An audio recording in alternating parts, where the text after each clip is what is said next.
bitter, sweet, fiery heat, whispers the man of the hurricane.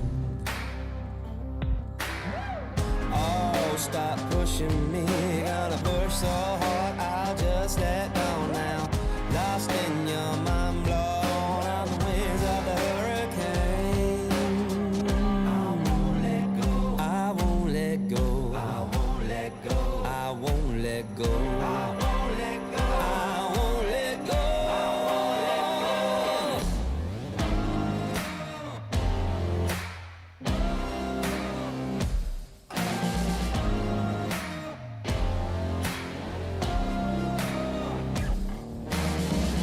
Ain't never giving up on you, gonna see this storm all the way through, gonna push right through the driving rain, gonna ride on the wings of the hurricane, ride on the wings of the hurricane, ride on the wings of the hurricane, ride on the wings of the hurricane, ride on the wings of the hurricane.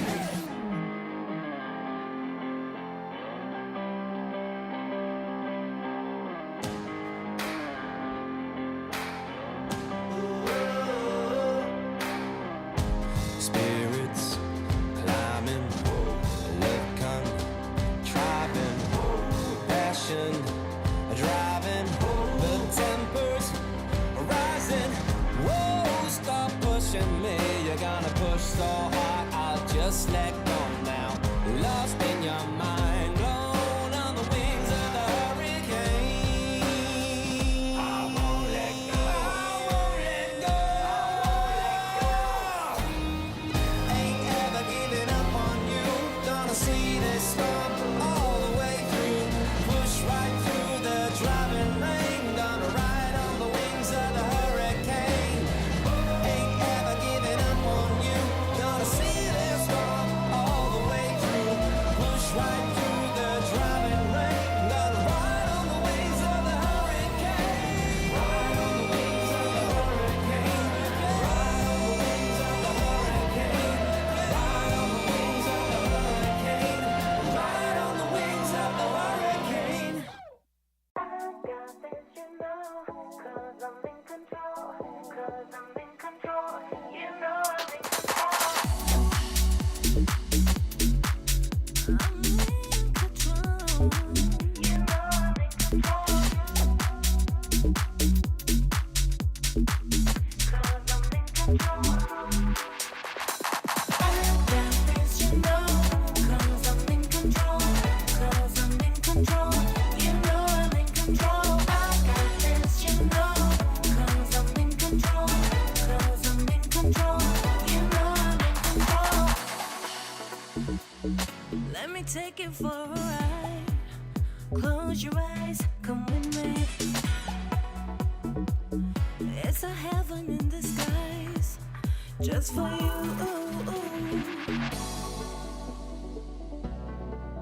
Just for you.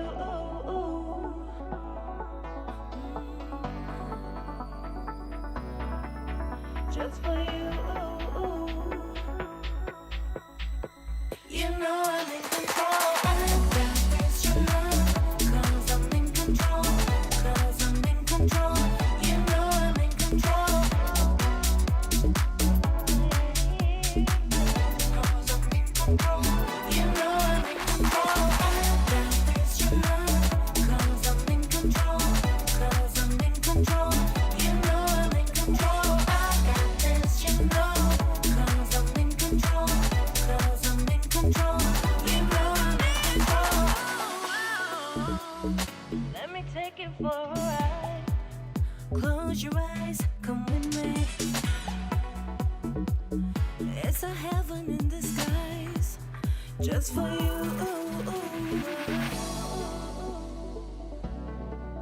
Just for you.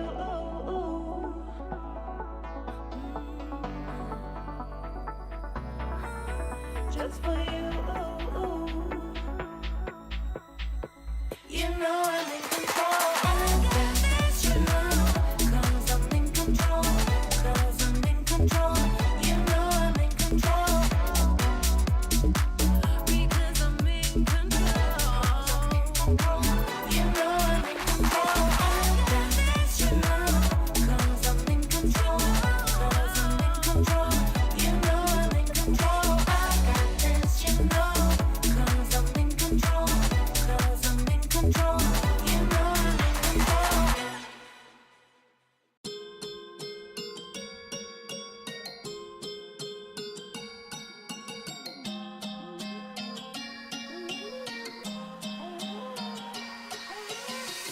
chateau in the mountains. I change it, jet set through the islands. I change zip codes like it is nothing. Top 10K first class on my side bang. Started with verbal on a TikTok. Got 'em doing moves in a big mouth. Rocking their head doing pop like 20 million streams so she won't stop. Can't stop. 911, it's an emergency. Call your friends. Everybody follow me one by one. Moving to the melody. Light up the night. Oh, we light up the night light. We go into daylight. As long as it feels right. Light it up, yeah. We light up the night light. We go into daylight. As long as it feels right. Light it up, yeah.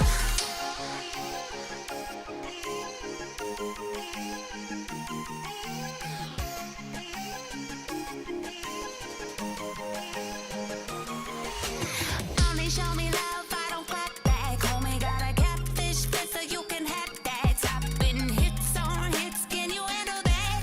Lose it all on a high stakes blackjack. Bet big trip, even in a lockdown. Big tips, only with the fans now. My click, pull up with the top down. We keep it going all night. 911, it's an emergency. Call your friends. Everybody follow me one by one. Moving to the melody. Light up the night. Oh, we light up the night light. We go into daylight.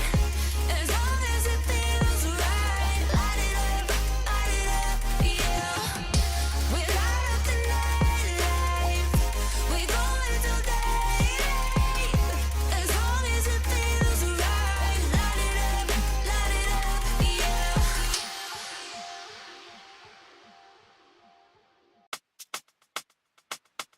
We in the club and you party like nobody. We in the club and you dance like nobody. We in the club, girl, you show me your mata, your mata, your mata. We in the club and you party like nobody. We in the club and you dance like nobody. We in the club, girl, you show me your mata, your mata, your mata. Eh.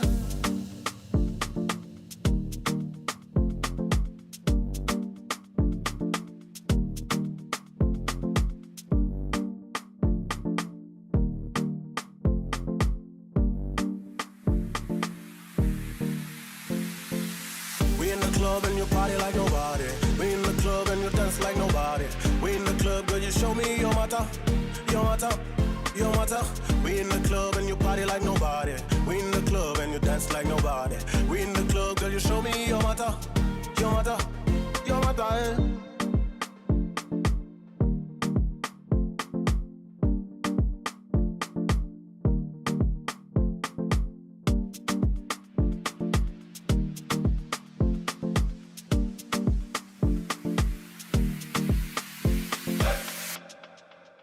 Your mata. Eh. We in the club and you party like nobody.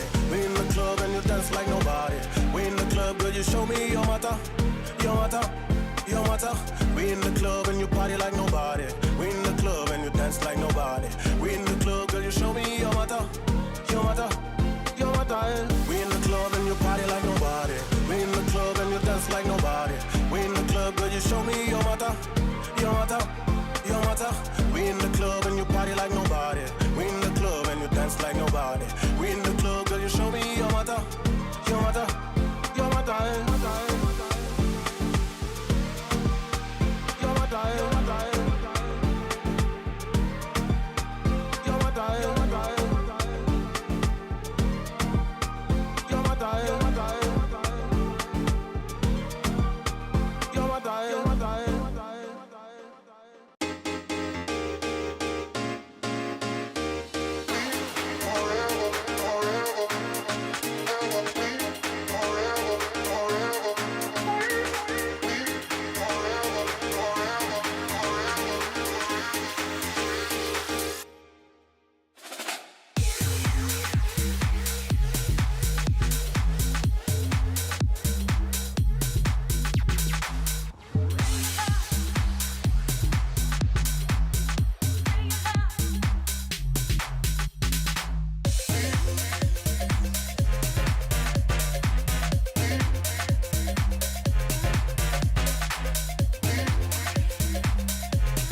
Red Bull gives you wings.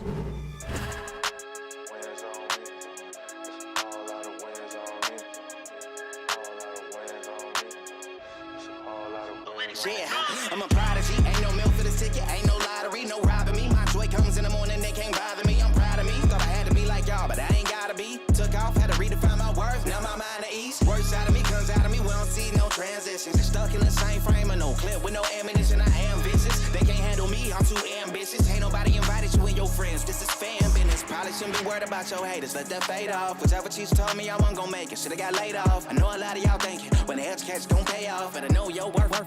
Add tax and take off, take off. Yeah, I gotta win. I can tell they ain't want us around. They ain't gotta say it. Been doing this a long time. I put that on my mama head. Game recognized, game we good. We ain't gotta play it. I've been in the jump all week. Leveled up though. Ooh wee. That's a whole lot of wins on me. That's a whole lot of wins on me. I'm a big dog. No leash. You all bark. No teeth. That's a whole lot of wins on me. That's a whole lot of wins on me. Come through like I'm Dolomite. Hold up, this a holy site. You think you a legend, what they say, I say for sure you right. All I ever know is being OG, I'm a prototype. Cooler than the polo sweater, brighter than the police light. Beast mode, this a deep grind. Speak gold up at each line. No cheat code, I'm a beast, bro. You a bistro and it's E-time. Got big goals and a big dream on the beach shore, taking me time. My whole team lit too tough, we too up like peace signs. I'm real, raised up in the field. Grinding while the sun is on me, I ain't got no chill. Get it out the dirt and work like I ain't got a deal. I'm trying to blow 100 bands and tell you lames how I feel. We ain't throwing up a brick, dog. The game tipped off. I'm out the kennel, catch me running with the big dogs. Don't hear the critics, they can kick rocks like kickball. They not important, boy, I'm Jordan to the pitfalls. Too many L's over there, I'm trying to big ball. I'm trying to level up a bit, I'm talking Rich Paul. I hit the floor and get it jumping like I'm crisscross. Throw me and Cannon in the booth and that's a hit, dog. I've been in the jump all week. Leveled up though. Ooh wee.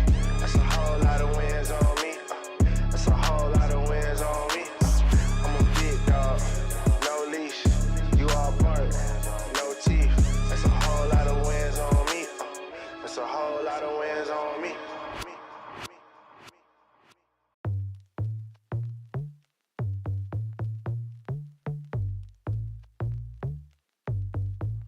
Who do you think that you are?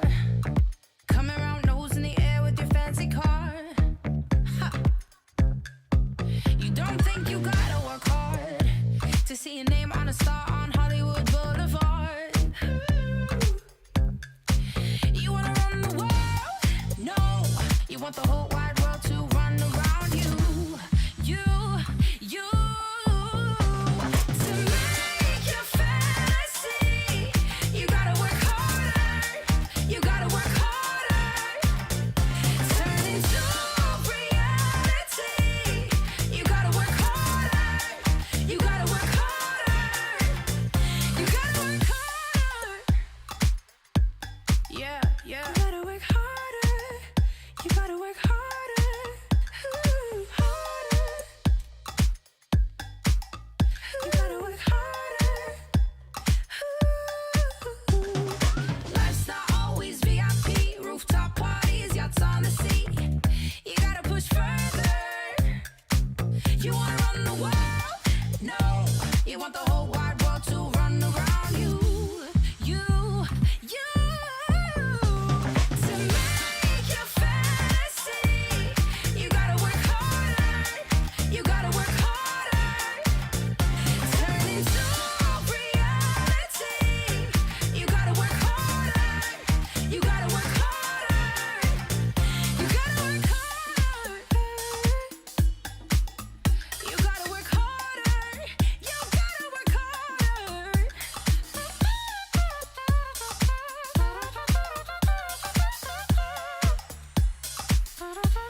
got that something that all the girls want, all the girls want, all the girls want. Give me that something that all the girls want, all the girls want, all the girls want. You got that something that all the girls want, all the girls want, all the girls want. Give me that something that all the girls want.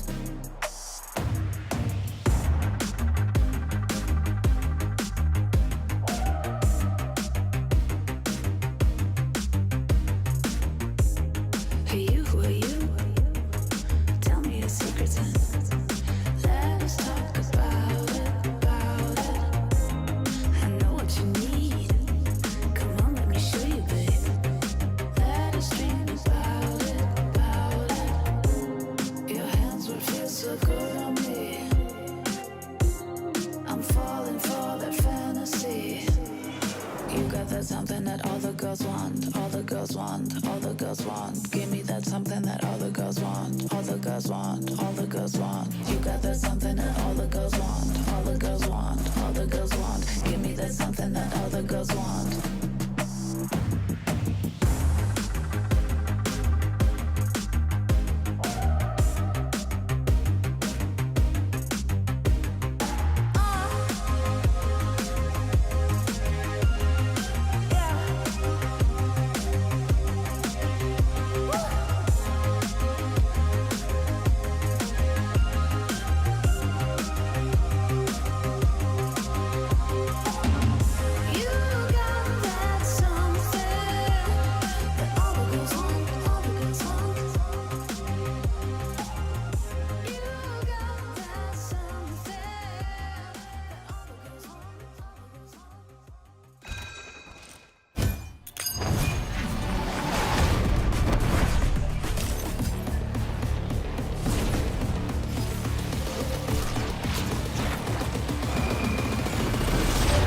all the girls want.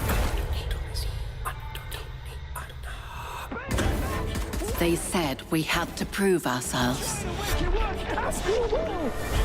So we did. They said we'd never reach the top.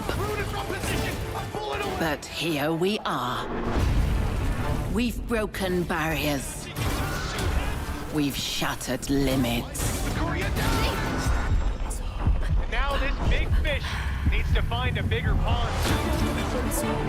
Now, it's not about proving anything anymore.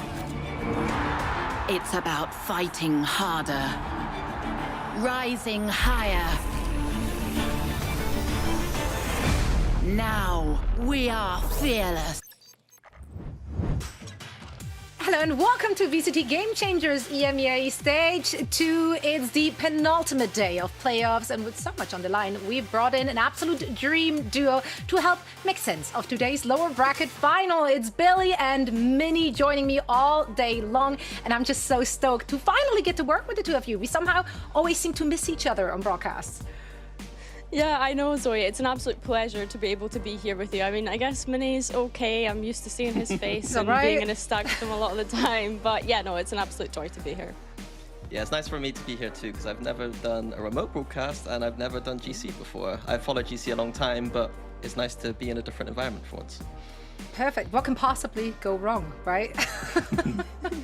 No, this is going to be a blast. We have a really, really great match on the docket. Let's take a look at the bracket to see how we got here, because it was an early exit for all of our contenders teams. Mind you, though, they did put up a valiant effort and they got themselves some championship points as well in the process, Minnie. Yeah, I mean, right now we're looking at, I think the way I'd talk about this is almost like there's a shift in the meta for GC. It used to be G2 goes in at the top and a few teams behind, but right now there's a very big shift. G2 not looking so good right now, and then a clear top four with GX, KC, and SK. Yeah, I think as well, like when we actually look at how the circuit points are being distributed, we're starting to see how those points are shaping up for the year. I think my biggest concern right now, like you say, Minnie, is for G2 Gozen, right? We consider the investments that they made, especially coming into this year, into stage 2, picking up that new player of Akita, their new superstar Julius, and of course bringing on Drew as that coach. And yeah, it's just a little bit of a difficult spot when we look at champs points and how they need to actually get up to that top 3 coming into the later stages of the year, because of course, they don't usually typically win stage 3. Of course, last year was the first year that they managed to do it, and they don't have GCC locked down by points right now. So yeah, it's a bit of a worrying time for the girls at Gozen. That lower third goes hard. I just quickly have to give some kudos here to our graphics department. Well done. I love it. Yeah, I think back to almost when the GCC was happening and Mimi was almost disappointed with a third place there. And this is like domestically now and they're fourth. And it's like, this team was built to win champs, not to come fourth domestically. So like something has to change for the next split for them. Yeah, I mean, it's especially shocking just given how dominant they have been in groups, right? They were untouchable. They didn't drop a single series, so we really expected them to come into this playoffs very hot. And such an early exit has got to be disappointing for all of them. And now they're out, so we have to focus on the teams that are still in the mix, such as Giant X and SK Nebula. There's a lot of history between those players, a lot of connections.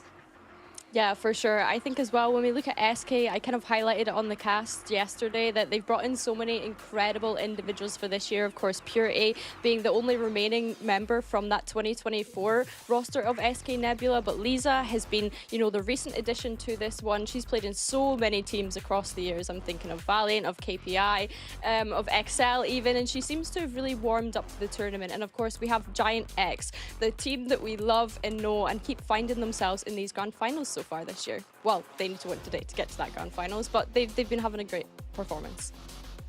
Yeah, I mean, both of these teams definitely deserve to be where they're at. It is an elimination match, of course. Only the winner will be moving on. So everything is on the line, everything to play for. And therefore, I would say emotions are running high, right? And that is evident if we're looking at their social media as well. There was a Nami tweet, which prompted a funny reaction. Let's take a look at that tweet first.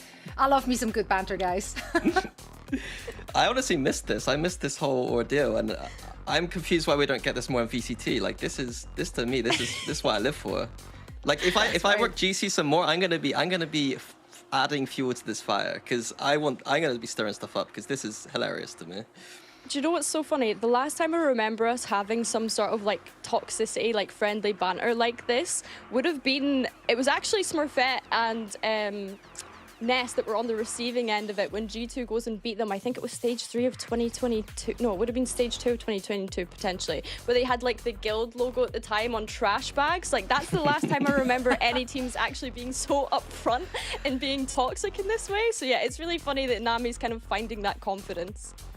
I do love that. And yeah, these kind of tweets, they were actually a reaction to a Jade reaction initially, as she got very emotional, or let's say animated. Now then Nami tweeted, and that prompted Jade to give a little shout out to Nami in yesterday's post-match interview. Let's listen in what she had to say. Nami, hello, I'm talking to you. You called us bots on Twitter. That is embarrassing. Especially when you lose tomorrow, that will be incredibly embarrassing, okay? We are coming for you. I don't care who you are, okay? I'll see you tomorrow and it'll be a great game. Nami, I'm talking to you. That's right. I'm so sorry. Hey, if they... I love that. Talk the talk and afterwards walk the walk, or don't. Either way, I'm very entertained by this. Yeah, it's crazy to me. I think like one thing I'm just worried about is that emotional outburst, like GXR team was like, I hope that Jade's able to calm those emotions today because it's like it needs to reset quickly. I feel like so I love the kind of crap talk, but like, is she able to keep that kind of leveled out when in the game basically is I guess what I'm trying to go for here. Well, we find out. Regardless, it will be good content for us. So I'm taking it, you know. Like if it's just about us, then I'm happy about it. Now, of course, we had an opportunity to talk to GX Nami after that call out earlier today. And she had something to say about Jade's little shout out. So let's hear it. Nami's joining us for a quick word ahead of today's match. Nami, how are you feeling heading into this lower bracket final? I'm feeling confident and very locked in.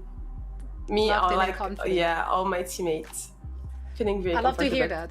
Because you know, yesterday in the post-match interview with Jade, she also felt very confident, also very locked in, and she called you out. I don't know, have you seen the clip? I see the clip. That was actually funny for me. Maybe kind of embarrassed. Like she should be the one feeling embarrassed after this interview. But But if she feel like a bit more confident after this interview, it's good for her because she will need it. I love this so much.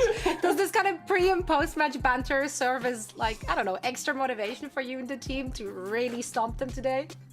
To be honest, like whatever people are saying or like enemy team, we just like every time just lock in and full confident, and that's it. We're gonna give our best and we'll see who is the best.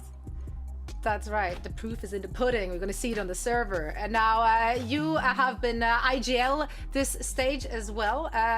Now you're not IGL anymore. Do you feel like there is stuff that you were able to take away from having that role in your team? Was there anything that impacted your game after being IGL? Like maybe you see the game a little different? Yeah, I just feel that during that IGL time, actually it's like kind of hurt my gameplay, you know. I wasn't, you know, focused on myself and I couldn't like play like I usually play, you know, so that helped me a lot, like just focusing more on myself and more mid-rounding and just helping during mid-round and do what I need to do.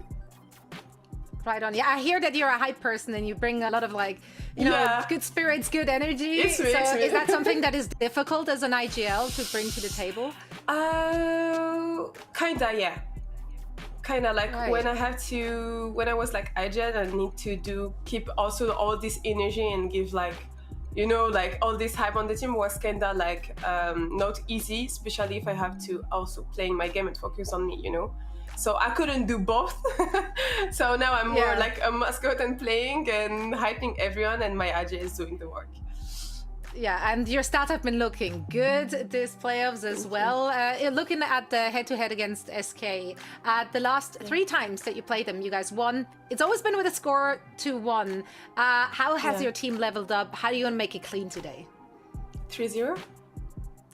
It's gonna be the cleanest one, right? Well, you know what? I can't wait to see you guys back in action. Nami, thank you so much for taking the time and best of luck in today's match. Bye-bye. Thank you. Well, I personally love a good clapback, so well done. The stage is set for a grudge match now. But Billy, Mini, she was talking there about her time as an IGL and how it impacted her performance. It did show in the stats there as well, Billy, now that she's not on that IGL role anymore. Yeah, definitely. And I think with her playing controller and Ness playing initiator and taking on that role, you know, Ness can kind of help set the pace of these rounds. You know, she's been a duo with Smurfette for so long as well. So she'll be able to help set that up and call these timings a little bit better. And when you think about the role that Nami is playing, she is on that controller role, right? So she'll be able to help with the mid-round, make those calls on what she's finding on her lurks, the space that she's able to take. So yeah, I think as much as I think Tom dibbed it as musical chairs of IGL yesterday, I think this is working out for them so far.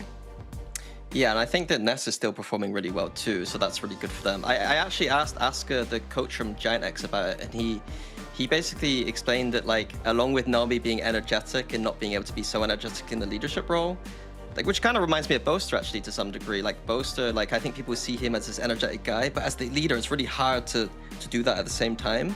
But the other thing I wanted to say is that sorry. No worries. The fact that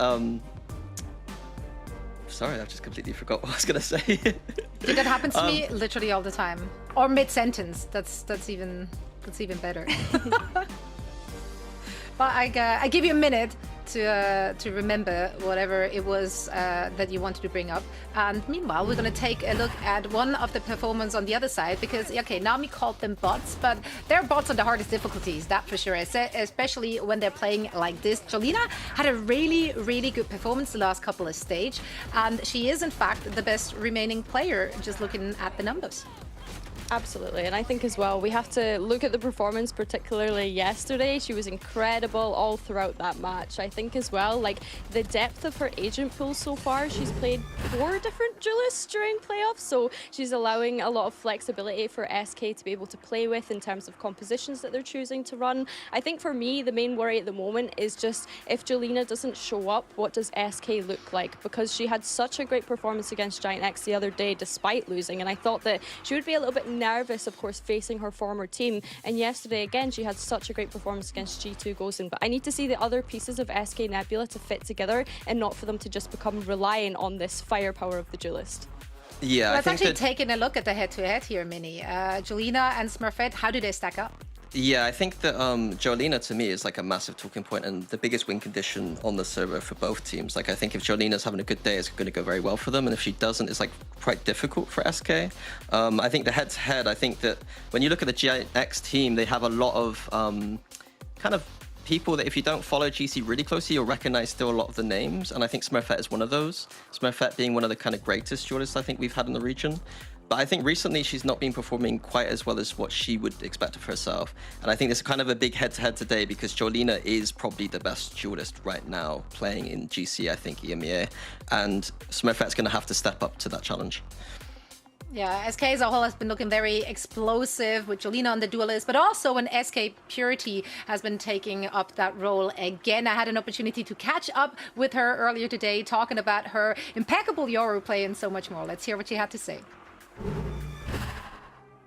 And I have the ever so lovely Purity joining me for a quick chat ahead of today's match. Willkommen zu der Sendung. Danke, dass du dir die Zeit genommen hast. I obviously came prepared with a bunch of questions, right? Like you guys just managed to get your all-time highest GC placement, which obviously means a lot for you, all of you on the team. Now, we're heading into a best of 5. Not all of your players have a lot of experience with best of 5s. It's a different beast. How do you prepare for that? Was there any protocols you guys set in place in order to make sure that you stay locked in? I mean, not really. We've been locked in since yesterday, to be honest. We won the game and we instantly were like, okay, we know what's coming up next, you know? And right. but like preparation for the best of 5, not really anything, to be honest. I mean, sure, it's a bit longer, but we're all ready for this, so. Born ready. Love to hear it. Now, Purity, you yesterday on that Yoru looked crisp. I love that double duelist content you guys were running on Icebox. And I know obviously that you've played duelist in the past. Are you keen to flex those duelist muscles more often? Is that something we might be able to see a little more often? I mean, that's the plan. As whenever I get offered to play duelist, I mean, I never want to turn it down. It's my favorite role, and it's the role that I played before picking up smokes as well. So no matter what, I'm ready for it. And sometimes you play as smokes as if it's a duelist too. So you know what? It doesn't even matter what agent you're on. Jade actually mentioned in her interview that on map 1 yesterday, you guys were just not fighting. You guys were hiding. You just didn't go at them. Now, obviously, after you're taking down G2 in the fashion that you did, does that feel like a confidence booster for you and the team? I mean, of course it's a confidence booster. G2 has always been one of the top teams since the start of VALORANT GC, so being able to take a team down like that gives you endless amount of confidence. You feel like you can do anything after something like this. Rightfully so. I mean, you guys were popping off left and right. If we're looking at the matchup you have for today, though, you did go up against them earlier in the playoffs, and during that series, you guys were up 8-4 at every half. But you couldn't close it out. Is that something you discussed, something you're going to be focusing on today? Yeah, of course. I mean, we knew that whenever we were up 8-4, after even losing a few rounds, we can just tell in just between the communication stuff that we lost steam. But it's something that we've been working on as well. It's something that even in the Black Hand series was a problem at the beginning, you know? We lost steam and we lost a map that we shouldn't have lost in the end, to be fair. But this is something that we've been working on the whole time now, and I think especially after this G2 win, we feel like we're untouchable right now. So That's I don't think it's going to be I- much of a problem. I love to hear that, and I'm very excited to see you guys carry over that momentum from that tremendous series yesterday. Purity, thank you so much for taking the time, and best of luck in today's match. Thank you so much. They were locked in yesterday, but can they repeat this kind of performance going up against GX once more? It is a rematch. We've seen them play already. So obviously we have plenty of tape and plenty of opinions on the maps they should be picking, what agents we want to see from them. So let's dive into it, looking at a map video for this one. Lotus is out for SK. And GX is following that Haven. Okay, you know what? I'm happy about that. They were floating it against SK. It looked like a trap, or Casey, I can't remember. It looked like they're just setting up a trap, and yeah, now it's out. I'm happy. You're happy with this, Soy? I don't know. I was maybe kind of I'm happy about expecting that. potentially a sunset ban from Giant X, considering that they'd only played it twice in their groups, with one of those games going to overtime. And of course, the incredible performance that SK had on yesterday, that decider against G2 Gozen. But I don't know. What do you think of these, Mini? I had it as a Lotus ban from SK, and then it was either between Haven and Sunset. I think that after GX, didn't they lose quite heavily yesterday on Haven? Exactly. Maybe a bit of a Yeah. knock of confidence. It's quite easy after that day to be like, guys, what do you want the veto to be? And you're pretty sure that the players are probably going to be kind of hard to not to ban that map today. So I think going forward in the maps, I actually think that the best of 5 might favor SK. I think both, I think Sunset, Icebox opening, I think is a very clear SK map, and the rest of the maps are very 50-50 to me. I think so. I think that when we consider Split as well, it's like you say, it's a decent map for both teams. And then I come back to the Sunset conversation of how insane they looked at it. But yeah, I think the first half of the map veto looked great for SK. It's when we start to get to those later ones that I'm hoping that they're going to be able to close it out in a 3-0 if they were needing to. Because yeah, like I said, it's the later stages of that map pool that it starts to swing more in Giant X's favor, which I guess is also a good thing for Giant X, because SK have mentioned the times that they've struggled when they get a lead at the half, or they've struggled when it gets to that third map, and they've said that the coaching staff are being able to help them through that resilience and that stamina. I mean, they had a lead literally every single map, and then they couldn't finish it out. So clearly there's been a lot they needed to work on over the course of the last few days. Here are our agents. What are we thinking here, Mini? I think it all looks very familiar to me on the on both sides, right?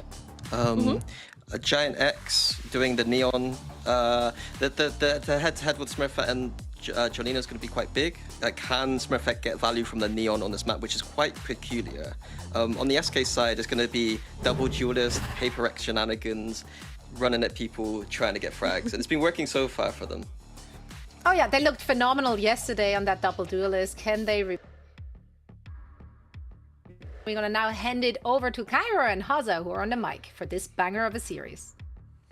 Thanks, guys. Look, it's always a privilege to cover a lower final, of which, Cairo, you and I are quite familiar with by now. And I have to say, we're also familiar with seeing GX here. It's their 5th consecutive time in this best of 5, a first for SK Nebula. Yeah, and you know what, for SK, they're looking to reach further than they've ever been before. That grand final, right? As for Giant X, they've been there before. They were there exactly last split. So can they reach the same heights? Can they show us the same performance? A best of 5 is going to be a big test for both teams. Well, we start off in Icebox. That we do. It's the pick of SK to get things started. They were able to pick up the win against GX here before. That was back in week 4. Been a while since we've seen it, of course. In terms of the composition that this attack is starting off with, last 10 times, all playing the exact same thing. Into the B-long push early doors, it's Smurfette to lead the charge. That's the case, but Smurfette is the first one to get the frag. GX, everybody here to support and deal with the pistol run pretty decently so far. They'll be able to get that spike down, and as for SK, they've got a lot to come back into here. Yeah, you've also got the flank watch from Ever as well, down to 12 points of HP. In fact, GX have been cut down to size. The health pool is not the best for them, but this is where they need to start showing some discipline in the 5-on-2. That's true. Lisa not close to Jade whatsoever, distracted by Ava on that flank watch, as you've already noted, but with so many bodies on the line, where do you even begin for Jade? I mean, Trade City is what this is going to be for GX, and well, they won't even need to be in it. And now Lisa has to try and find something of value here, but for the most part, I think it's just going to be down to the spike. That's certainly what it's going to look like. Smurfette has just walked past the opening, but that is the first round done. GX getting on the board nice and early, and it's a conversation I started earlier and I want to get back to it immediately. New territory for SK. Every game they play, they're breaking new ground. It's a best of 5, of which we are yet to see from them.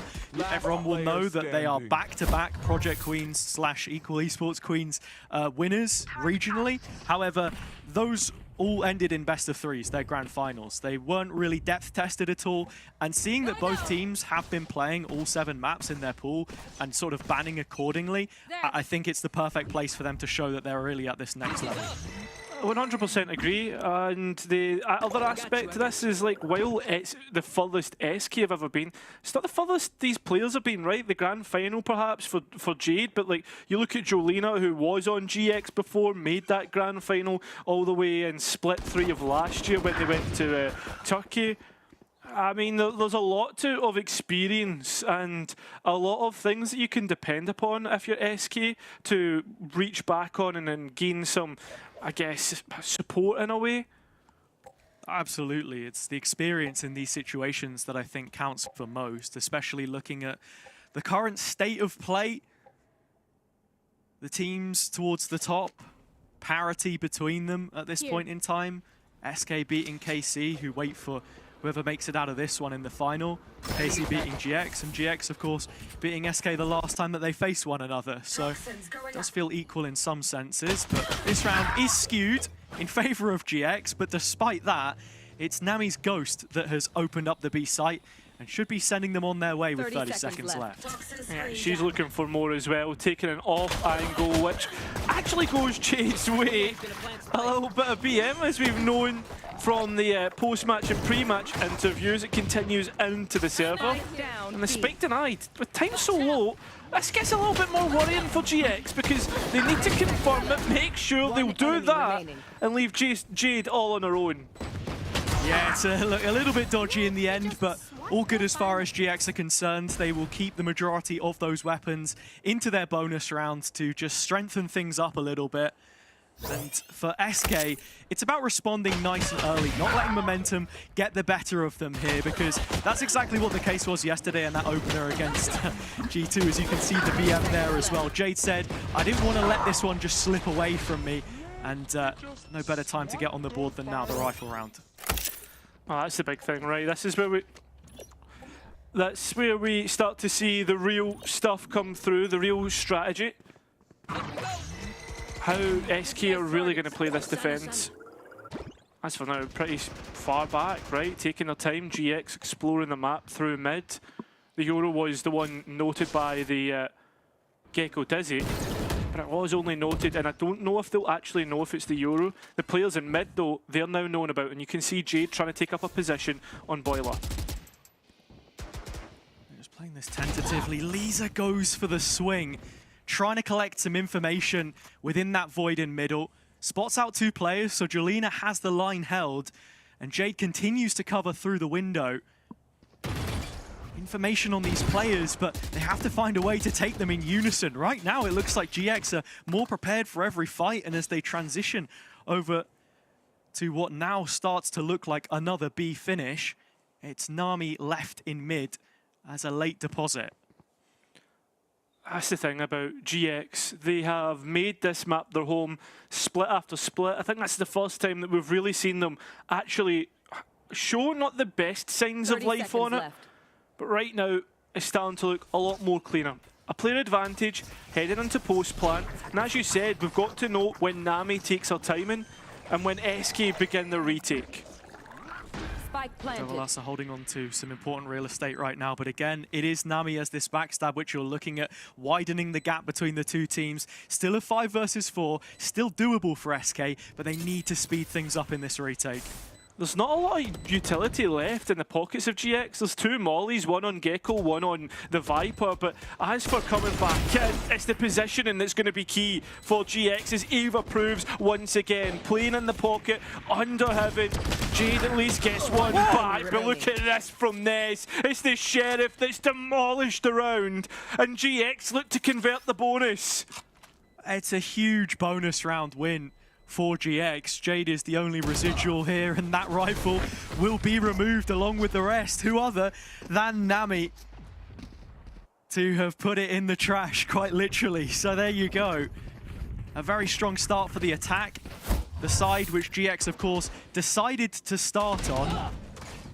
And here, it's just a case of SK splitting up and trying to do things by themselves. That lack of unity in these really pivotal moments is when we then look back at what you were saying earlier about experience and wondering who is that level head that's bringing everyone together. I mean, obviously, we've spoke about Menga, the coach for SK, and his influence on the roster, right? How he's been able to calm them down, settle the nerves, and obviously we speak about Jade and Jolena and where they've been as well, right? Being on like GX, Jade was on the Ascend roster that made that lower final. But the point that I'm trying to get to here is this is a lower final that isn't just got stakes, right? About reaching the grand final, getting those extra championship points, which would be crucial for a team like SK. But as we've noticed as well and talked about in the pre-show, it's those emotions that come alongside it, with the fact that Nami had maybe given a little bit of BM, the fact that Jade said that, like, hey, this is like back to the furthest that I've been, right? This is back to where I want to go, and also if we can do better, this is where we need to see clear and level heads. Let's see if they can steal something away in the next round, perhaps, if that timeout has done enough as things stand. SK were very good with thrifty rounds yesterday against G2. And GX at times versus KC looked punishable in terms of how they were set up. Although it is Devilassa playing solo on yellow, does have the support of Lisa arriving. Yeah, and Jolena's close by as well, has her. This could easily be an activation here, but instead it's the Hunter's Fury, a defensive one for far from all the way in mid. Yeah, Jade's just igniting the play, and with that, it's an alarm bot placed by Lisa, dropping back to a deeper line of cover inside the B site. Yet to be encroached upon by GX. In fact, they've got some work to do through both Sarah and Eva to perhaps try and fake out some pressure on this A site, see if they can force a reaction out of SK, but they are yet to answer the call. Yeah, and the wingman obviously with no spike may give that away, and it's 30 seconds Purity, the Yoru, that may give that, but SK still rotate over. It's Lisa to stand up first into this take, and unfortunately, she won't even get a shot off. Yeah, Nami so clean there. SK fall for it, hook, line, and sinker. No chance to deny the spike now, and Smurfette is out of dodge in a moment's notice. Poison Cloud's still up, that should cut the cross, give them a chance to isolate the players yellow. But GX from these positions have converted so far, and there is still the potential threat of a lurk, one which won't be coming through. Yeah. With that being said, though, there is two rifles in SK's hands, and well, we've seen them work before.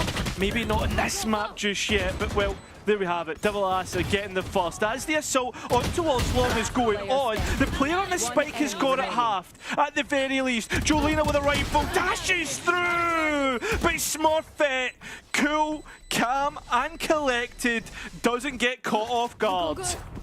Absolutely not. Smurfette knows what it takes to play in a match like this. When you look back at her history as a player, 3 years of those spent with Ness, and along the way, 10 lower bracket finals for her with almost an 80% success rate. So absolutely no stranger. And in the 1v1 against Jolena, who Minnie was saying on the desk, might just be the best that we have in EMEA at the moment. Smurfette has been there, done that, and looks to have vested her so far. Juliana's up, out in play for the first time, holding on towards B long. There's only one player that could potentially hit that, and that would be Ness's Sova. Most of the forces collect themselves towards A, and I think this should be pretty much straightforward hit. It's looking likely. GX yet to test the A site. There's been a lot of slower paced takes, tempered in their approach, often fighting for middle, where Lisa has her Killjoy utility set up with that gap open. Purity able to lock down the A site. Still, Smurfette doubling down on this position, looking for that duel, but won't win it. Purity getting the better of her, and SK regrouping for this retake 5-on-3. Yeah, but look at GX and how they're setting up. It's not from far, it's on site. They want to fight this. They need bodies back in their favour. Both Ness and Eva just one away from an ultimate. That could be enough to turn things on its head, but not allowed to find that first kill. Play chase ever has Purity peek right into her, gets a second kill before going down, but as it falls onto the shoulders of Sarah, the former IGL can't bear the weight this time. It's SK to get themselves on the board through a retake, cleanly executed in the end.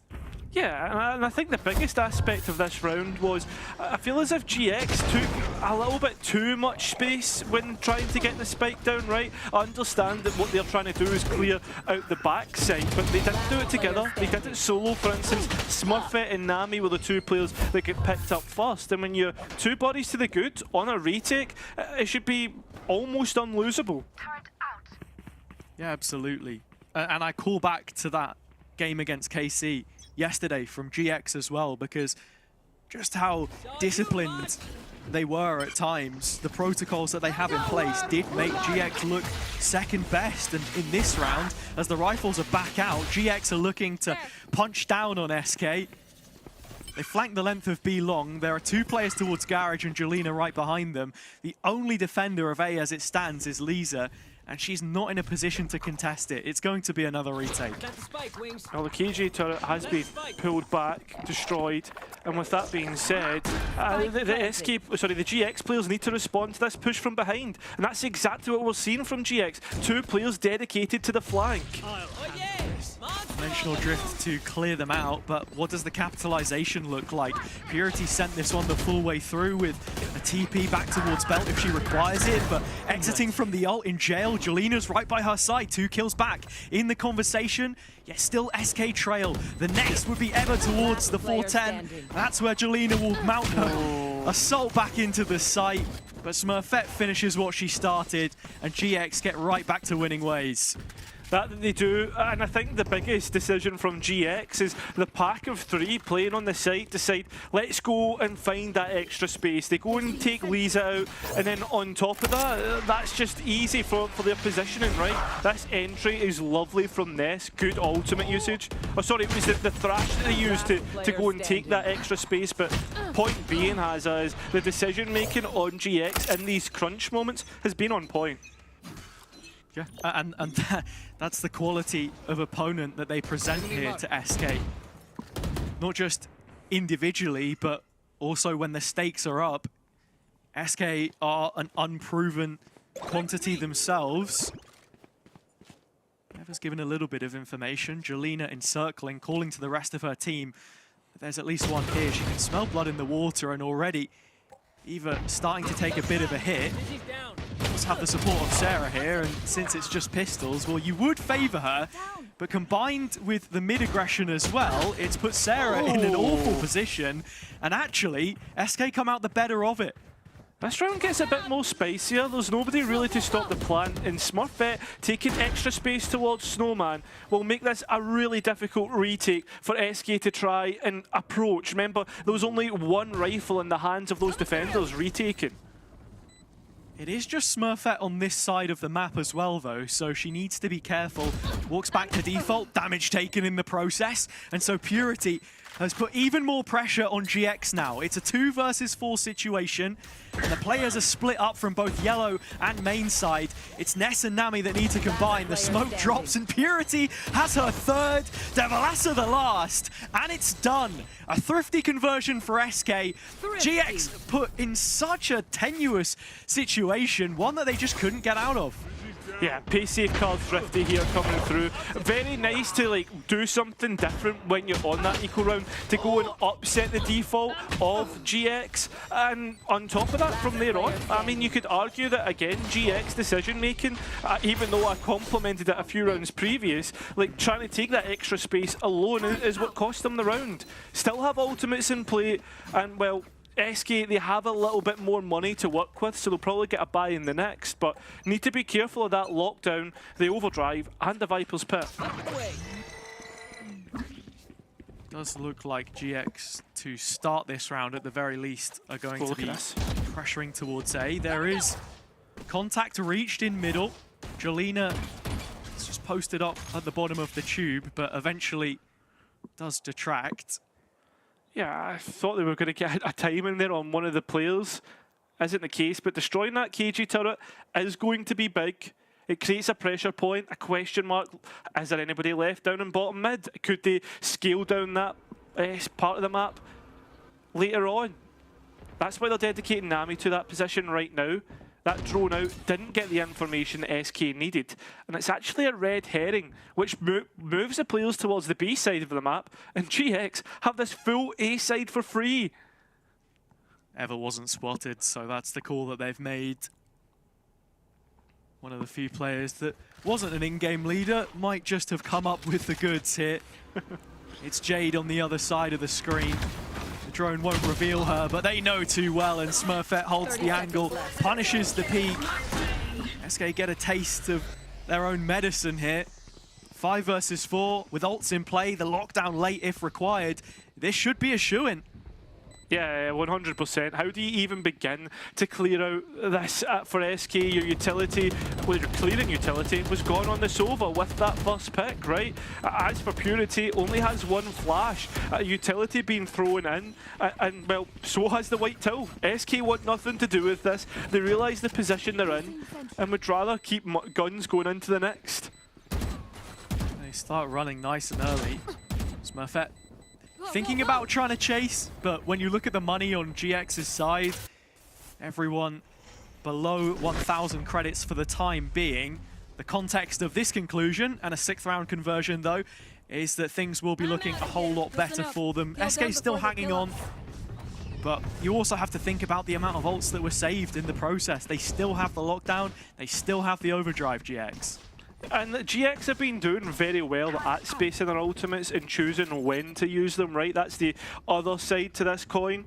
And one thing to give a little bit of hopium for the SK fans at home is both sides are actually better on their attack statistically, right? So when you move on towards the defense, when you see GX move on towards the defense, hey, listen, there's still hope here. But SK right now, in this half with the remaining rounds left, need to get a lifeline to work with. Aggressive push from both duelists on the SK side already. They will have heard the steps of Ever jumping around in her own spawn. But GX like to set up a lot of rounds as this, right? Just waiting for that aggression to come through from SK. And then re-hitting later on. It's towards B where they're going to go now. Devalasa isolated towards yellow. Cross being held by Purity, but little support left beyond that. I mean, the wall's already disconnected Purity from her teammate. Although, you look at the Viper here of Devalasa taking an extra step forward. Does well to hold on to the first. Jade supporting. It gets even better.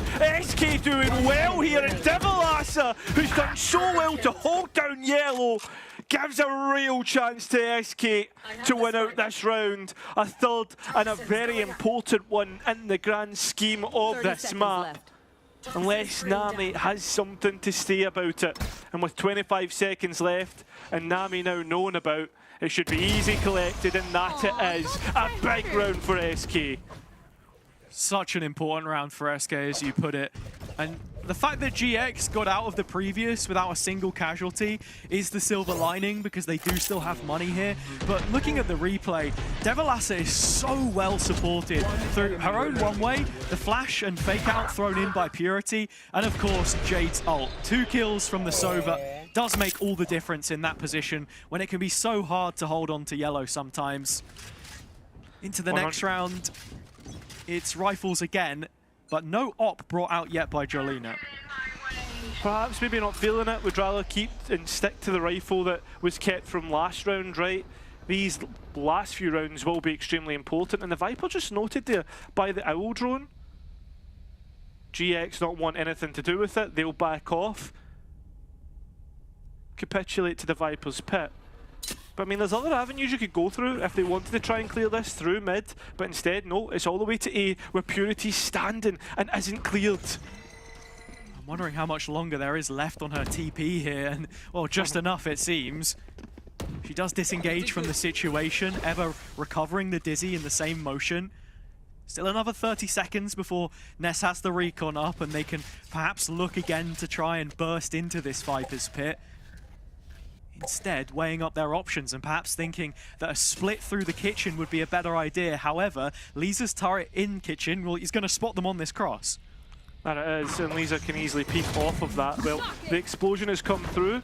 Lisa looking to maybe get closer to her teammate and work inside the Viper's pit, which is exactly what happens. But you look at this, it's a thorn under the nail for SK's sight hold. They're right in the middle, and the players for SK are surrounding this take Hazard. Marbot behind though, so Sarah does know her position is compromised, but not from which angle. Jolina taking her out through spawn. GX now starting to find their feet in kitchen. But it's a post-bar which is getting closed in upon. The map's starting to feel very small for them, but still finding a way to fight out from it. Lisa one back in tube. Second kill for her on the reprisal towards B. And Ness, all of a sudden, is the only player left. The plant for her, not the best of positions to try and re-peek back into, especially with Lisa holding the cross. She'll get 3 as SK will move up to a 4th. That they will.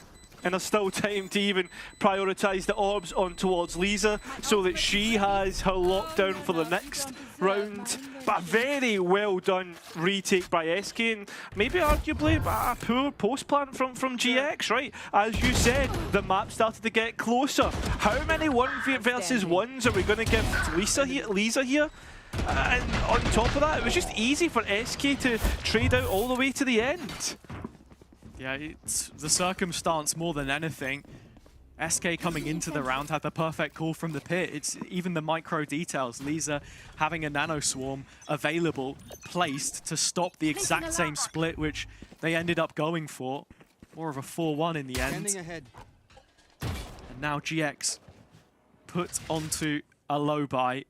Sarah's gone for the 1 rogue rifle. Still has the lockdown.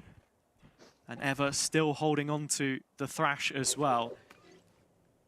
They need to find themselves in a position to invest them though. Give them any willingness while they are still able. This lockdown isn't as convincing as what you'd think. Like, fair enough, it clears out any players towards the middle of the site, but you've got to be careful of Snowman and the potential spam that could come from there. It'll allow the spike plant to go down, but look at Smurfette trying to take extra space. And on top of that, Nami in kitchen. Ever is lost in the meantime through mid. Nami's still walking up through the hallway, looking to try and take a timing, but thinks better of it. By Smurfette's side is where she'll station herself, and it's for good measure. That Sheriff's already got to work and found 1. Nessa the double through her ult. Still needs 2 more kills. Her Sheriff has delivered from this position already in the map, but it's a Vandal that she'll upgrade to. Looking to hang around and play Scorched Earth inside the Killjoy ult, and is going to end up detained for her efforts. She wanted to potentially try and break it, make herself a nuisance. Time does tick all the way down, but there is plenty of it for SK to convert in the end. That there is a very well played round from SK. They locked down just to put that cherry on top of the cake and make it 1 round between the two, which is a massive comeback, considering the circumstances that we found ourselves at the beginning of the half, right? First time out was in round 3. I'm interested to know if that was like game plan orientated or if it was more to focus and settle down the players here. But with 1 round between the two, if you could end up with an even half here for SK, massive effort from them. Absolutely. I mean, they've already been clawing their way back in terms of the round count. The op is now up on Jolina. But at least from the spawn barriers, it looks like GX's last attempt will be made towards this left-hand side.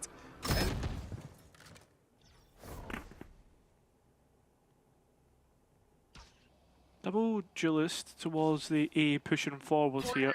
So if GX do want to come back and re-clear this, probably going to find that operator. Jolina needs to be careful. TP'd away. She's on a very strong angle here. Sarah would have to walk the whole way around Belt to full clear her, and that would open her up to even more dangerous angles. So instead, she'll group with Nami and see if it can provide a way out for GX into the late stages of this round, because as things stand, they're playing straight into SK's setup, as was called by Jade at minute 1. They're completely ready for it. The Thrash won't even get invested as Jade has her kill with a spam. Jolina holds up her end. It is a masterclass, but GX have done nothing to offset it. No, they haven't. And Jolina puts on the style and piles on the paint. One player left to end out this half. It's just Ness all alone against 4 players on the B side. And we will end with a 6-6 half-hazard and a flawless round from SK. Yeah, SK currently 3-0 this stage on Icebox, looking very confident, and it's a stat line they are not willing to give up. GX back here for the first time since week 4, and currently it's feeling like one to forget. Let's see if that changes in the second half.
A great start to the half for GX, but an even better end for SK. We now move on to the second half, where SK get their better side statistically on the attack. Can GX hold fast and show us a better performance on defense?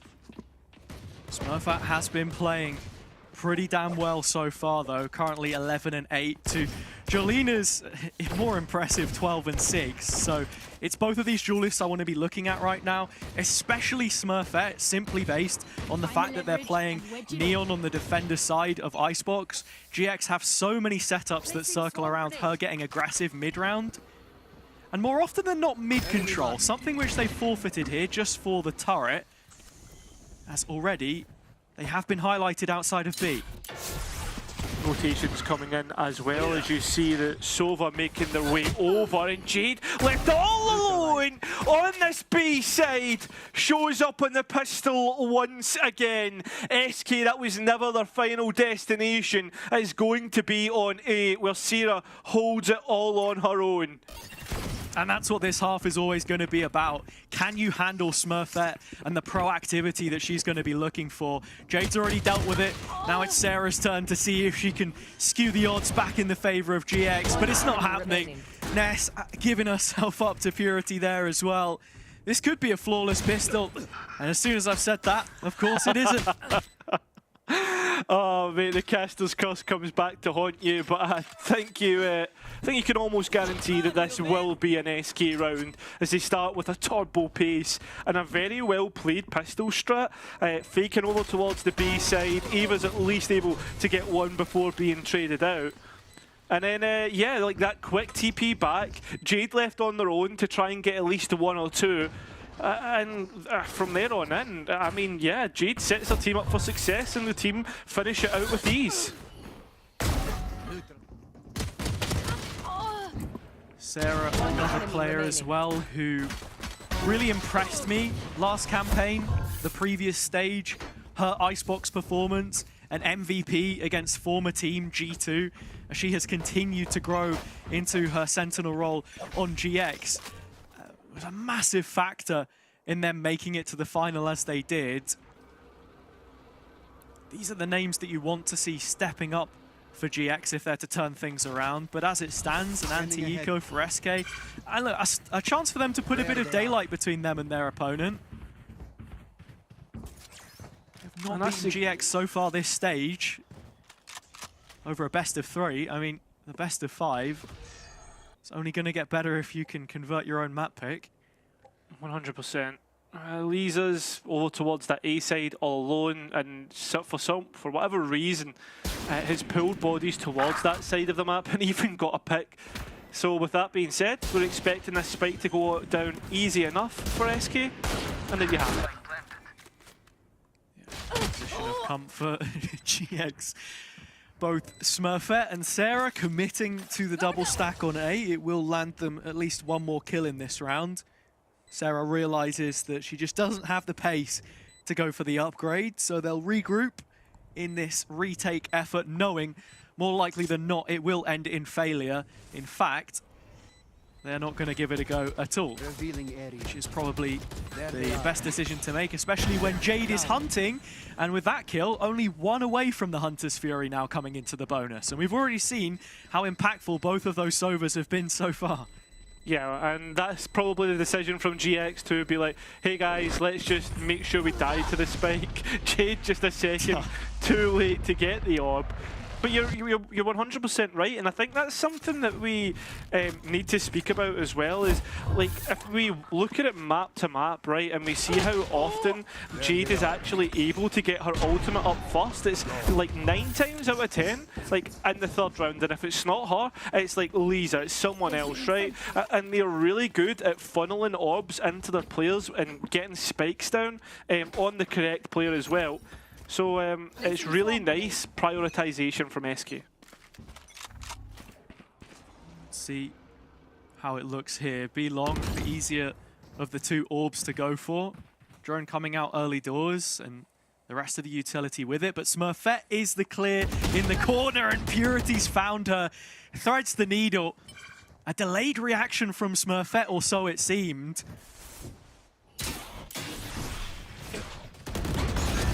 Nami knows that they're fighting for this orb control. She does take the peek on and is able to win it, but Purity is there immediately. Doesn't want to stop, in fact. Looking for her third, but on 2 points of health. Perhaps it's best that she didn't go flying straight in. Oh, no, yeah. As for the retake coming back in, that TP would have been held, and that's why the players just ever so slightly wanting to drift back towards A. But look at Sarah once again. To stand up when it's needed.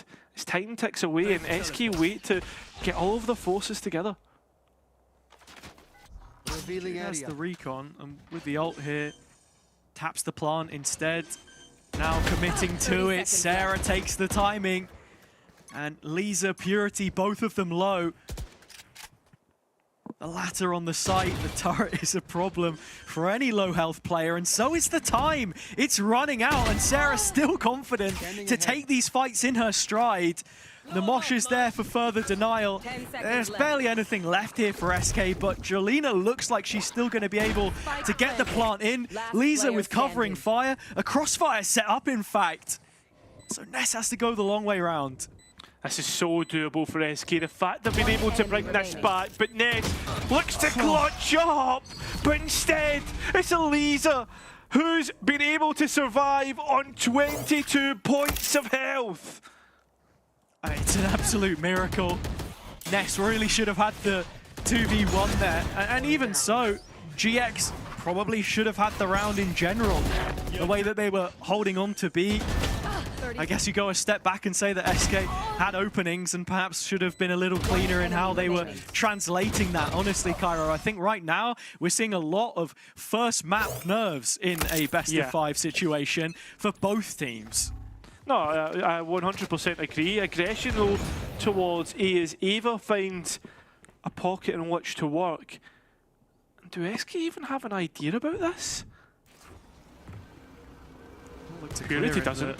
Gun barrel had unfortunately outsold Eva there, but she does pick up the kill on Purity. The next one is clean. Jolina will remove her in response, but SK are down a player, and in terms of map control, GX have cast a wide net and have caught all the info. That they have. And the fact that they're so aggressive and can take these positions ready to fight whenever it's needed is massive. But again, through Kitchen, we see that mid-control taken and the spike with it. So this could easily be a top-site plant. And with Divalasa able to creep through, or what you think is creep through it mid, it's not the case. And you've got to be careful because Sarah's close by. And Sarah's just going to go ahead and take that shot. Alarm bot hit, followed through on. Nami the next, and Jolina forced to try and clutch it out. Goes for a fake open plant, still thinking there's a player arriving in main. It is Smurfette, but a little later than scheduled. At least as far as Jolina's mental clock is concerned. And with 15 seconds left, she opens herself up to a number of angles. Nami, the one to win the fight. It's a pace safeguard thrifty for GX, which keeps them within touching distance. Keeps them close enough, but you can't help but feel that's a massive fumble by SK. He had that, as we said, about speaking about putting daylight between you and your opponent. Instead, they brought a step closer. It all comes through aggression and upsetting what SK wanted to do, being oppressive in the way that you want to take your eco round. And do you know what? It's a great call from GX. It's going to get their first round as well after a streak from SK. Hunter's Fury in from Jade, and the result is the expected one. Ness the counterpart, the one caught, but ever reinforcing the toxic screen, maintaining that screen side spawn control. So SK backtrack just a little bit before making this execution. In the meantime, look at Nami. Yeah, making her way in. And, well, you look at the retake as well, you have to fight back in with an operator. It's going to be a massive issue, considering how close range some of these angles can be. But it's the Thrash instead that they're going to use to make real ground back in. No suppression, no detain. Lisa still holding the line. 2 from her, and her teammates the rest. SK put their foot down and stay in front. Double digits reached.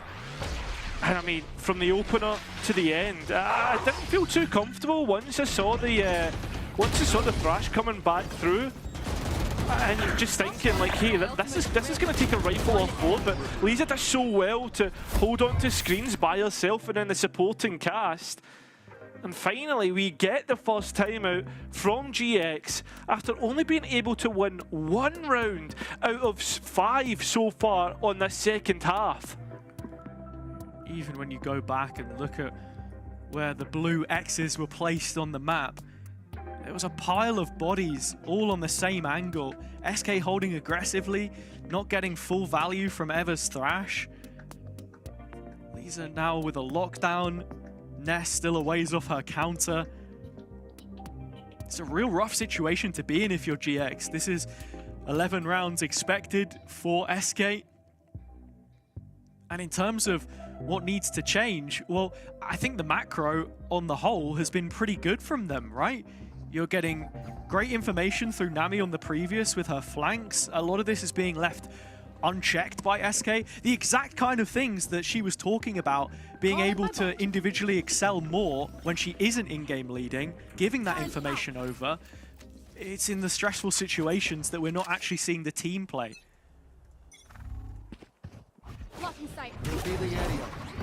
Oh, Nami's under pressure here. Forced all the way back already. SK, you really good at using the fake out as a means and a way to fake out, as the name says, with steps, right? Cheers, mate. Well, that being said, though, this isn't fully concrete on being a B hit, just because when you look at the position of the lurker, right, Lisa is still pretty deep on A. Toxin screen down. They're going to leave Jade over towards this side of the map. It's how she likes to play as a deposit at times, but in fact just completely recalls positioning. And now let's see what the reply looks like from GX. You can see them starting to group up, gather outside of B, take that peek on to the side of yellow, collect the information, but it might be coming through a little bit too late here for Eva before the pennies drop. The lockdown gives her heads up, but still, she's going to be fighting from sight. Gives up the space. Yeah, it needs to respect it. Ness probably going to get caught here and is, so that's going to delay the retake even further. 5 players from either side, and being at close range, that's where these pistols will probably start to thrive. Although going a little bit too early and gifting Jade 2 kills probably won't be the best. She's got her third, but things still stay even. GX aren't completely out of this just yet. Still to get on towards the spike. The player's health not looking too great. And that on top of the weapon situation is probably what puts it in SK's favour, still with mollies and the like. And that's what they'll do to close it out. Hitting 11, which is absolutely massive for SK and getting close to finishing out this first map, which is their map pick. It was only an eco half buy at best for GX there, but still doing a lot of the right things. I would have liked to have seen the B-Long proactivity a moment sooner because they have the right protocols. They know which reactions it is that they've got to make. Sometimes you have to be a little bit more heads up on that timing. Lockdown did give a little bit of benefit to Eva as she looked to disengage. And ultimately they were without ults. Well, they are here. Two on either side, and Giant X have the stronger of them. But it's a pace change from SK. There it is, although, I mean, there's not a lot of the pack following this up. It's just the dimensional drift to clear everything out. And then that's when you'll see the activation from B-Long. So what they've been taking their time coming back in, it's given pockets of space for GX to come back into this round. In terms of the post plant, they are down on numbers. Ult to deny the plant for a little bit longer. Purity still trying to push the issue Snowman, as Jade is yet to ingrain the spike within the ground. And you look at the GX retake, it's all through a very narrow choke. There could be a crossfire here for SK that reaps huge value.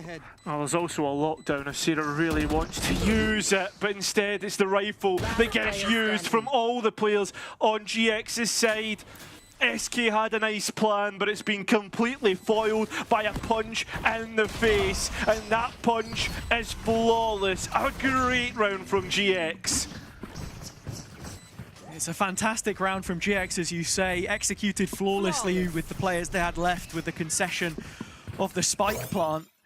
However, you do still have to credit SK here, at least in terms of what the game plan was, and Jade's read, because think about it, Viper's Pit is up, you're expecting the default to be on A. We'd already seen what it looked like when it went down on B one round. And so you go for the pace change, something that she's really good at calling, these quick executions. And in fact, it looks like we're going to see it back to back through middle. The issue with it last time, bit disjointed. If they can tighten things up, this should be 12. I mean, again, Jade probably keeping it Hunter's Fury for Sarah's lockdown if it does come in, but if they could just take out Sarah here through mid, it would be even better. Instead, SK, they feign that they're going to do that a second time, and Smurfette is actually scaling up A here. SK are slowly moving into this play, and luckily enough that alarm bot was in position at the right time. Lisa wasn't, just misses out on the opportunity for the entry pick. Jolina as well, a couple steps behind the play. Not yet attacking the belt space. So Smurfette gets away with things, and you can see GX are gravitating towards the B site. They have numbers in middle, and this is where the initiators, again, you were expecting to maybe make a move, but no, they do realize there's a gap on A. Okay, we do just need to rally the troops and get ready for what looks like a retake, making sure that we have screen space because Sarah still has the lockdown. Exactly, and that's a big component for this retake. Hunter's Fury being used, Spike being denied, and well, the players of GX have just flooded straight back in. Prime time aggression, and SK can't live with it. This has come straight out of the timeout that GX took, the value in which they find, and well, SK have called it quits. They can't live with this right now, Hazard. 10 seconds left. And it's another brilliant call, this time on the GX side of things. And it's based off of the ults and the information available. SK are looking at that lockdown and thinking, okay, they're going to be playing for a slow retake. They're setting up screens. We can get away with some of this space and probably just end up playing post. But no, GX flip it on its head. Smurfette goes flying in with the overdrive. And you get that extra support coming through from the rest of her team. It's really, really nicely done. SK calling a timeout to just deliberate here what it is they need to kickstart this attack side again. It was going so well. 5 from 6, and now back-to-back rounds lost with the possibility they are thrown into financial ruin. I think as well, coming into this this series, we were speaking about it, right, as we always tend to do, about the upcoming series, what our thoughts are coming into it. And when I seen that it was these two teams, GX and SK, going up against each other with only one series, sorry, not even one series, all series going all 3 maps that they've played this year, I was thinking to myself, this best of 5 could probably be the exact same.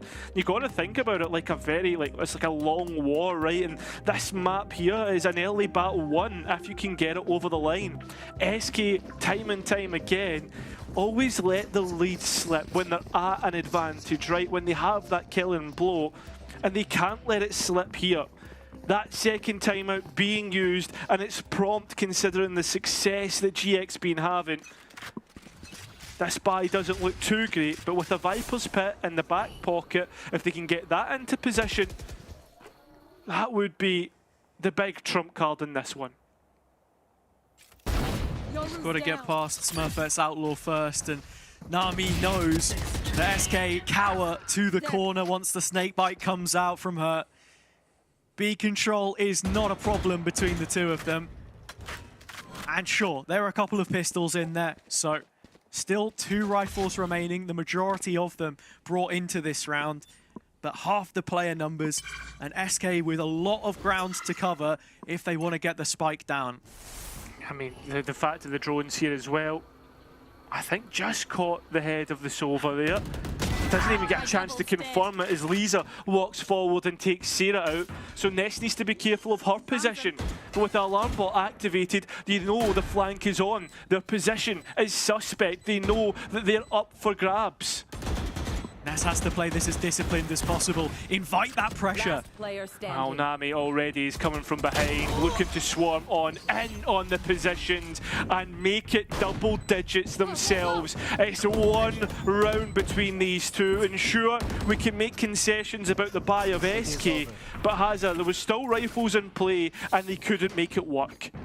Yeah, GX just cracked down on the B control, and when it comes to the post plant and situation on A, an eventual 3 versus 2 situation, it's really well played, and you have to credit Ness there to not overheat, not go hunting when she knows that SK are looking to single out that player towards screens, allows the flank to do the work.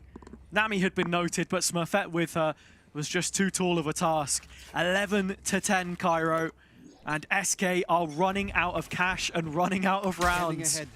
Yeah, it's starting to get to the high stress point. SK thinking about, what if we let this slip another time? GX thinking, these guys are for the taking. They're not as good as we think. Exactly as Jade said it yesterday. Is this really happening again? Already going beyond what we thought was possible, beating G2 yesterday. Lowest finish since 2023, when some of the guys on the SK side had, you know, for the first time gotten this far. And now Nami behind the toxins, not yet denying the plant. Jade just dodging. But it's buying more time for GX to get into position. And the pit can only do so much. That's very true. Smurfette also on the flank, and it's a 1v1 that she wins against Lisa. So this gets even more suspect, Hazza. Absolutely. Time continuing to diminish. Smurfette prowling the flank. Lockdown coming through to remove the pit from play. Nami pushing further forwards. Purity dropped, and Sarah removing Jade as well. 20 seconds or less, and with the molly landing in the only point of safety, Devilassa is as good as dead. Still somehow standing, but on borrowed time after all. Ever to end it, 11-all. It's not even that. It's the minor details in this round, right? The fact that we see the delay coming through by GX, you know, the Viper orb combined by the Viper Molly, players putting bodies on the line to make it work, but that's really Bolt and Gecko Molly combo is disgusting for the only corner that the players can sit in. Very well played by GX, and once again they break the bye of SK, who only have a hero guardian to work with to deny GX getting 12. Go, go, go. And so a much slower tempo that SK approached this round with. Jade's drone has already spotted out 2 players towards A, but that's the first of them to fall for SK. Devilassa gone. The line of cover, the smoke wall that had supported their B plays so many times is removed. Lisa is the next. These pistols are proving not to be an issue for GX whatsoever. Nami could get a little bit caught here by Purity, and that's exactly what happens. She does pick up the kill in the rifle in tandem. Got Eva holding the cross here as well. That's the spike. Cairo, it's just so disjointed. They're looking for openers. They've got one, and they'll have a second. Something in which to work with. Both steps being heard, both duelists being noted by Next. You can't quite get the second one as cleanly. And just a chance for Jolina, but it is fleeting. Just like this map is. GX have map point on their opponent's pick. They do, and it felt like this one was coming for a while. When you just looked at the rounds, how they were being played, GX in general, calling these rotations really effectively, getting good information through their proactivity, calling the play ahead of time, understanding what it is that SK were going to go for. And while SK have played around with a few different approaches and how it is that they want to go round to round, it looks like they might be heading back to basics. It is a flat 5-person push towards A in round 24 to force an overtime. Well, the thing about this round is the lockdown, right? And GX understand that. You look at the bodies, more dedicated towards B, and the ones who are holding the A side are more towards CT, right? They're playing out with it. They don't need to get caught. There's a little bit of stall with mollies on the site. So all in, this is set up for a retake for GX. Hoping that the Hunter's Fury could land a kill instead. It's going to tee up Smurfette and Sarah. The dynamic duo deliver, but so do Purity and Lisa. Nami one back, 2 on 2. Drone in from Ness, it's info, but the spike is going down. And it is, but both players are ready to go straight back in. And what's known about, Lisa at least gets the first. But it's only Ness now. They might line up for her. She's found the first. And Lisa within range, striking distance of a shock. The last one fired off by Ness. And now it's down to instincts. 10 seconds for the dart, but it's not time that she wants to take. It's the fight which she needs to win. But Lisa hits something out of left field and keeps SK going. Does Lisa just get a second life when she gets so low in HP? We saw it earlier when she was only on 22. This time, half of that, 11, and is able to clutch up SK. They're managing to take this to overtime. Sure, we can start to talk about, hey, should they have got this done earlier? Should they have had this map in their back pocket? But instead, they at least are able to keep themselves alive, and they will time out for a breather in this first round of overtime. Man, both of these teams putting each other through the ringer. What a way to kick off the first best of 5 for this stage. A first best of 5 that SK have found themselves in. And correct me if I'm wrong, I believe there was a rumor that GX were on boot camp. I haven't seen them posting too much about it. I think, you know, that's where they are, they aren't, who knows. SK, okay, thanks, are also on boot camp, so that's where you're trying to gain the added benefit, right? I guess that's the one difference with G2 in the top 4 that they weren't. But now a chance to reset, 5 from 6 of their own at the end of the second half.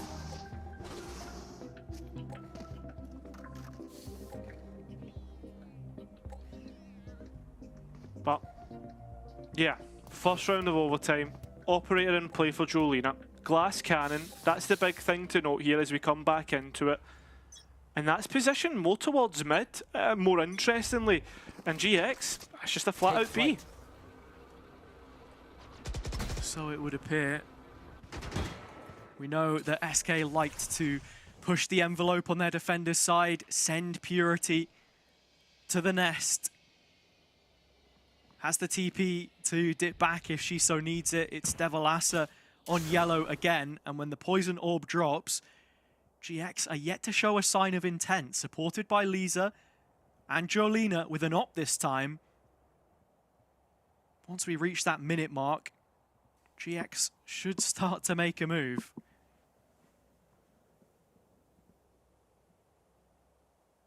The silence is deafening as the players start to scale up.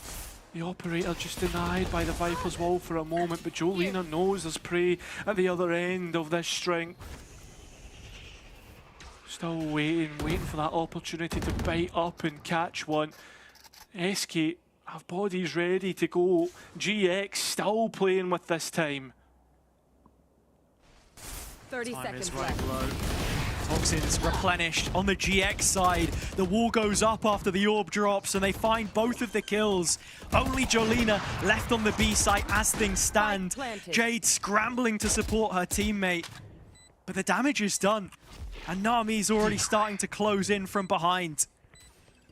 I mean, 2 bodies to the good. Guess pick right here. Coming through late is going to be massive as a late win condition for GX. The more time that GX are able to buy, the more effective this post plant could turn out to be.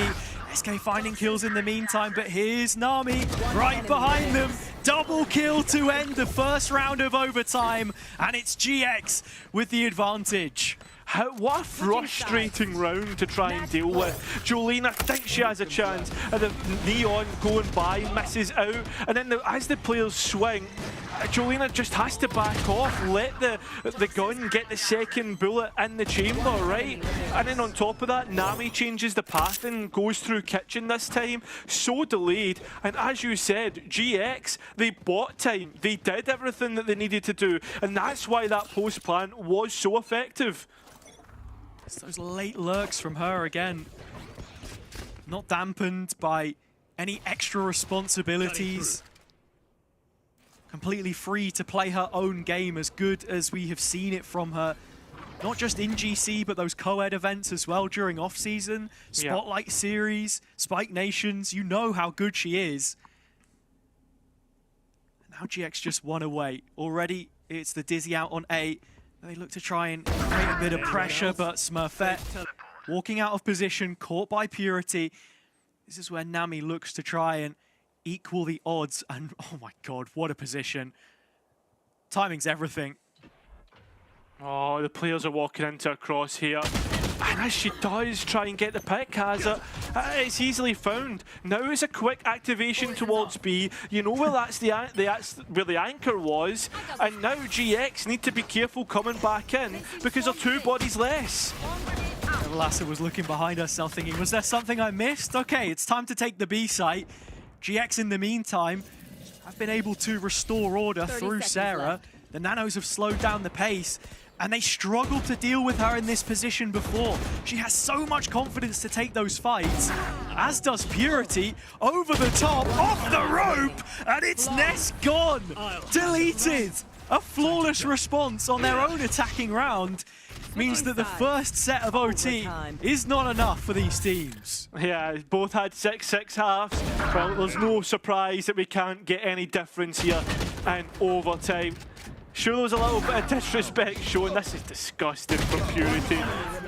And listen, with that being said, they now have an idea of how how to work in this overtime. As teams will try and do different things from what they're typically used to. And that's why we're seeing one player play in the pocket here. That's Purity.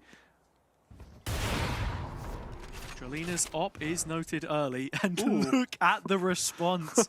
Immediately GX pivoting into a 4-1 setup. Nami left to look over what is left on B. Purity's TP'd here as well, so there's more bodies on the line for SK. 4 GX players walking straight into that stag.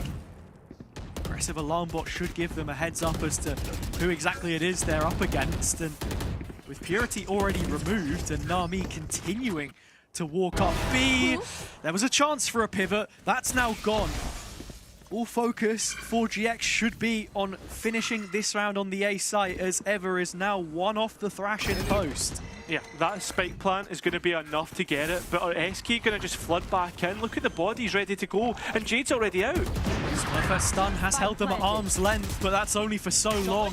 Unperturbed now, Thrash goes in. Smurfet wants off the back of it and gets it. Devilassa removed. That wall that cuts the cross is no longer available, so they're walking straight into trouble, essentially. 3 versus 2.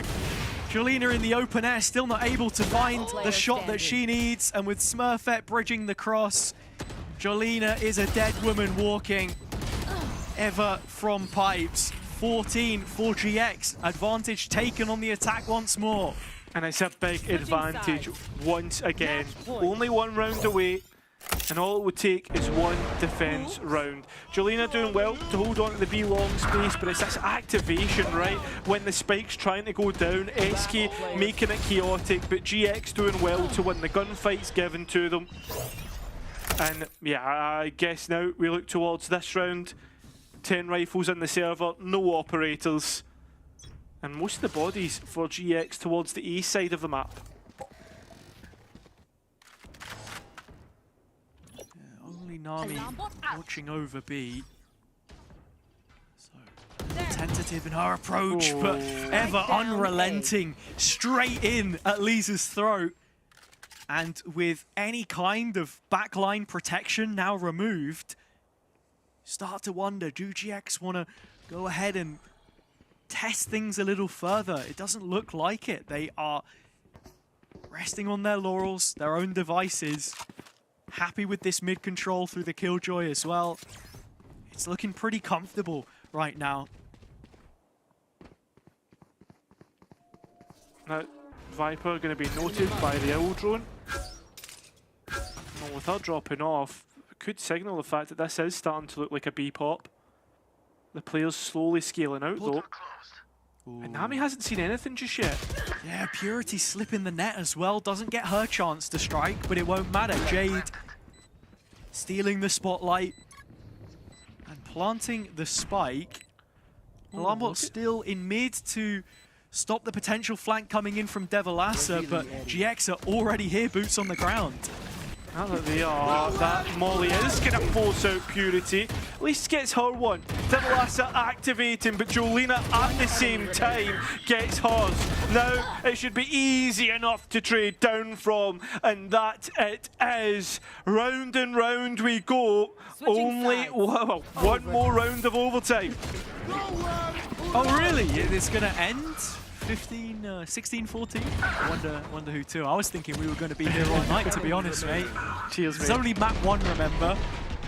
But as we do plunge deeper and deeper into these overtimes, with the attack side still proving to be the stronger of the two for both teams, you have to just remind everyone that this is SK's map pick, Icebox, unbeaten for them so far this stage. You lose this under the context of multiple rounds of OT, it is a huge mental blow to take early on. And as stoic as their leader Jade has been at times, you're asking a lot to turn things around over the next few maps. Could very well be heading into home turf of Sunset, down 0-2 at that point in time.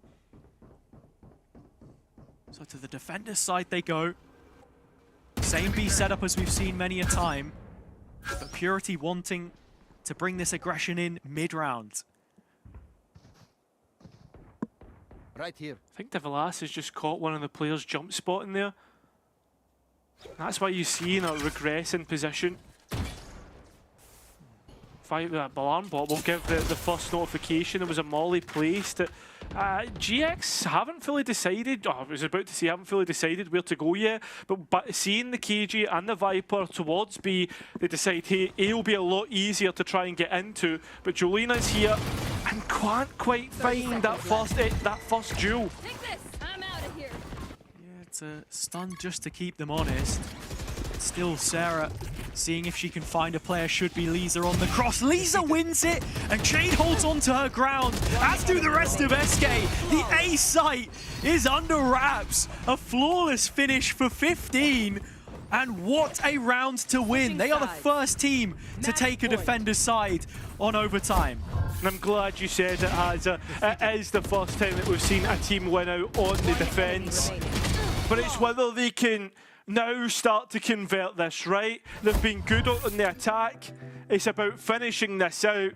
And we will see GX actually use their second timeout of this series. The duel between Jolina and Smurfette has been nothing short of generational so far. I think these are two legacy Game Changers players that we have had in our circuit for years now. I mean, I was saying earlier, Smurfette since 2022, this is her 10th lower final. And for Jolina, on this SK side, which now find themselves in top 3, she's in pursuit of yet another appearance at a Game Changers Champs after making her debut there last year with the same Smurfette she now clashes against on the other side of the server as her counterpart. And honestly, for the organisation as well, if SK as the team would be able to achieve that, I mean, what a debut year you would have, right? I understand that, listen, we can talk about the strength of G2 and the strength of other teams as well, the opportunities that SK have. Win this series though, and you're in prime spot in that last split of Game Changers. It's the 20-point gap that you can then build between yourselves and G2 goes, and at least if you're SK, and what a difference that could make. Talk about the potential of them not qualifying. Feels unheard of, but times are changing. SK now with a chance to close out an OT for the first time, the third time of asking. It starts with Devilassa finding the opening pick, but Jade is overwhelmed in sight. Support arrives, but it's a little late. It doesn't matter perhaps. Jolina at the double! And there you have it, Cairo. It was correct after all. 16-14, it's SK that take Icebox. Listen, I promise you, I didn't jinx it, right? I didn't. I just read the script that the guys gave me. I accidentally leaked it, sure, but SK do very well to close out this map. And you know what? It's a big map to win out as well. As we know, Icebox, while it's only been played 2 times and lost once by GX this split, overall it's always been a map that they have found themselves pretty good at, pretty comfortable. So with that being said, yeah, this next map gets more interesting as we move through this best of 5. Yeah, the SK players on their feet at the end there as well, shooting for the stars, shooting for their first Grand Finals appearance, something which GX have been able to do from the lower bracket the last 2 times they found themselves here. But losing an opening map doesn't bode too well for their chances, albeit the selection of their opponents. We are going to be heading over to Split very shortly, but we'll catch you soon.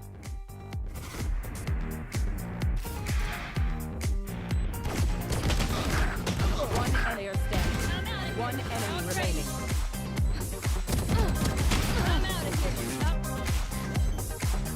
Last player standing.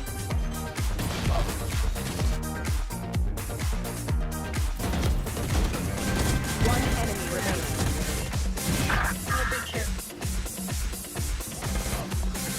There they are. Now.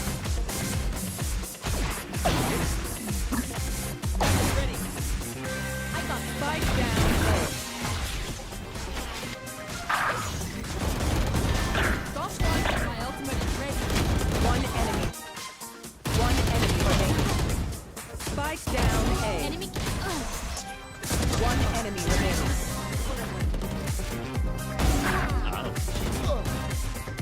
One enemy.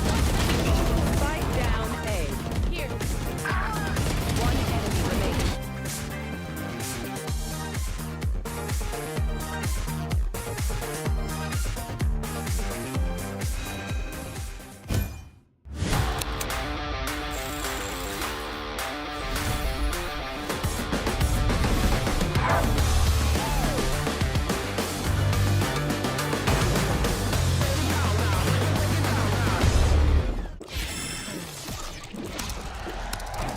Red Bull gives you wings.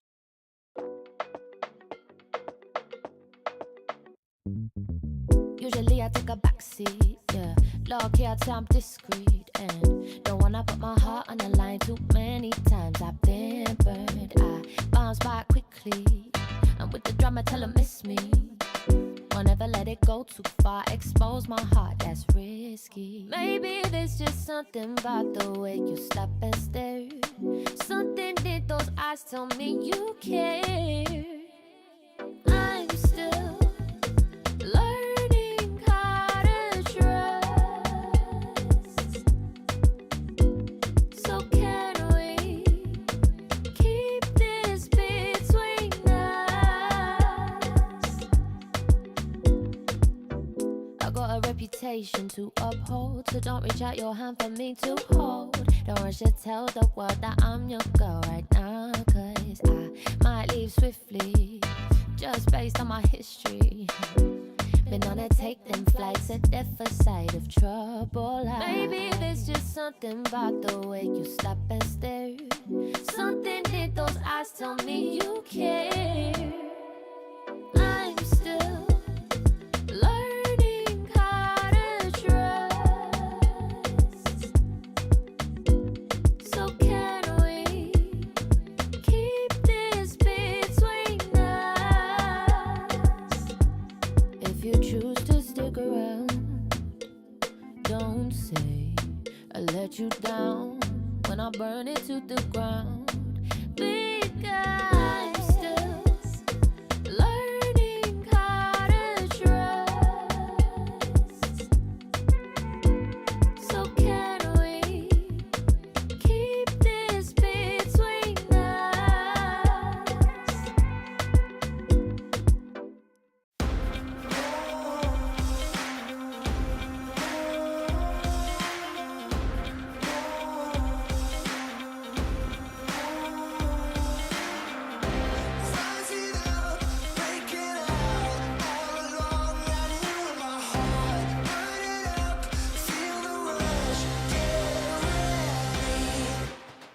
You could try to keep me down, but you're never gonna break me.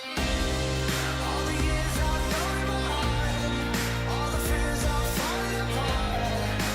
Oh, move over.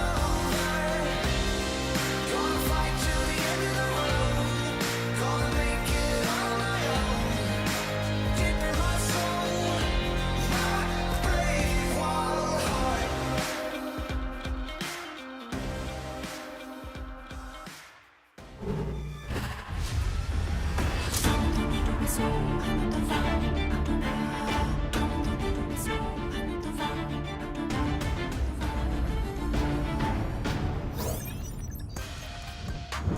Welcome back, everyone. VCT Game Changers EMEA Stage 2 Playoffs Day 4, and I'm your host, Zoe, and joining me today are my acquaintances turned friends, because I feel like we've been through so much during this series. It just went on forever, so it was a real big bonding experience. Round 30 is where they took us, and SK managed to close it out with an explosive 2K from Jolina, but across the board, so many top performers. Smurfette, guys, we asked for her to step it up, and she did. Yeah, I think we asked it from her and she did. Like, we were asking about that Neon, how was she going to do on this unconventional map for a Neon, and it looked great. This is the Smurf that we're going to need to see to go further in this series. It's unfortunate that still Giant X, despite that, weren't able to close it out. Yeah, well, GX, they were off to a hot start on their attack. SK then kind of started to turn things around. And Billy, it was round 7 that stood out for you as the turning point. Can you walk us through it? Yeah, I mean, this is just SK doing SK things. If anyone watched the game against G2 yesterday, you would see the amount of thrifties that they were able to put up. Of course, we do have Jolina with this hero rifle throughout this round, but to be honest with you, it wasn't really necessary. You see this round possibly being that moment where this half kind of really swung for SK, I want to say. You know, the fact that they were able to recover that defensive half and turn it into a 6-6 scoreline at the very end, and I think that this round is what really kick-started that. Yeah, I think this game was really a game of momentum. You can see on, like, if you look on VLR, like the way that the rounds are broken down, it's almost like you see 6 for one half, 6 for the other, and like it kind of went back and forth. And I think that it was really important for SK on that defense specifically, because just scraping 6 on the defense for their composition was massive. They knew going onto the attack side that that was going to be the strength of the comp. It didn't work out quite like that, but it was a good way to get momentum into that second half. Yeah, no, I think they were very happy with that 6-6 scoreline heading into that second half, and we did expect the double duelist comp to do much better on their attack. Although they did then end up doing the SK thingy where they somehow let GX back into the game. Nonetheless, though, it was the duelists we kept our eyes on. Jolina and Purity once again had a really, really great performance. I just really like that double duelist look from this team. Yeah, I have to agree, Zoe. I think the fact that they have these two that can play that double duelist is just so nice for them. They looked amazing on their double duelist on Icebox yesterday against G2. They've got a double duelist map right away by playing this one, and then they're going into a double duelist map when we look ahead at Split. So you'd think that being able to start off in these first two with those double duelists is going to build a lot of confidence and momentum for the team, as you said, Minnie. Yeah, and I think, honestly, I don't love double duelists at all on Icebox. I'm not a believer at all, but with this team and the players they have, it makes a lot of sense that if that's their style, they go for it. Like, Purity is playing that Jing role, the kind of smokes second duelist, and it's working very well for them. And I think coming up with Split, coming up as a map where I think the double duelist is a lot better, I hope to see that flourish there too. Yeah, I think their score on Icebox on double duelist is now 4-0, so they have absolutely no reason to change it as long as it's working until someone figures out how to stop that. But as you said, Billy, we're heading over to Split. They will most likely be running the double duelist there as well. Whereas on the other side for GX, we've seen them throwing the Sky in the mix, Breach is in there too. Minnie, I'm sure you have a lot of opinions and feelings about their composition. Yeah, Giant Axe's composition, it's very, I think the way I describe GX in general is very standard approach to Split, and many of the maps, they just love the Breach. And I think that this is like a GC trend. It's nice to look at SK today because they actually do the double duelist thing, which is a bit different, but GX are very much in that GC meta of the heavy Breach. I personally am not the biggest fan of it. I think that KC actually had a really good idea with it, where they're more set rounds with it. There's more like, this is what we're going to do. We're going to do a trap. With GX, I don't quite see that same level of, like, what I want to see from them, especially today, is more ideas around the Breach. Like, not just a default standard. I want to see like some cool combinations happening, which I don't usually see. They also are throwing the Sky in there. How much value do you think the Sky adds to the team composition here? For Split specifically, it's okay. I personally think the Fade is now You did not sell me on this one. because Sky has been nerfed. Like both Breach and Sky have been nerfed since this composition's been popular. So as we see, Giant X doing the same composition we expect, and SK doing the same composition we expect. Me teeing this up is like almost like not really loving where GX is, what GX is doing in this map. I do have to put the caveat that I do expect them still to take this one. I think that GX are more comfortable on this map and understand this map a bit better. SK are kind of veering away from it in their map veto, despite I think this composition being very strong for them and this map. Yeah, I mean, currently on a 3-3 in stage 2 on this. Yeah, I mean, this is a map that like we've not seen from SK in playoffs, and of course, as you kind of alluded to there, Minnie, that they actually banned it first in their map veto yesterday. So I wonder if Giant X have had a look at that and thought, okay, we're going to play into that. And I just hope that we keep an eye on Giant X and how they've recovered from that loss against KC yesterday on this map as well. Well, let's see if SK can carry over their double duelist momentum heading into Split, which will be GX's map pick. I am very excited to see this one on its road. So let's send it over to our casters, Kyra and Haza. Yeah, look, while there may have been no clear favorites coming into our top 3, between these two teams on Split right now, you've got to be looking at GX winning this one. Otherwise, that best of 5 gets thrown into jeopardy. Sunset up ahead, and I have to say, Cairo, SK have looked very strong there so far.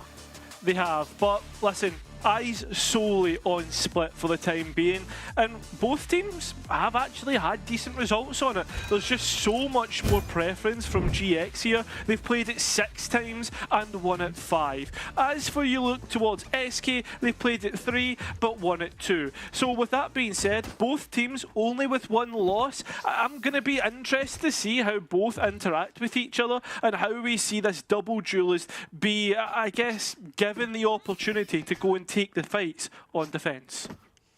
Yeah, I mean, looking at how GX have played this since the Teho meta left us, they've been playing Sky like a replacement of that. A lot of their macro is the same. They went 5-0 here, stage 1. And now starting out on the attack, it's a lot more of what you're expecting. Mid control as the default. They did a brilliant job at dealing with some of those trap pieces that KC had last time. But here it's just a straight up contact into the jaws of Purity. She'll pick up 1. In the meantime, Eva has found a shot through the smoke onto Lisa in vents. Very true.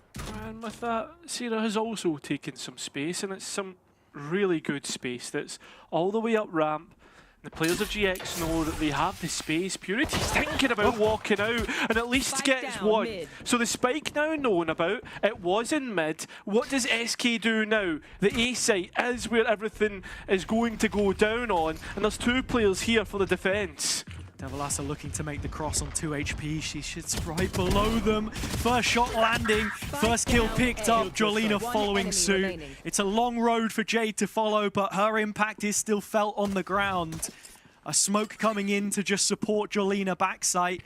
She'll even go ahead and take the peek through it. Oh no. Perhaps a little bit of an overheat there.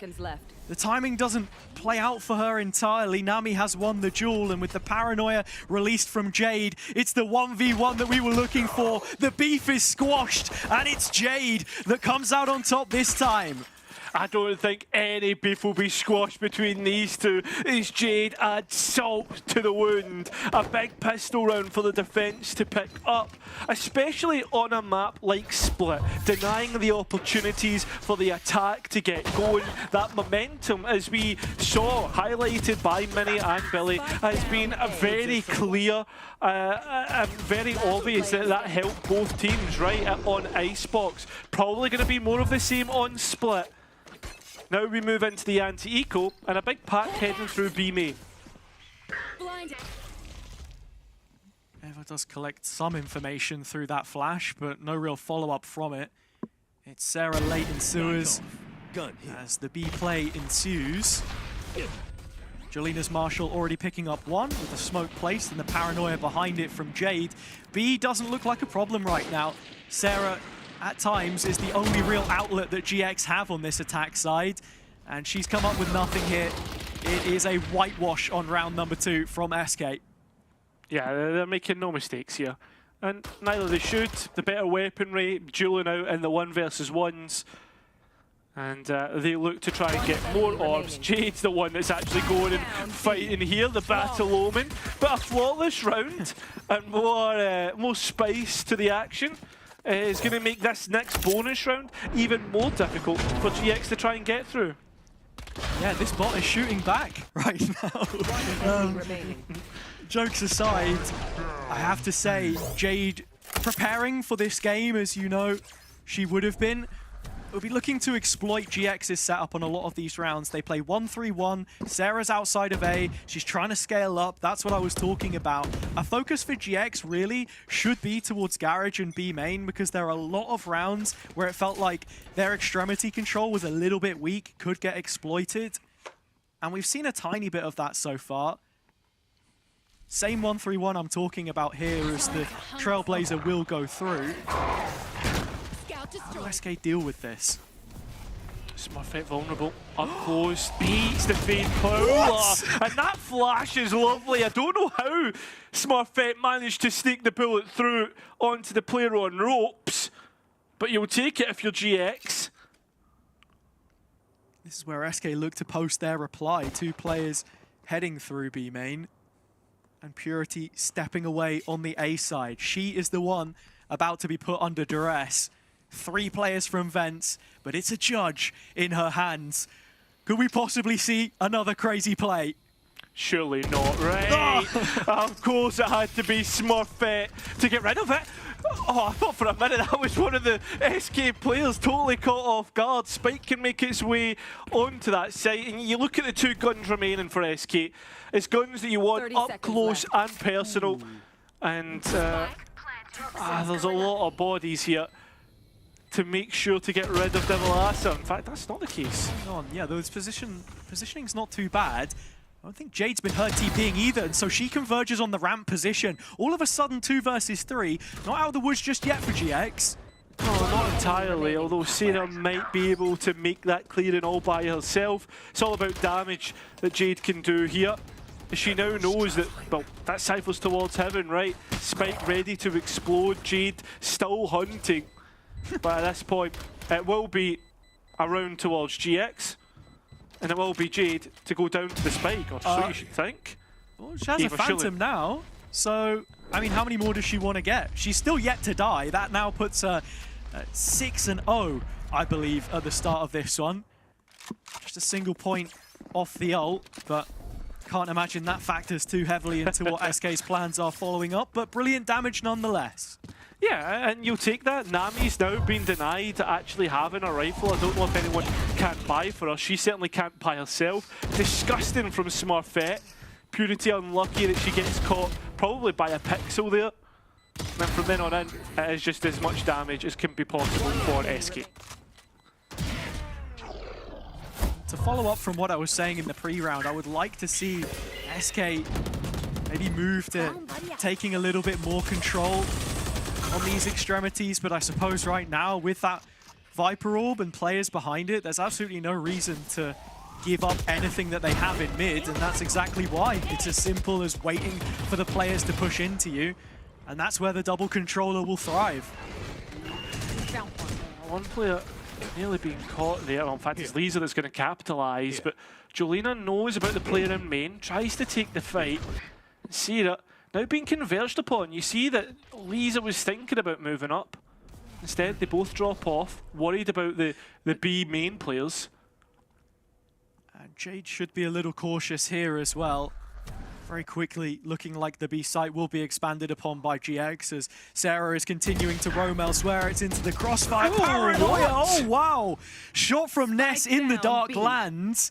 Sarah hearing rotations as the spike is recollected by Nami. The orb is available. That's a chance for her to ult and get a safe plant on A. 30 seconds left. Yeah, very true. Although Sarah trying to move forward. This is a big one versus one that will decide the round and put it solely in SK's hands.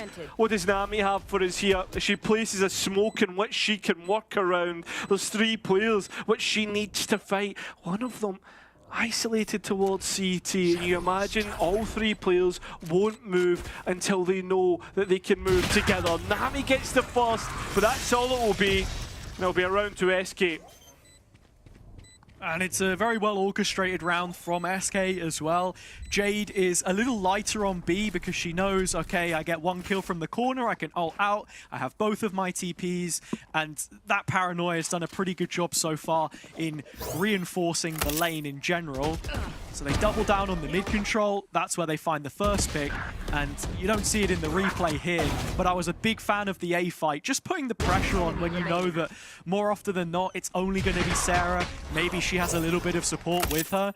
Crack down on these players in the mid-round. Don't allow GX to gain any space for themselves. The reactions have been on point. And as for GX, I mean, we've not really seen many clear-cut hits on towards the sites. No. Now that we move on towards more of a pistol round, I imagine, is that the case here? Sort of what they needed against KC at times to just change the pace, be a bit more direct. Go for some of those rehearsed openers that you get with this set of initiators. You don't have the utility damage from the Teho anymore, but you do still have plenty of clearance. SK just backpedaling a little bit here. Playing too dangerously, but they get caught out. A player in elbow, and through the screens, Jolena falls. So out in the open, the Sheriffs are being entertained, and SK are getting away with murder, I think. Yeah, they are. Oh my god! Lisa, look at the health that she's got to survive on. Just 10. That Nightfall has got both players. And it's a no-nonsense move from SK in this position as well. Both Nami and Sarah have been tagged up. The rocket comes in. Nami didn't even know it. Lisa getting her third as SK move up to a fourth. It's comfortable in the end from the defenders, but things did get out of hand. Yeah, they did. I mean, you say no nonsense, but maybe a bit overkill as well, using both Nightfall and Showstopper there. But listen, understand that it was getting a bit out of hand. Jaden a little bit ambitious, I think, with this ultimate in towards elbow. I think she was just a little too late for it. And obviously they isolated Jolina towards that CT position. But it seems as if GX have saw something that they liked. Yeah. And gonna try something like similar again. I think Smurfette has her own showstopper here, and we've just not seen that change of pace from them. It's one thing to do it on an eco, but a rifle round's a different beast. There. GX do have the cover of smoke. But SK are anticipating this. 3 bodies with a purple jersey on them towards the A side of the map this time, and they've already hit the contact. Well, they have. Well, here comes the showstopper. It hasn't got the kill. Ness has. Purity from the grave gets one with the nade. Overall, though, you look at the bodies that are still on the server, and it's 3 for GX. That's an advantage in which to work with. And big information. It's Devilassa. It's just sent it out of CT. I thought she was going to hit the site, try and stop the spike. Well, the players coming out of the smoke, I thought was going to be easily dealt with. There was a little bit of delay on the last one. But SK had a chance there, they shouldn't have. Yeah, look, strong protocols. We've seen Jade use this smoke a couple of times now, but in terms of the initial setup, they were ready to fight A main SK, anticipating that GX wanted to turn things up a notch, double down on it, and in fairness to them, they have gained access to the A site twice in a row. That's where they now look away from it with some ults available. There's a couple on both sides. I'll be very interested to see the dynamic between Devilassa's pit, should she choose to use it, and the Seekers to route her out, but this might not be the round. All of a sudden, that brittle defense has shattered. There's little money left behind it. As the players try and assault mid, the rifles get to work. It's as clear cut as that. GX now can go and plant the spike where they need because they have the bodies to get it over the line. Yeah. And that's the thing. A lot of the time, you're going to see Eva as well be the engine of this GX side, both attack and defense, how she looks to set up the play. Jade has managed to find 1 kill with the Sheriff here. You don't want to fully write it off, but Smurfette's still standing. Maybe that's all of the argument that you need as far as GX are concerned. Yeah, He's walking back into a clutch, and yeah, I don't think she's going to be able to walk away with this one. Nah, neither. I mean, so much time you can even start to prioritise who's going to get the next ult online. I mean, it seems to be Smurfette at the moment. I don't know, Lisa does want to give this a go. I mean, Hero Guardian, right? Maybe money for the next. See what she can do. That's the first. And one by one, they walk into her crosshair. It's Sarah that will finish things off. Not getting too hairy, but still, anti-eco, nicely dealt with. And the first time as well that we see SK actually look to get aggressive through middle and challenge what GX have been doing there head on. I like that. It's, again, a switch of pace, and that's what SK tend to do when they're on these eco rounds. Just to note, once again, Jolina on this defense side has brought out the operator for the first time and has positioned herself towards middle. One-way smoke from Jade on B. And the flash from Eva in mid. It's not the first time we've seen her throw it there without any follow-up, but it does keep SK guessing. Purity's judge up close, removed as Smurfette cuts a couple out of play. GX given the A site once more. They've had to fight for it, but when they've played with numbers here, they have more often than not succeeded. It's not only that, it's the fact you've got the breach from main combined with the Omen. The breach has that long utility that can affect from a distance away. But it looks like SK are trying to clear ramp. Ness here to receive them.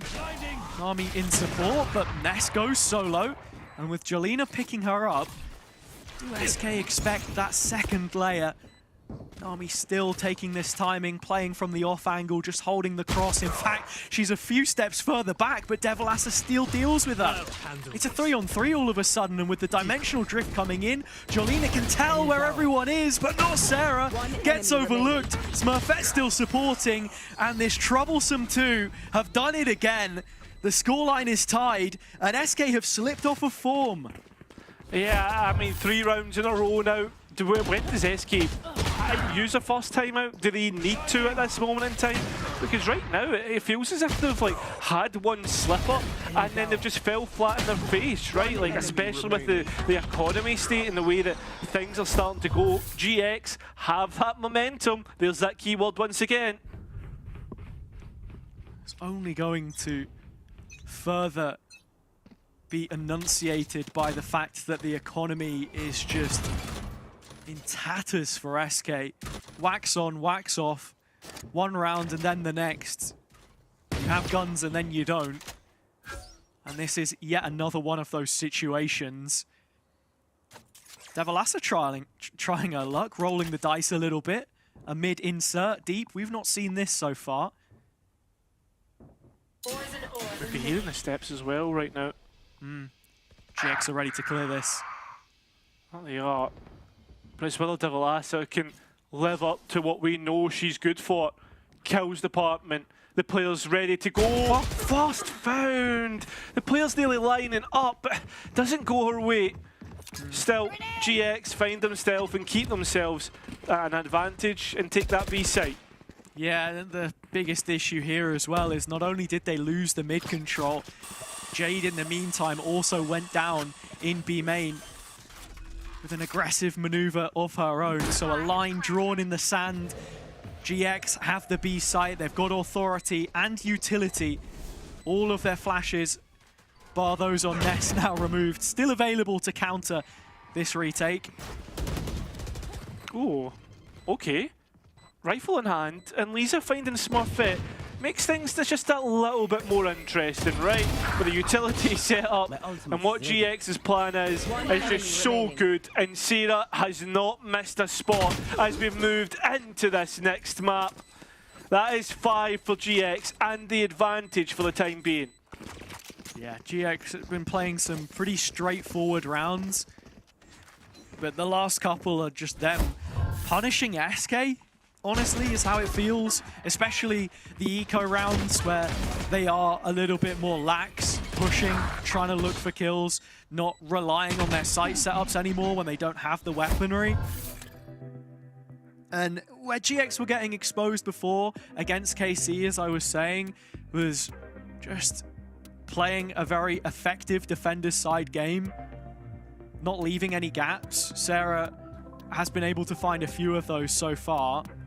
She did against KC as well, but something else to mention is that they won both pistols there and still couldn't end up converting. Now you come into a timeout with 5 ults at GX's disposal.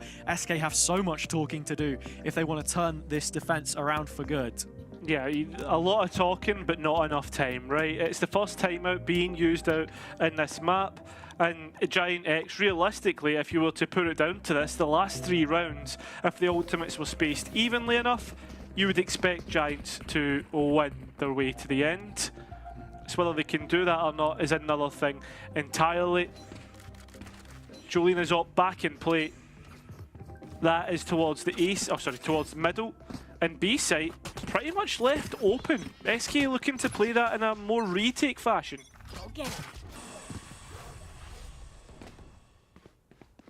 Yet to see the pick come through, not while Jolina's in play. Regrowth is required. Smurfette has her armor removed at the very least. The upbeat dynamic. Devilassa, but behind this orb for once though. still plenty more delays. Smurfette, Showstopper should be good enough to get Divalasa, and is, but pushes herself into the line of sight of Jade, and that op just being dynamic as ever is towards B main, and Jolina has to TP out. So the B side taken, Spike can go down. Another Lisa Nightfall for the retake, but they want to do it immediately, right on the tap, and Jolina has the kill. Yeah, still even though. Sarah once again proving the goods, and Nami will take a moment to TP elsewhere and get that spike down. Pretty open, and a 1 versus 2 clutch that is very doable.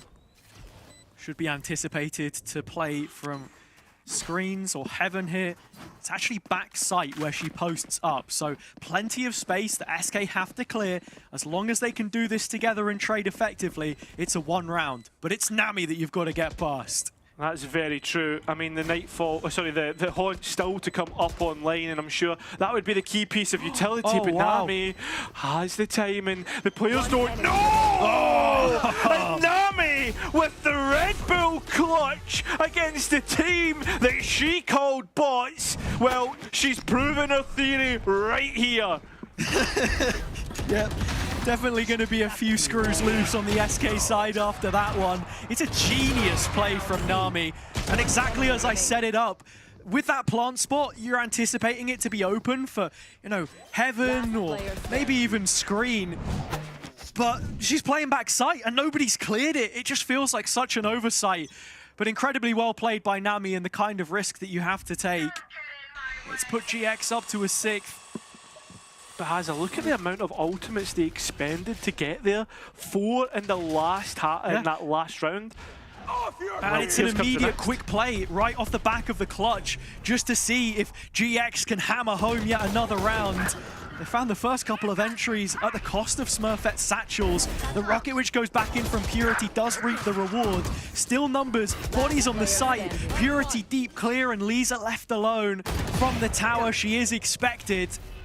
Another 1 versus 3, but it's a double peek, a swing round the side. The GX haven't quite made, so Lisa slipped the net, unaccounted for her chance to strike. The first one nailed in, waiting for the second, the Prowler in the face, right in the mouth of Ness. She backs away, and it all goes quiet. That's until Ness takes the peek on. Okay, that was a very interesting 1v1, but GX have their 7th. That they do. Caught far too close. And do you know what?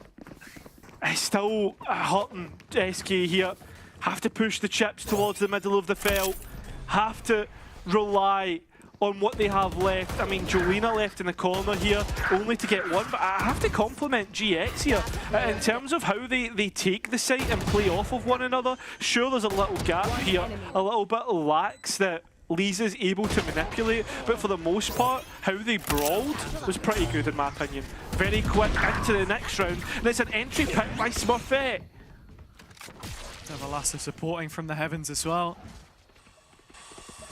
SK reinvesting with every last penny. It's the final round of the half and their last chance to find 5. But Nami stands between them. She's done so much already. And as she drops twice the player numbers for GX, yet Jolina's judge is yet to be cleared. She wants to close the distance, but ultimately it's Purity who will need to do so. I mean, GX didn't even know the danger that they were in, closing in on Jolina's judge, but look at Purity. Has managed to get ahead of GX here. Oh, but stunned in backside with a nade dropped in for good measure. Down to 54, still not felled. Jolina trying to flash back through. It's going to be 8 on the half for GX. A strong performance from them to start off split. The beginning of the half didn't look too good, but 7 in a row says all you need to know.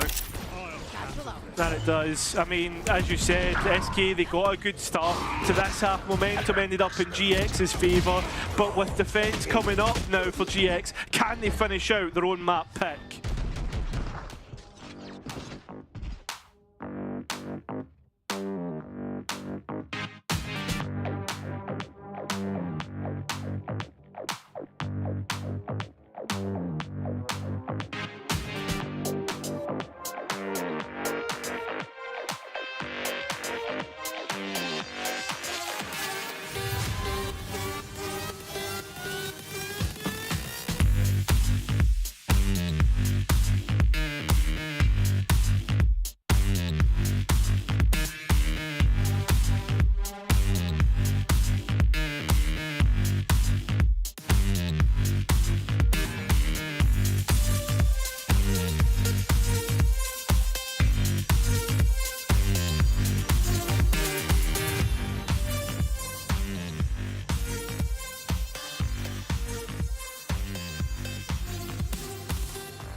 GX into the second half now on the defense of their own map pick split.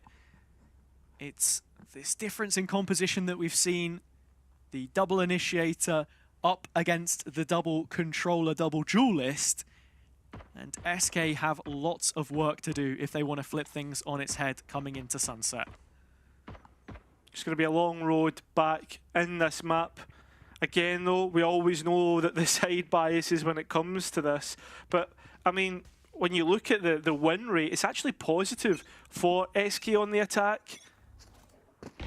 With double duelist, you'd expect that to be the case. Early ult taken by GX, A main. Ever ready to take this fight. It's a quick 1-for-1, and so it keeps Smurfette's attention towards A, as it does Ness. She's now called the rotation. But it's the Raze player on your screen who's under most threat. That mid-control through Jolina makes this an issue. Purity now looking to grab the attention of Smurfette, and as they do, it's Devil Asa instead that gets the trade. And look at Jolina and the space, the runway that she's been given towards A Heaven. The players don't necessarily need to try and force the site just yet, but as they do, the players now noted the Cypher being seen, the breach known in towards CT as well. And the players decide to try and re-clear Heaven as the spike goes down. Yeah, SK have spotted the first of those two players, but they still don't know about Nami. That flank is underway. Yeah, it's going to be huge if the activation, the timing can be right. The first pick found in a 3 versus 3, and it goes to a 2v2. In fact, advantage to GX. Jolina, though, this reposition on full health should have been what SK needed. Instead, GX win that pistol round. Both defense sides win their pistol. And well, GX will be pretty much odds on to get that double digits. Well converted from the new captain and her co-caller. Ness, one of the first responders to this A site. Good stall. SK had the right idea about how GX were trying to quickly retake that control towards screen and be set up to flood retake. The open plant was a nice idea, but it's ultimately the flank from Nami that wins it for them. Quick force buy coming in from the attack, not something which we've seen from them so far. They won 50% of their second rounds yesterday against G2, but every single time it was with classics. Interesting. 4 stingers and a bucket of all things as well, but it's the Outlaw who actually makes the first impact, and again, that delay coming through, the bucket finding a player, but GX from up on top of the gallery will make sure to deal with everything sent their way, and as we said, expected to, they will reach double digits. That might just be the round which takes the wind out of SK's sails. They're their own worst enemy in that sense, but you understand the reasons for them wanting to force up here. As I said, they lost all 6 pistol rounds against G2 over 3 maps yesterday, but still happens to win 3 of those second rounds with no weapons. Thinking this time that maybe the Stingers were exactly what the Doctor ordered, but it's Sheriffs now that they walk into round 15 with.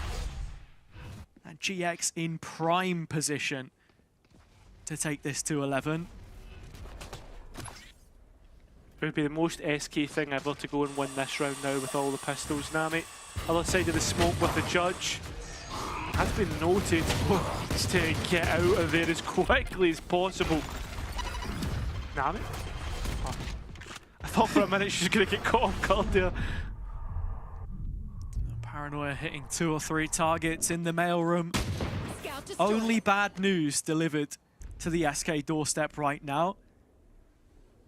The one positive to take is they found themselves vent control, but that's about it. Ness is already well underway on this rotation. She'll be ready to cut the cross and help support the site players who have Cypher traps set up for them. SK need to try and get somebody to fight them, right? Where they've got bodies on the line and they can take it in an advantage situation. And well, that's exactly what Jolina finds. Except it's just 1v1 that she wins out. Oh, and then Ever caught in the cross. Purity there, one back. Sarah moving into main. precious real estate as the rotation's being made. Only 4 bullets left in the Spectre as Ness fights back through the smoke spawn side. Spike going down, objective secured, but the round still hanging in the balance. And it's on Lisa's shoulders. Well, those shoulders have no head, has at the end of the day. Or maybe no body, I should say. Smurfette finishes it out. And GX, Giant X, find 11. The next round is the rifle round.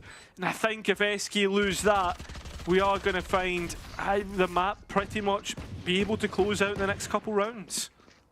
Yeah, I mean, again, we're seeing Ness in a position where she has to show a little bit of patience and is able to do so. It's the rotation of Eva that gets caught instead after you saw that opening pick from Jolina towards B. And in the 3 versus 1, Lisa's just had no luck so far today from those kinds of positions. She does top the scoreboard for her team, 3 players with 11 kills right now, but something has to change if SK are to start putting up some rounds, because GX are heading into this rifle round with the opportunity to make it 12 and possibly 13 right off the back. Nice aggressive set piece. I say set piece, but play anyway in towards Garage. And it's a 1-for-1 though at the end of the day. And on top of that, that's Smurfette off the board, which has been pretty much the top performer on this map as Jolina makes the aggressive play towards A, faking out as if they're going to hit this. I mean, the spike is making its way over, actually. Yeah, Sarah loving to fight from ramp a lot of the time. One of the most aggressive Cypher players we have, now supported by Nami, walking into the spike. Well, 2 players come through, and it's Sarah who comes out on top. The spam not quite connecting, but it does with Sarah and puts her in a treacherous position. Ness at least able to get things back on their side, and both players can now just set up a cross, which Jolina has to try and get through. 1 flash is all she has in pocket. She'll throw it out, but both players are waiting. And Giant X find map point.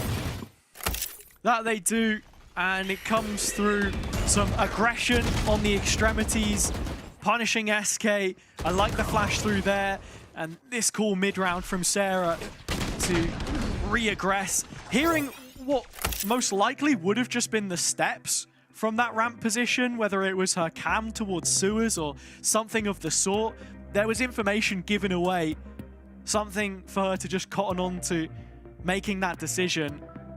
You're so often going to see her roaming around this area where other Sentinels, you know, Cypher players on this map like Sophia, for example, on KC, commits to, you know, like the Benji corner, as we call it, deeper sight holds, really great with their utility. Sarah likes to get up in your face, and that's what's given GX their 12th round. Just look at the timeline, Cairo. The amount that they've won in a row, 11. Yeah.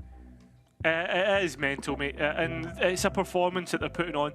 Sure, a couple of rounds have got close, but I mean, at the same time, while the rounds have got close, you need that kill and blow, right? And for SK right now, this timeout, I don't even know what will be getting said, because you've got a long way back here. And sure, you start the momentum off in your favour.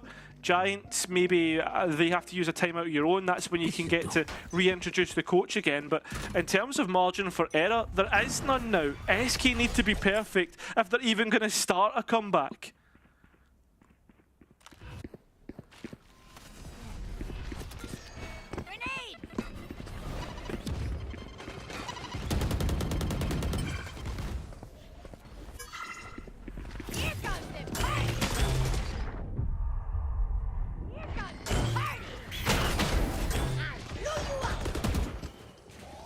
Spike down, B.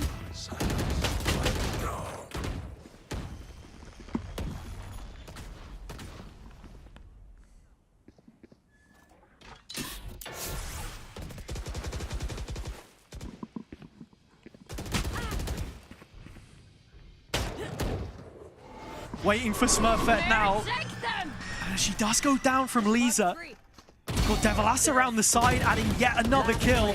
All on her with 30 HP to stop this from slipping through SK's hands. It's been dominant from GX so far. No chance to put the pit in play. She walks away with just the one. 13-4. And we will be going to at least a fourth map. That we will. I mean, on top of that, the fact that, like, from this map, from the get-go, we started to see the big players come back into play. As you noted, Sarah being a big component to finding these gaps and being able to promote the team's efficiency. And not only that, Smurfette and the entries and what she was able to do, right? I think Ness, very patient, Nami in clutch positions, and then also Eva as well in her own way, being able to initiate and support the team. It was a very good team performance by Giant X, and I'm very happy to see it on map number 2. Yeah, it's the exact response that they needed, the antidote to this best of 5 veto.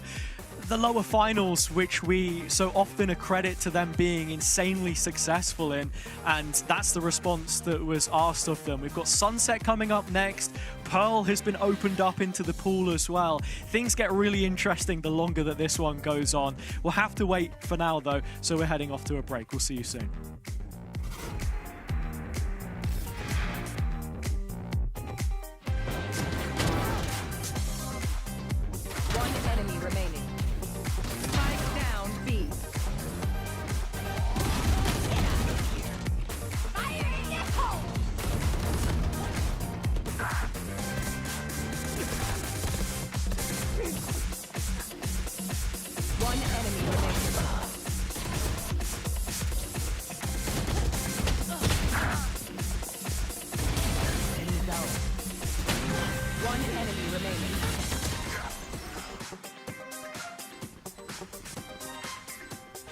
Last player standing. One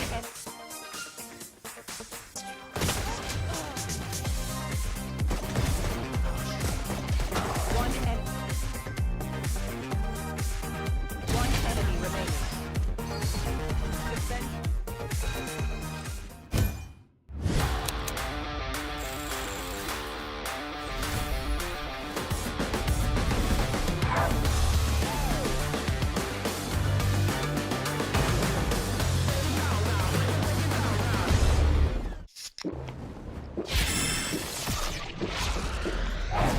Red Bull gives you wings.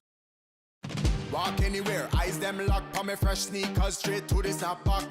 Pretty girl them smell, make a long get weak, wanna give me loose chat. Any boy try to take my style right now, better bring it right back. Got me look good in anything from the latest fashion, no throwbacks from a thrift shop. Yeah, hear that? Because my style so different. You see my style so different. Yo, watch how my style so different. Anywhere me go, yo, I'm just straight killing it. Because my style so different. You see my style so different. Yo, watch how my style so different. Anywhere me go, yo, I'm just straight killing it.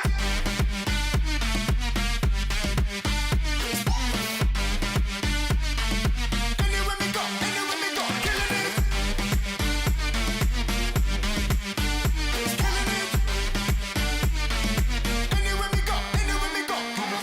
Money on my mind, all I hear is ching, ching, ching. Some boy can't afford one chicken wing. Roll with top class, gal, no basic thing. Confidence in myself from the words we sing. Yo, become a style done properly, cause I must compliment the physical anatomy. When you see me on the street every day looking fresh, with I swear that the thing is a strategy. But it's just my style so different. You see my style so different. Yo, watch how my style so different. Anywhere me go, yo, I'm just straight killing it. Become my style so different. You see my style so different. Yo, watch how my style so different. Anywhere me go, yo, I'm just straight killing it.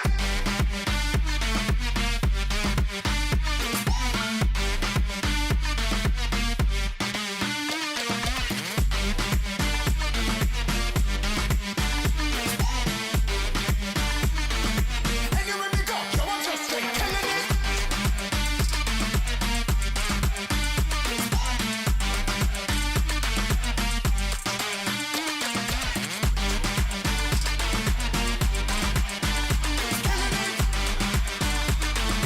Anywhere me go, yo, I'm just straight killing it.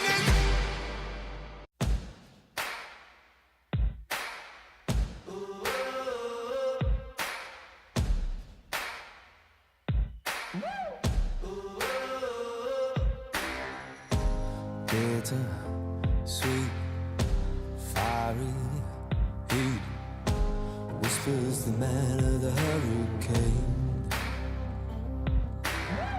Oh, stop pushing me, gonna burst so hard I'll just let go now. Lost in your mind, blown on the winds of the hurricane. I won't let go, I won't let go, I won't let go, I won't let go, I won't let go, I won't let go.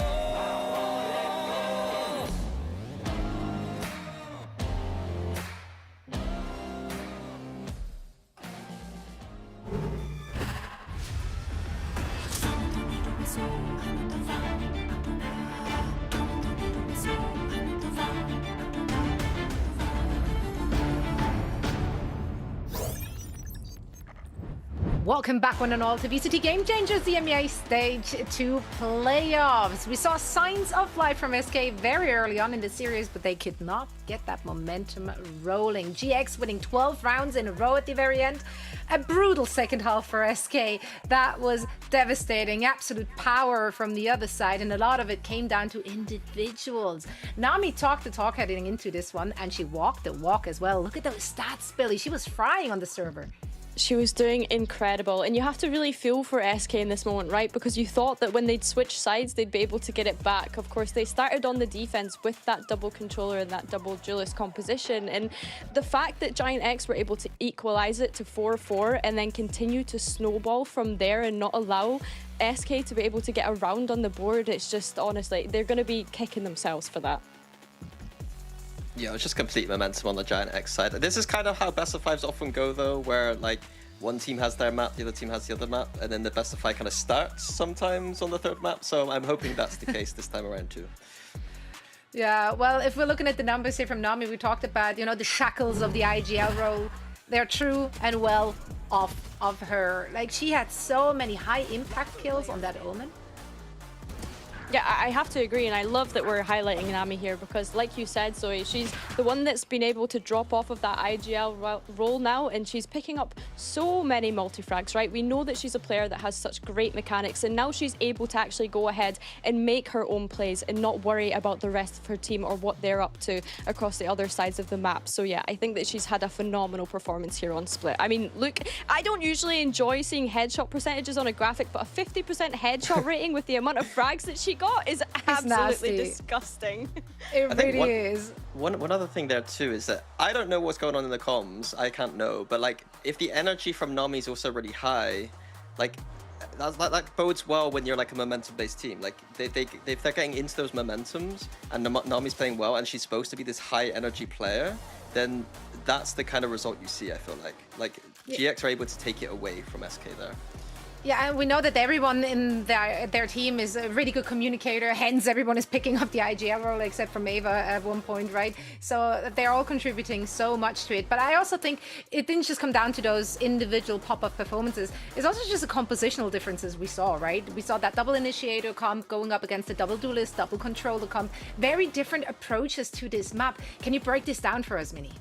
Yeah, so I actually really love SK's composition, despite losing really badly. But I think that the key differences here were the ways the compositions were played. So I think SK early on were going for a lot of aggression, and Giant X realized that they lost some of those early rounds not dealing well with that aggression, and started just playing very passive and safe, and then just grouping with their XX, and it caught off SK in multiple moments. SK were trying to go up aggressive with those duelists, and Giant X essentially just got free picks and then would just exec the sites explosively with that breach raise combo. And so I feel like Giant X just had a better handle on the map. SK were trying to play it how it should kind of be played, but it just felt like they weren't as comfortable knowing how to aggress on this map. What could they have done differently there, though? Like, is there anything where you felt like, well, if they would have done X, then it would have been a different outcome? I think that using the Yoru more as the aggressor rather than the raise. I think in multiple moments it felt like Purity was the one being aggressive, where Jolina needs to be the one going aggressive, taking the space and then TPing away and leaving someone inserted into that space. Whereas quite a few times it felt like Purity was up aggressive, or sometimes they just as a team kind of went together and kind of just got shut down. No, it definitely did feel like as though as soon as Giant X kind of got that first pick, they were, as you say, Minnie, just able to accelerate onto a site and just play the numbers advantage in those situations. So yeah, it's a tough one for SK. They need to kind of get their heads together and figure out, you know, how are we going to come back into Sunset now? Because when we look ahead at Sunset, I don't know, man. It was an intense decider for them against G2 yesterday, and it had been flawless for them in playoffs. You know, I was really impressed with their sort of approach that they had to their attack, with the amount of map control that they were able to get with this composition that they're running. For Giant X, this is a map that they've played twice in groups, and one of those games going to overtime, like I mentioned in the map veto. So yeah, I'm a little bit worried for Giant X, and as we mentioned in that map veto earlier as well, the more this goes on, the more this map veto starts to swing in Giant X's favor, so SK need to be able to pull this one over the line. Yeah, this is also something that someone from GX, I can't remember which member it was, but someone said that they don't really like playing against Neons. And this is definitely a composition that will work really well. SK likes to pick that Neon here. And we saw early on today how explosive Smurfette can be on that agent. So I'm excited to see more of that. Now, enough waffling from us. We get to go to the game as the teams are ready. And so are our beloved casters, Kyra and Hazza. Hey, look, it might be enough waffling from you, but there's plenty of waffle coming up from us too. Don't you worry about that. We're heading into Sunset, of course. And I have to say, look, as this being a map which GX have consistently been vetoing since week 3 in the group stages, week 4 when they played against SK, of course, the last time that we saw it played, the question has to be, of course, how much work have they done on it since? Do they feel comfortable playing it? The results certainly seem to speak in favor of things. It's a 7-map pool for both of these teams. It's something we've spoken about a lot, but this is their chance to move ahead 2-1 and potentially move to another grand final by the time we reach Pearl. You got to remember last night as well, Hazza, the G2 SK drama that went down. I mean, the fact that it went nearly the full distance right into overtime, SK finally being able to get that one over and finish it out in the fashion that they did. GX need to be careful they don't get pulled into that brawl, because we know SK can thrive in it. Here we go, it's Smurfette to get things started, the fight in middle, but Devilassa, 3 kills as quick as you like. And as she knocks down the targets in front of her, it's a free walk over to the B site. That's the pivot, the call made by SK. GX looking to have gone on the front foot early, but didn't work out for them. And now, seeming like SK will be the ones to land the first blow. Pistol round. They got the first pistol round on split, so realistically, it's nothing really to go off of. Sure, 11 rounds in a row, maybe? Yeah, a bit far-fetched. Could be. You never know, mate. I mean, this is a world where the impossible can happen, and well, in this round, the possible is going to happen, and that's SK winning the round. 4 players getting through, a fairly superior effort in that mid-brawl. 4K from Devilassa to boot things off on the attack side for them here.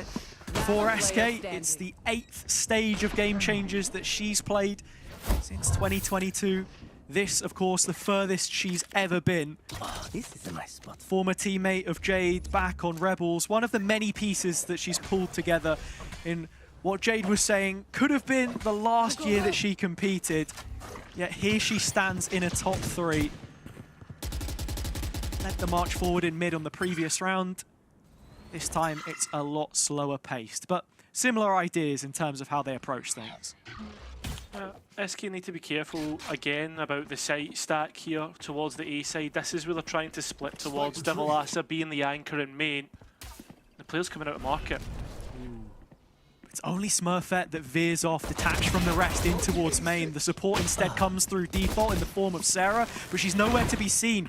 Smurfette taking Devilassa out of play, just an upgrade to a Ghost. It's barely anything to write home about for now. SK still posting themselves up and with Purity routing out the mid control. Some comfort to how they set up here, but still 1v1s could make all the difference.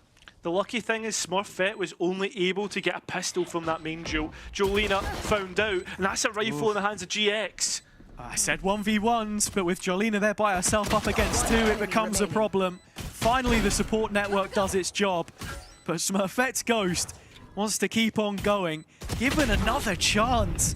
There's no further damage, and SK will thank their lucky stars for it. Both Phantoms escape the round, but it was a torrid time for number 2. It was, but SK also brought in 2 pistols, that old FPX buy, as we know. So this bonus round will still be as deadly as we expected it to be, right? Majority of rifles through to the next, and well, 2 more bought up. SK have a real bite to themselves, and I like this little heads up call from Jade. Sure, she maybe don't like the fact she brawled back site herself, but as soon as they lose main, it's like, hey guys, plant back site, we've got the CT space. And it works out for them. That's the thing with Jade, though. Sometimes she is just going to roll up her sleeves like Thanos and sort of say, yeah, I'll do it myself. You know, if no one else is going to make that play, you can't forget that she was a duelist player before, and at heart, she's going to be the one trying to prove as a catalyst to get aggressive here. It's another split push towards A, this time through the alleyway. Smurfette holding on. Yeah, but look at this. The support coming through from the breach, not even needed. It's just Smurfette's rifle that dismantles this one. Spike in CT has been picked up, but elbow's a real issue for SK. Devilassa gets the first there, but still Ava survives. GX keep on to this man advantage. It's going to be so important for them to get the retake going. They're caught in the middle of sight, though. Ever's just a distraction. The plant is for Link, and that's where the retake's coming in.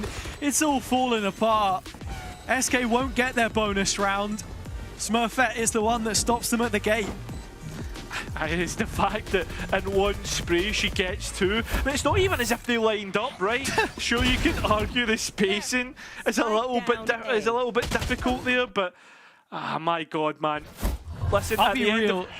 On you go. Yeah, sorry, just Smurfette back on her BS. That's all I gotta say. Did the exact same thing on Split in Vent. You will remember it. Her Prime Vandal just hits different. That it does. And well, you see SK, they make a good effort. Don't think the call was too bad. They find themselves in a position similarly to the anti-eco. Just can't quite get it over the line. But here we are, rifle round, back into it. SK choosing mid as their battleground initially. But look at the position of GX as a very far back. Yeah. Happy to play a little more reactive as SK start to chip away, go against the grain, take the market control, or at least threaten it. The Cypher setup is for the site itself and the choke, so it's one of the first few rounds really where we've seen Sarah actually have access to that extra utility and make herself an issue. On the flip side, the A control was through Ever's stun on any contact. Support coming through from Nami, but now GX are exploring, and it's working. That is, although Jolene quick to chase down the Cypher, and that utility you spoke of, it's offline. Ness needs to hold on to the players crossing over, but instead rather takes that passive position. Would rather wait for teammates to try and support, and that's the correct decision. Purity though, if she can escape, instead decides to brawl and wins out the fights. SK doing so well here. Nami to come back into 3. Well, there's the first. Surely not, right? Had 5 bullets, funnels more back into the magazine, looking to deliver one to the dome of Lisa. She does it. Smoke and 2 TPs. There's still half a chance for Nami to clutch things out again. Oh, faked out the TP. Swung out! Unlucky for Nami there. It's Devilassa is the one who wins out the 1v1. The other day, we were a little bit suspect of Devilassa not being able to win out her duels, but she's making good of it now. And SK once again, a little bit lax in that post plan. And for GX, I'm surprised, honestly, that there wasn't a little bit more support to be fighting for market. That's where the weakness in the setup was. For Sarah to go searching in mid like that takes quite the gall, but she went for it anyway. And now it's a B main where the proactivity looks to fall for GX. They are restless, leaving only Nami on A. Yeah, she's the one with the judge, yep. My ult's ready. It's the big thing. Noted though, and takes her position in backside. They've only seen the classic. That's all they've seen indeed, as the players try to scale up, but Nami's trying to run and get close quarters. The players got away, but still the value found. Jade caught out the overdrive, but Smurfette unfortunately misses out, and SK create a bloodbath on A. Taken through the tenderizer, and Jolina looking to add yet another to her collection. Felled. There are damage on these SK players, but there you have it. The round is theirs all the same. Found ourselves in this position last map. That ended up 13-4 of GX. Let's see if it's any different this time around. Yeah, I mean, that's the thing though. Minnie was talking about it on the defense. We saw GX start to play a little bit more passive, starting to play the retake and catching players off guard this time round. What we see here is they can't really escape the aggression of SK. Sure, and honestly, that one feels a whisker away. I know it ends up being like a 4v1 or something, but if Smurfette wins that second fight onto Devalasa in Ivy, then the story's completely different when it comes to the retake. Things a little rushed in the end. Go, go, go. The following round already, you've seen GX push SK out of main. Breach shot coming through mid, looking to converge on this position, and they have the result. That they do. Eva's now starting to help out as well. And GX, they've called this perfectly. Smurfette still sitting around in mid. The job's still not finished. Devalasa, the last one standing, shot where she stood and into the ground. GX responding just as you'd expect them to. And that time it came through, doubling down on the aggression. Yeah, and I think that's the right call, and it's a lovely collapse on the mid play, right? They initially took some B main aggression, and if you look at the minimap here, that's where Smurfette comes into play. Comes through bottom mid, SK have nowhere to run and hide. Everything about this round is perfect from GX, down to the very minute details. Traps towards top mid and A this time. Camera taken Sarah catches sight of Jolina nice and early. SK threatening the push here just a little bit. I want to see how does Nami and Sarah link up. They're still splitting the labor between the two of themselves. As long as that trap stays standing, Sarah is comfortable in the idea that nobody's pushed. Oh, but Devalasa, that's going to be a big pick because there's now no extra layer to this attack. They have to hit A.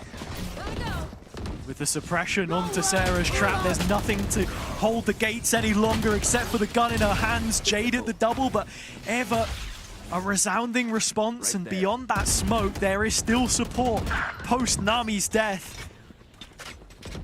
Kill picked up by Purity though does throw things into jeopardy for just a moment. Shock brings Jade down to just 2 HP, but Ness has run out of damaging utility and Eva has none left herself. SK with just enough security to get the spike down. Jade also has a flash in pocket, so her to keep alive here, just to get that flash used when GX tried to come back in, is going to be massive. And it's the knife that would have been even bigger, but I don't know if it was broken or just not within range of Eva. The fault line is now available again, and that's the setup for the swing. Ness nailing the first. Deep flash onto Jade. She's caught. She's screwed. And with that, it's a 1v1. Ness sticking this to half, not falling for the bait of Lisa. In fact, she'll take it all the way. And just like that, Ness has gifted GX another round. There's no way that Lisa thinks that she's just going to stick it. There's no way she thinks that Ness has the goal to do it. The fact that she's able to get, just have the ability to do it, the confidence as well. And Lisa just gets caught off so off guard. Well played by GX in the end, and the 2 on 3. But SK they're going to be upset with that one, and well, no wonder they're timing out. So close. Cut incredibly fine. But Ness calls Lisa's bluff, and that is the difference right now between the teams. Just one round, as SK's early lead has been very quickly shut down. And so prioritizing a timeout here, in my eyes, is a great idea. We all saw what happened on Split just moments ago, and with Jade's history as a player as well, she hadn't won a playoff match since October 2023 coming into the first stage of this year. Things have changed. It's been a learning process, but I think this is where you've got to show that you learned your lesson from that last map and stop things getting out of hand nice and early.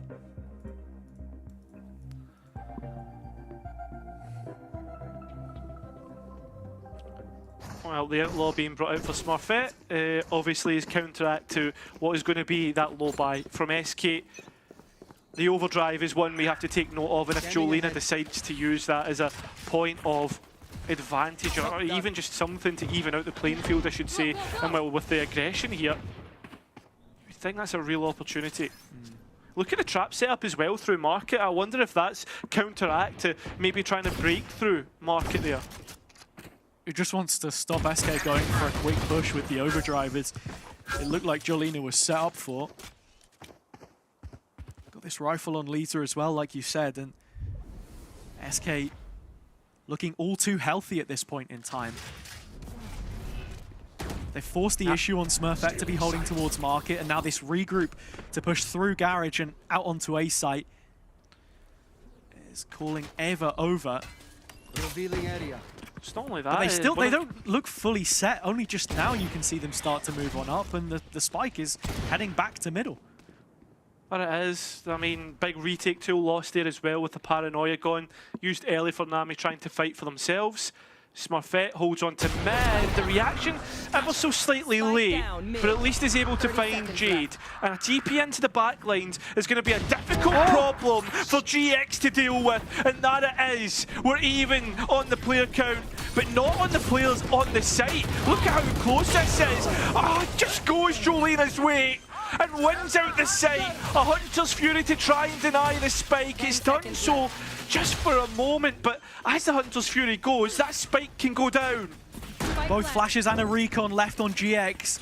They've already taken the space through Boba, and now it's the retake with Jolina left on site. Looking to burn her only with a Sheriff, but look at the position she's got under Eva, which the Breach will find. Now it's the two players from main. One has a rifle, that's the Sova, that's Lisa, who's usually good for it, but the Sheriff's just as good as well. Lisa playing for the tap, and once it is, the stun comes through. Is that going to be enough to try and stop Lisa? It is! It brings her out into Eva's crosshair, and we go all even between these two. Yeah, it's not been Lisa's day in the clutch department so far. Well played by Eva there. Stun coming in meant that the player on the SK side felt like she had to commit to things. It got so close. I'm surprised, honestly, that SK managed to find anything out of this round once they went back into Smurfette's Outlaw in Market later on. However, it was the TP in the backlines from Purity and Jolina's ult following things up that made the most difference. Whichever way you try to spin it, though, that's 2 ults invested, and yet another round which has gone to GX. Scanning ahead. SK know that the balance between the two teams is pretty close. Smurfette unlucky to not catch out Purity, but the re-engage looks good.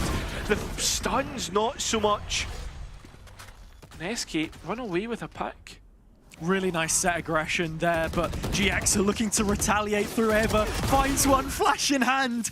Nami makes sure that this stays 3-on-3, but she's in a 1v2 on site right now. But it's whether the players in elbow activate, right? Devalasa as well, cutting off this cross. The rotation can't arrive until she's been cleared out, looking to try and entertain that fight, but both GX players have made it across and SK have cancelled. Oh, you'd think that, but I think they're just trying to change the point of attack, the point of aggression through short, but 2 players from GX stand on towards this. Oh, Sarah caught off guard, no command in. The swing from Jade is good, and now Nami in a position where 2 players are coming at her, and it's Purity that gets it. SK regain the lead, and this drama doesn't seem to stop on Sunset. Absolutely not. The city at the end of the sun. That sun will have set in the sky before we get to the end of this series, it's looking like right now. Very well played from Jade here, as they were just wondering in the 2v1 where Nami had got off to. But freezing, regrouping, well played there by SK mid-round. And now GX are put onto a bad buy. No coins left in the coffers. But a move through tiles being made. Purity's isolated. Smurfette's capitalised big. That's a rifle for them to pick up, an upgrade. But the reaction on towards the B site. Spike still not being attempted, and plenty of bodies here for the defence to try and flood back in. Jade still having 2 flashes and a molly, a chance to set Jolina up. Perhaps it's the ult through market instead. Sarah and Ness, the pistols providing GX in a position of strength right now, as long as market can be dealt with, and it is. The SK players on site can't stand, and with that, the scoreline is tied. No rest for the wicked. Yeah, a PC card thrifty for GX to win out, and I feel as if SK out of the 2 teams are the ones who are a little bit more unstable, I would say, because like when we see them get these advantages, it takes 1 round and suddenly Giant X are back into it. I don't know if it's like what Minnie was saying in terms of Nami being the hype woman, being able to bring the team back on board and everyone's starting to work through that, but SK just right now need to stabilise. I'll call your eyes to the scoreboard very quickly. Smurfette and Eva at the top says all you need to know about how GX are playing. It's the Neon and the Breach back into these retakes in situations where GX need to be mobile. That the setup has just been fantastic so far. Similar to the way that it was on Split as well when Smurfette was playing the Raze.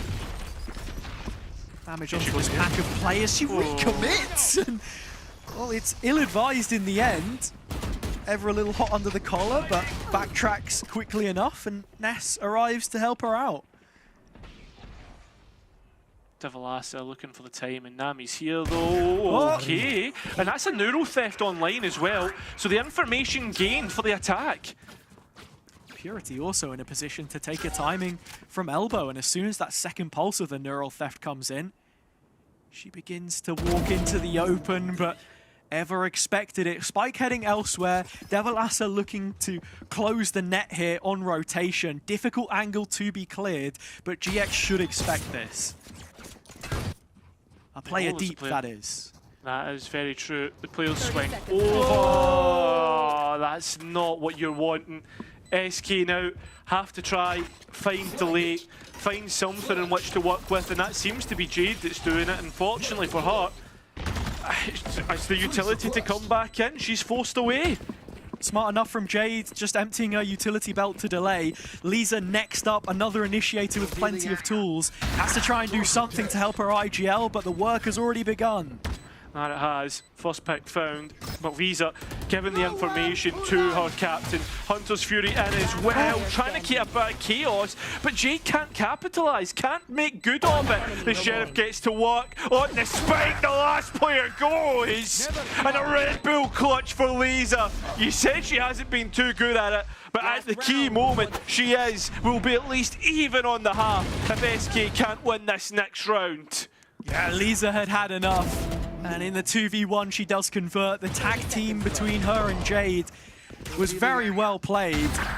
I mean, Jade gets the first, drone comes in. Jade maybe should do a little bit better here as the ult is fired through as a distraction, but regardless, it's a round with not the best of weapons that SK will end up finding. That's still a chance for them to rock up to that second half with an advantage. Defensive Hunter's Fury hasn't found what they're looking for in terms of information. Smurfette has though, and well, that will be the Cypher gone. That stability in terms of flank control, and the players maybe feeling that they're forced into making a play, and that being Purity up through mid. Drops the paranoia in, keeps GX honest in terms of what they're choosing to fight here. A decision has been made. It looks like it's towards Link. That's where Jolina waits on the other side. Just anticipating some aggression, Purity to take the timing, unchecked by Nami. She should have known. Jolina is noted. Sarah has hers, surviving on site, but eventually dropped as the spike looks to go in. It's Ness that you turn to for GX, and she's been dropped. There's an ultimate here in play for Purity if they want to reposition, maybe find another avenue, but both players wanting to play together. Eva full utility belt offered the first. Where's Purity off to? It's Lisa now left alone, but another clutch will not pass her by. 7-5, and that is the advantage for SK secured. That's going to be big coming into the next half. And you've got to remember, GX, that they get better when they move on to the attack, right? Momentum is a big thing in this game. And well, can GX make good of that on the next half? We'll find out after this break. One enemy remaining. One enemy remaining.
Well, it was a back and forth in the first half here, but as we move on to the second, can we see SK level up on their defence, or will it be GX once again to make another comeback on map 3? Remember, this is SK's map pick.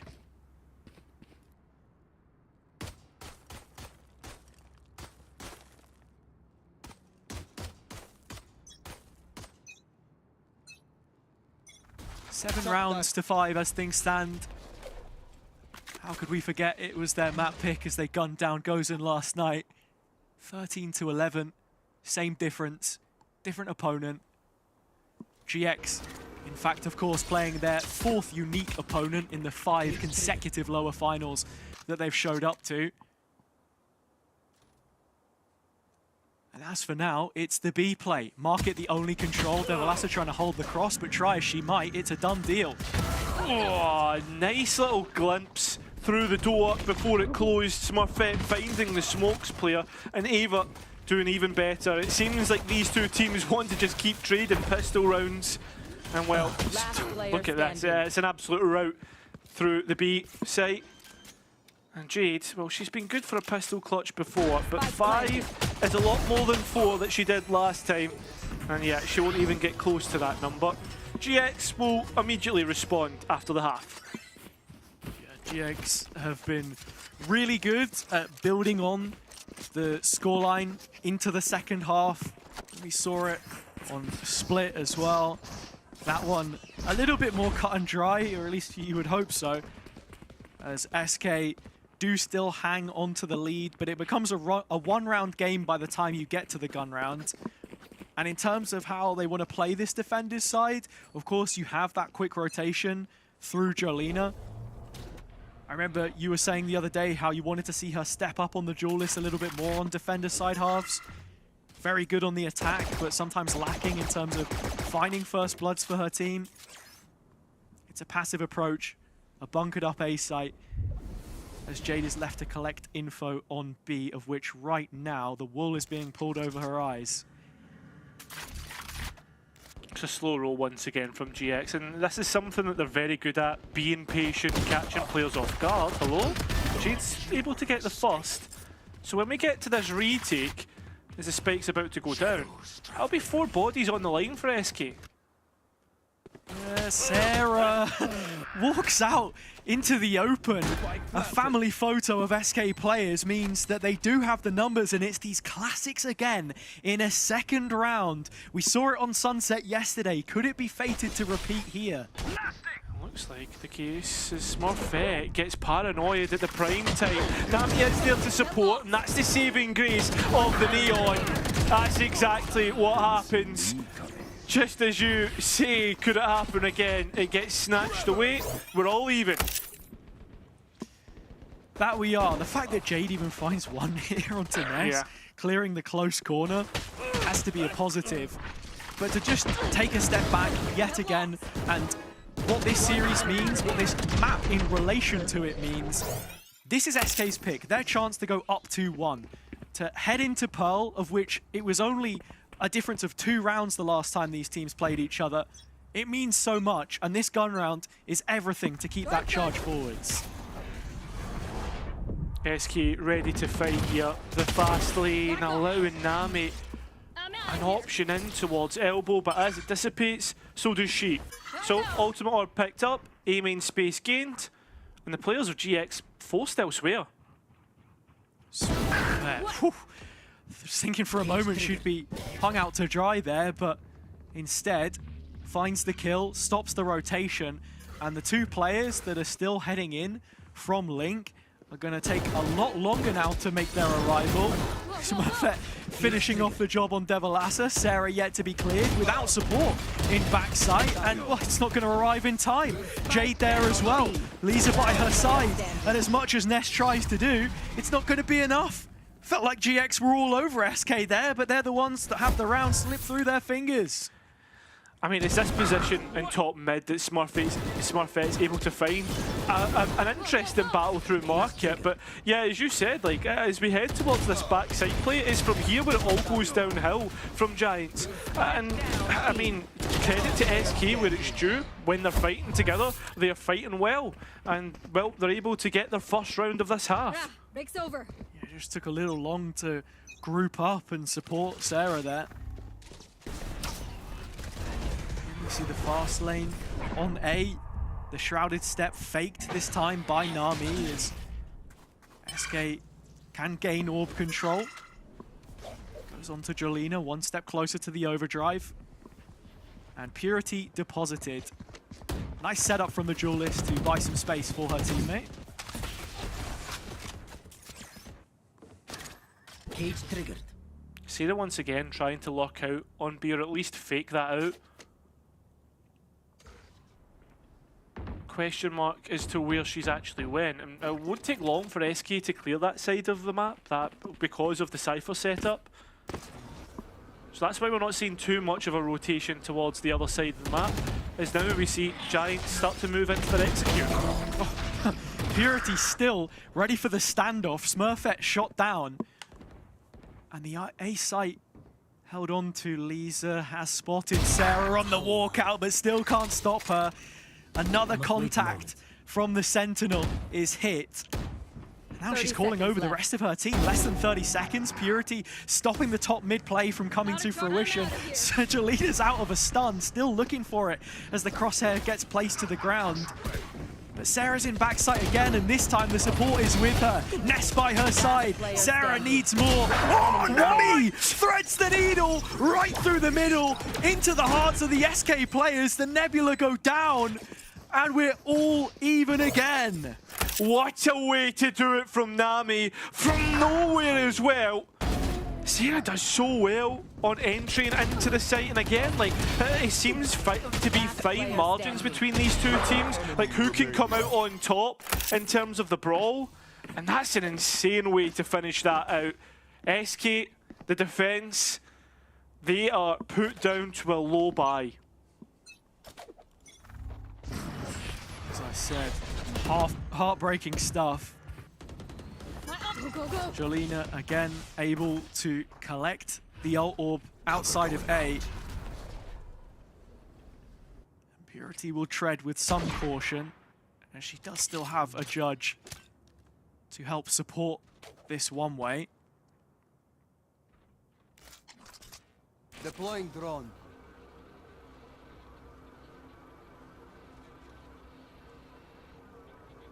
I have to say, Cairo, quite a lot of these rounds, it feels like SK are getting cold feet. They're taking some map control and then giving it up, making rotations, just constantly searching for a pick. But at the same time, this round, Purity being so far up on A, of course it's the judge, but she should be able to facilitate that a heavier rotate on the B side. Should be is the key point. Yeah, the well, players of SK haven't moved. No, they rotated over towards A, but Devilassa doesn't need him. 2 shots from the Sheriff, 2 kills. Lisa's still alive, but Smurfette won't leave her standing. 3-on-3 situation. The overdrives are out to play, but it's Smurfette still stealing the headlines. Sarah's done as much as she can, and again, it looks to be enough. Purity back into this with a judge is a position doomed from the very beginning.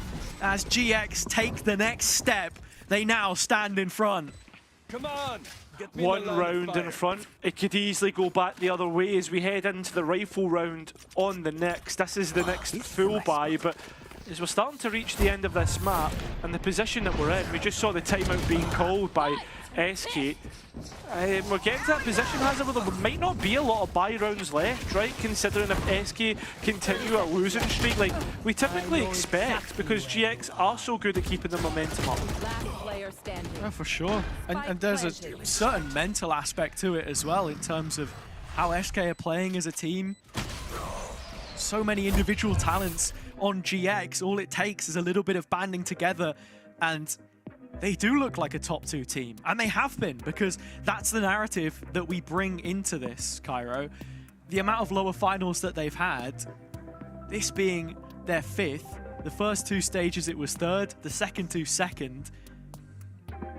It feels like everything now points towards them sitting on the top of the pile, but even then, and we saw it yesterday against KC, there does still feel like there's an extra gap and difference in terms of quality there.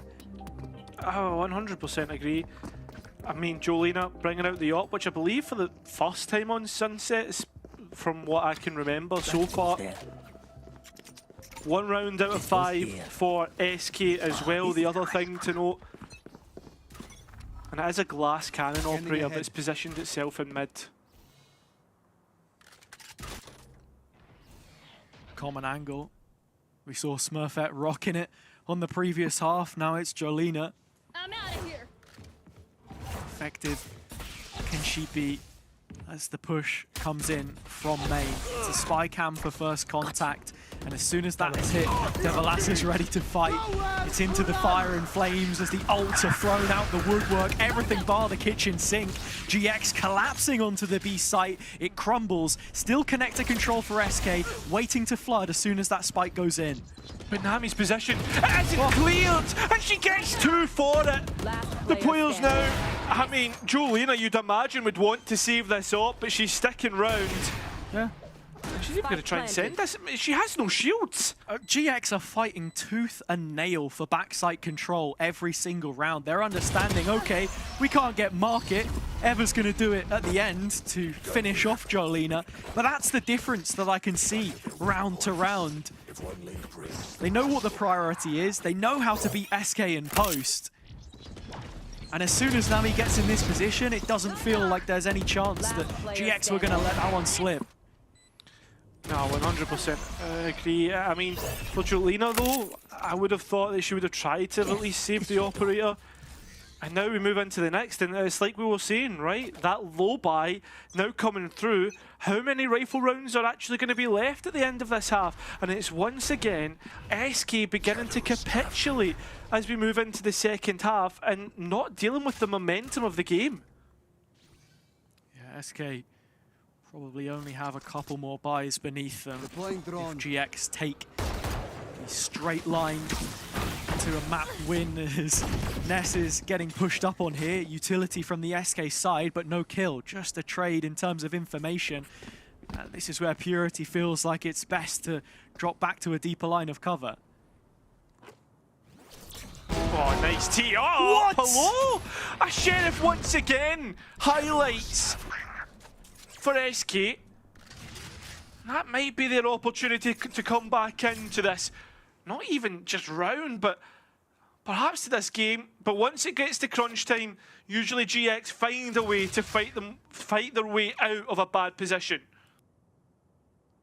Already seen SK stationing 2 players towards B. One of them, Jolina, Liza right behind her, has the Hunter's Fury, and maybe that's why she's not yet committed to this more aggressive space, if you could even call it that, because we know GX want to fight backside, but Jolina won't let them get past. Hunter's Fury fired in for good measure, and while it won't tag up ever, it's put the fear of God in her. There's 15 seconds, and GX will not be finding their 11th this time. They will not. 10 seconds and left. it's like you said, it is stopping it's stopping the backside push, right? The players now looking to try and fight through main, see if they can get a couple more rifles. And why shouldn't you, right? A pace safe card thrifty converted, but it's trying to deny any rifles getting through to the next and making it as expensive as possible.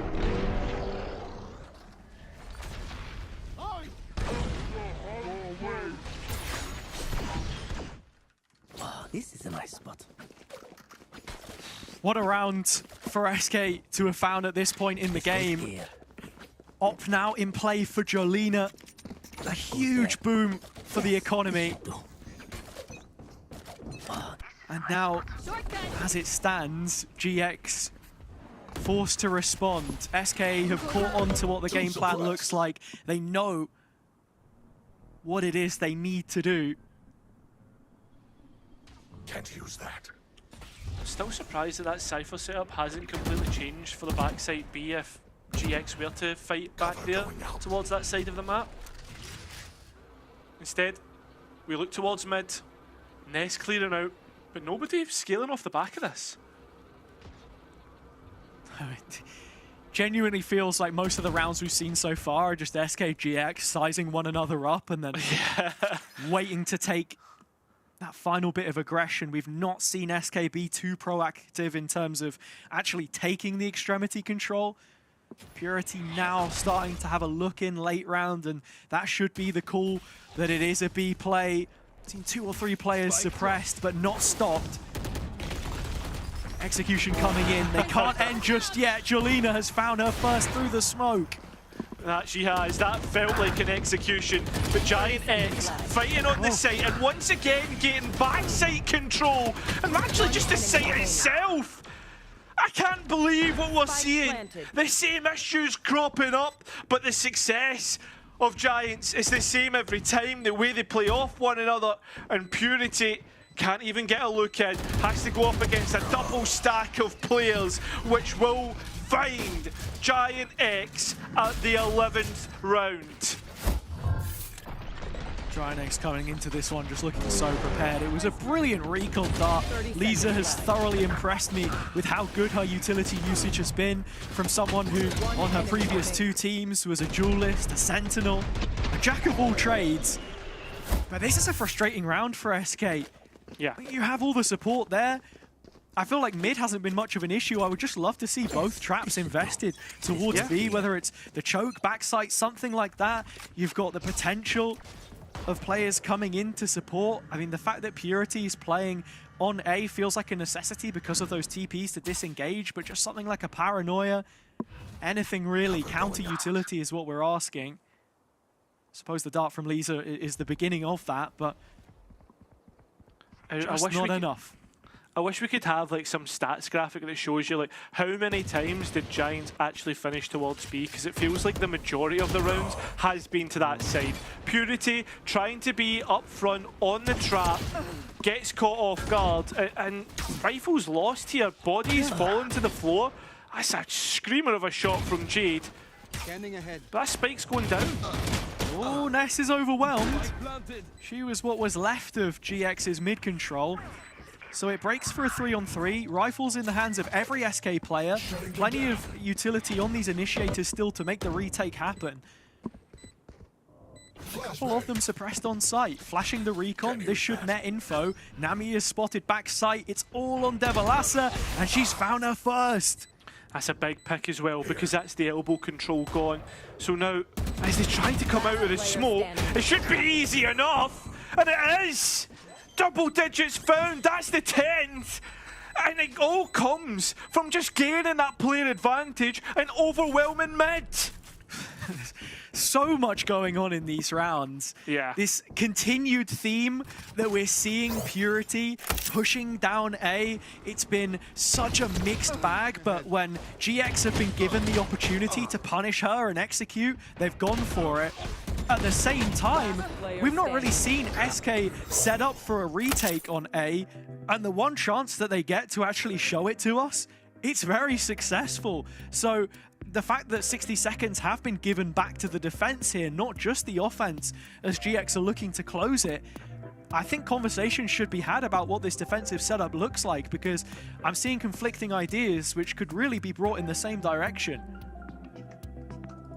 First time out from Giant X in what feels like forever. I think the last time that we seen it would have been the start of Split, when we saw SK take a decent lead before it ended up being 12 rounds in a row. What would you change if you were Giant X at the minute? I mean, for the most part, this half has been fairly successful. SK, they've only won 2 rounds in the past. What, 3 out of the last 3, right? Yeah. And on top of that, it's mostly come through them being able to find early duels. It's difficult, really, because there are layers to it. You've seen GX on a lot of rounds threaten this fast A, and I think that is the one thing stopping SK from leaving it almost fully open and playing retake. But when you actually look at this round, it seems like that's how they're set up. There are 4 players towards top mid, ready to make that rotation and be present, as Elbow is very quickly found on the GX side, but it comes at the cost of 3 players suppressed. That's some fantastic info from Jade's knife. Question now is, does Giant X want to start to play with this information? Deposit maybe a player here? Seems like that could be the play as the players start to regress. Yeah. And I think GX also have the right idea. If they want to finish late B here with heavy numbers, then that should be SK caught off guard. Maybe even with ever second-guessing things, trying to fake it a little bit, but no, okay. 3 players caught in Jade's knife at the second time of asking, as Sarah just starts to break out onto B. And so the defense hasn't moved, which is the correct call. Drone now to clear out where a player could be towards the backside, and that paranoia timed to perfection. 30 seconds left as the announcer is giving us, but there's not many players left. Where did that come from? A 4 versus 2 in which to convert, and you've got to add that extra layer of a late player coming through. That's Sarah. Devil assing out the lone Cypher, who won't even get a chance. They have really slipped up here, SK, and it's all come from Smurfette's entry. Yeah, Smurfette saving GX again. She has captured lightning in a bottle. It is rapid, the entries that she finds onto the A site. And what, with only a couple of rifles as well? I think both sides had the right idea. GX committing to making the A play happen once they had the elbow control. And it looks like they're just going to double down and go for this early space yet again. Last chance for SK. 3 players on the line for SK as well. But Purity, with the judge, is able to trade out. So that's 1 apiece, either side. One of the lesser weapons lost in terms of that judge. My ult's ready. But that Rolling Thunder online is going to be a real problem for the site anchors. Take flight. Absolutely, especially now that GX can just think about steamrolling a site of their choosing. 1:10, plenty of time to call this elsewhere if they need. Perhaps even just faking the steps a little bit. Waiting for a response from SK that will be coming through in elbow. 2 players here, Jade and Jolena, but Jolena uses the relay bowl, and that's what sells Jade down the river, as well as the team. Now, Lisa trying to find an opportunity here. She's managed to catch off Nami and brings it back even better. Drone now to confirm the position of the last player and deny a potential spike plan, which she'll do. and stop SK falling into the jaws of defeat. Lisa looking like $1,000,000 in these key moments. How many times have we seen her now go ahead and flip the story on its head as it was in the first map? These 1v1s. Left completely alone as the A-site anchor. She finds all three from Ivy. No one deals with her. One player at a time. And then her own recon bolt to push us to the full 24, as it was on map number 1.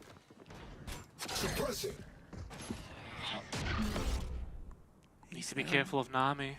Another OT on the cards, or can GX take away SK's map pick here and now? Nami has already been sprayed away at. She will survive a little longer inside the smoke given to her, but eventually forced to disengage. But this is not where the play is. That was just one lone player. Nami now repositions and Lisa's here. This is a big 1 versus 1, which she'll win and deny a big component to this team. It's so Smurfette.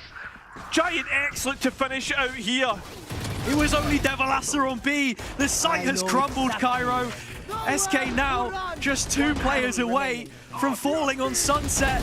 And there it is. Nami with a triple, 13-11. Barely anything in it, but this time SK are on the receiving end.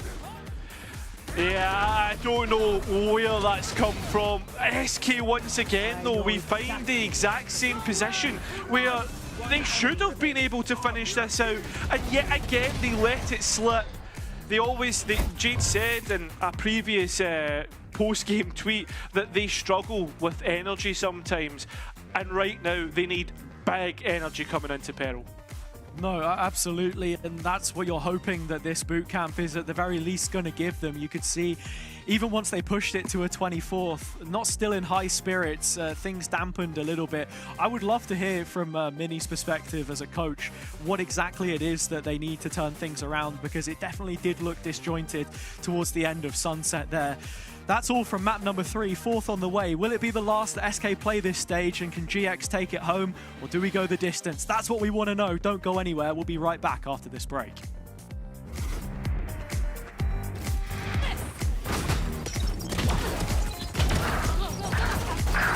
Spike down mid.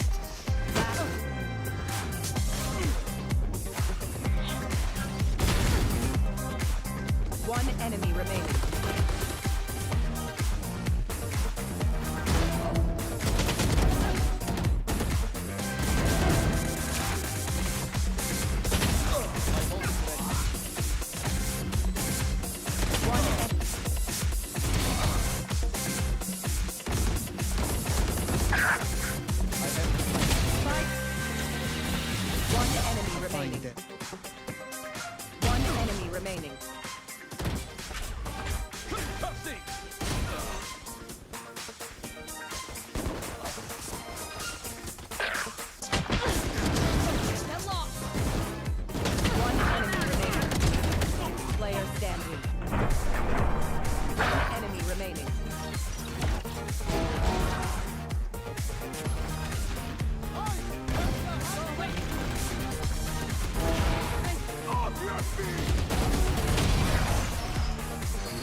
Attackers win.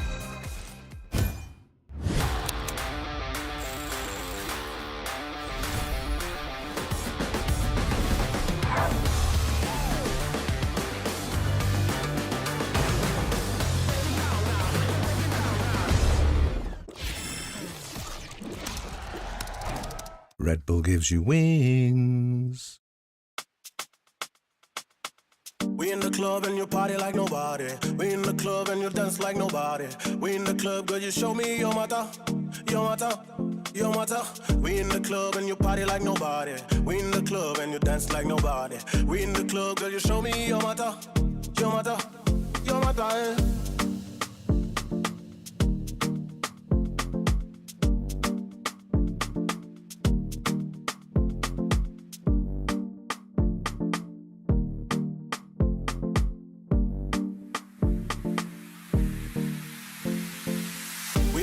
And you party like nobody.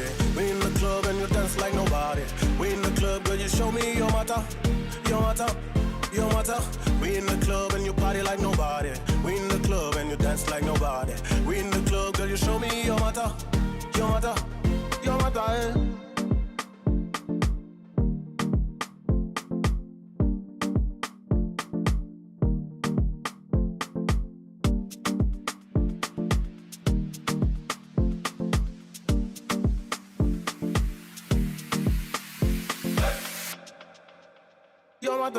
We in the club and you party like nobody. We in the club and you dance like nobody. We in the club, girl, you show me your matter, your matter, your matter. We in the club and you party like nobody. We in the club and you dance like nobody. We in the club, girl, you show me your matter, your matter, your matter. We in the club and you party like nobody. We in the club and you dance like nobody. We in the club, girl, you show me your matter, your matter, your matter. We in the club and you party like nobody. We in the club and you dance like nobody. We in the club, girl, you show me your matter, your matter, your matter, your matter, your matter, your matter, your matter, your matter, your matter, your matter.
Once more, welcome to the desk for VCT Game Changers EMEA Stage 2. This is the playoffs and things are heating up here. These two teams are just trading blows. I am Zoe and I'm joined by Billy and Minnie here to break it all down for you. Now, SK had an early lead in this map, but it was quickly shut down by GX.